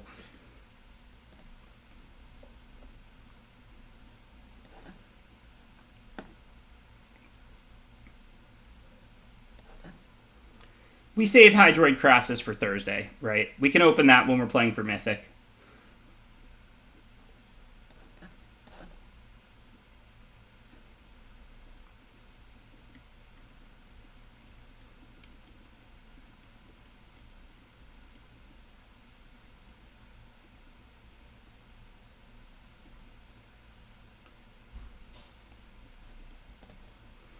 Chump block, no thank you. Attack and play a creature bigger than the board, yes please. I lost a Streamer Showdown? Oh, I lost versus Lady Lavinius. And I lost versus Cuneo twice. I'm 0-3 against other streamers I know of. Okay, this looks good. Attack. If they double block, we get them good with Warrant Warden. If they take it, we can play Aeromoculus and still have Warrant Warden for their turn.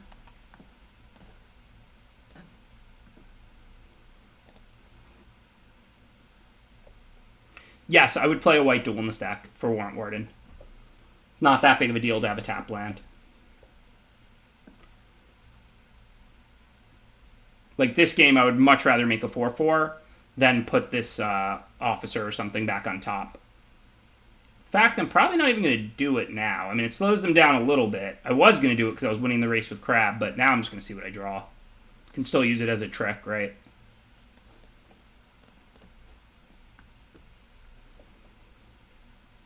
J. Rao with all this removal.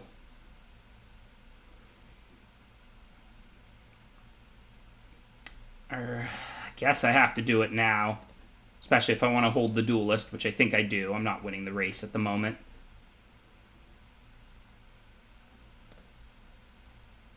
Gonna need to draw some 6/6 hastes.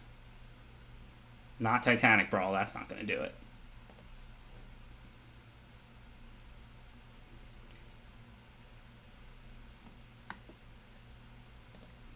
Good games, Joe Howard.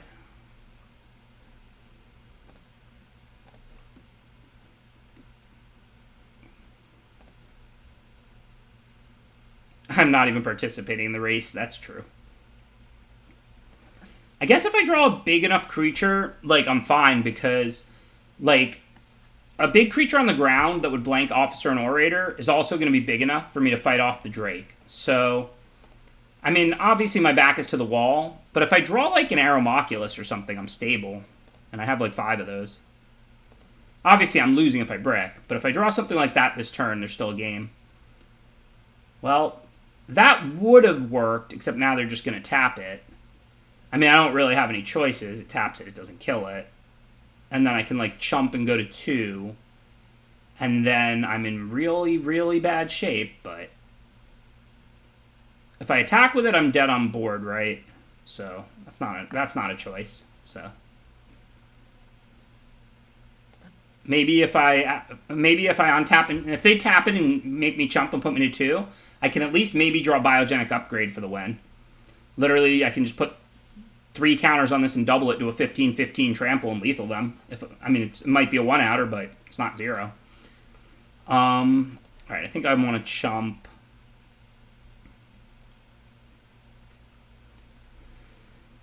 So this is interesting. So I can brawl off the Guild Mage or the Drake. How do I win this game? Let's say I go to combat and they tap. Then I can, like, let them attack with everything, fight the Drake, and, like, bounce the Guild Mage or something. Let's say they take it. Maybe I can steal a win then. They're at 6. I bounce something, they're at 7. Because they gain 1 from Orator. I think I have to play to top deck Biogenic Upgrade next turn. I think that's basically my only out. I'm trying to think if I can sneak in lethal without the upgrade. If I bounce the tapper or fight it, it works either way.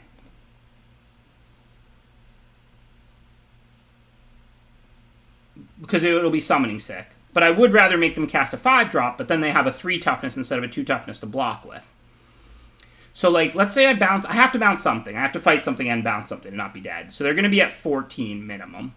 If I draw upgrade, this is a 15/15 trample. So I still lose then. It's a point short. A point short is a point short.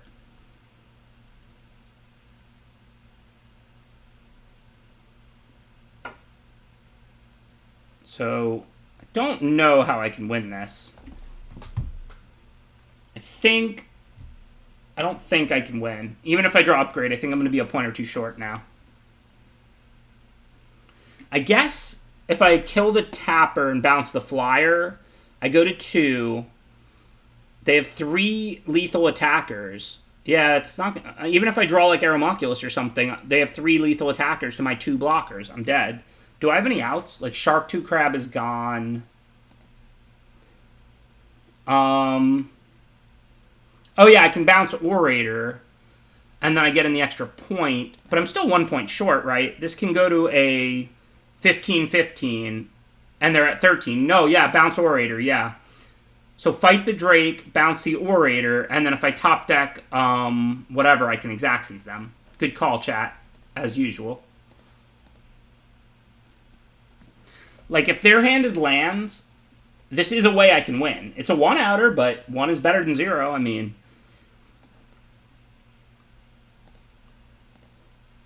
Because then they don't gain the life, so this will grow to a 15-15 if I draw a Biogenic Upgrade, and they'll have 2 toughness on tapped. So I can actually Xaxes them now if they didn't draw anything else to play, if they just play Orator and pass. If I top deck upgrade, I 1-outer them. I'll take it. 1 out's better than none. Well, that's not upgrade, but we tried. Good job finding the line, chat. 1-outer's better than none. That was a 4%er to win the game, probably. Like, assuming this card isn't like an instant they could play, finding that line gives you 4% to win the game instead of 0. 4%ers happen, but not today. Good game. Thanks, everybody who hung out today. I did like RNA a lot more than GRN. I feel good about playing RNA this week. Some rough draws to start off with the Gruul deck, but then we bounced back with a 4-3 and a 5-3, and the cards we saw were not, like, exceptional in those 2 drafts. Appreciate everybody who hung out. Thanks again, Lady Lavinius, for the raid. Thanks to Andrew Cuneo and Voxy for stopping by. Thanks to all of you who participate in my stream and suggest lines and critique play and just, you know, are active participants. Very much appreciate it. Thanks again to Nixius for gifting out 5 subs earlier. I didn't forget about you. That was super generous. I know there's been a bunch of subs. Thank you, Carter89, and everybody else who subscribed. I really do appreciate the support for my content. I think it doubles all the counters, not just the 3, right?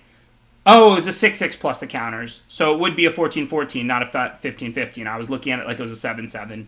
Yeah, you're correct. I was 1 short anyway. I had no outs. You are right, Swimming.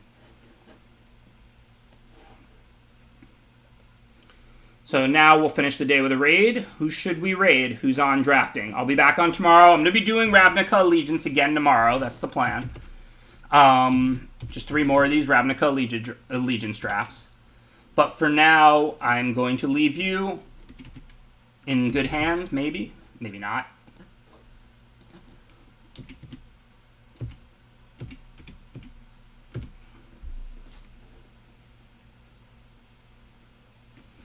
Yeah, no, you're right. It would have been a 14-14. I was giving it the 3 counters and doubling it from a 7-7, but it was really a 6-6 with 4 counters, so it would double to a 14-14. You're right.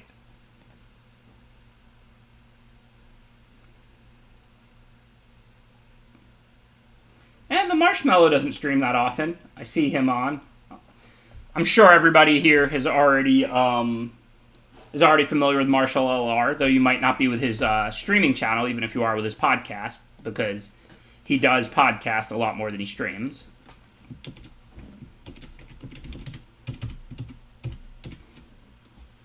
But I'm going to raid Marshall of the Limited Resources himself. So go along with this raid if you want to check out Marshall. And come back tomorrow at 3 p.m. if you want to check out me. Other than that, thank you everybody for hanging out, contributing, participating. And I'll see you tomorrow. Thanks, DC. That means a lot to me. That is what I go for, so I do appreciate the compliment. Have a good night, y'all.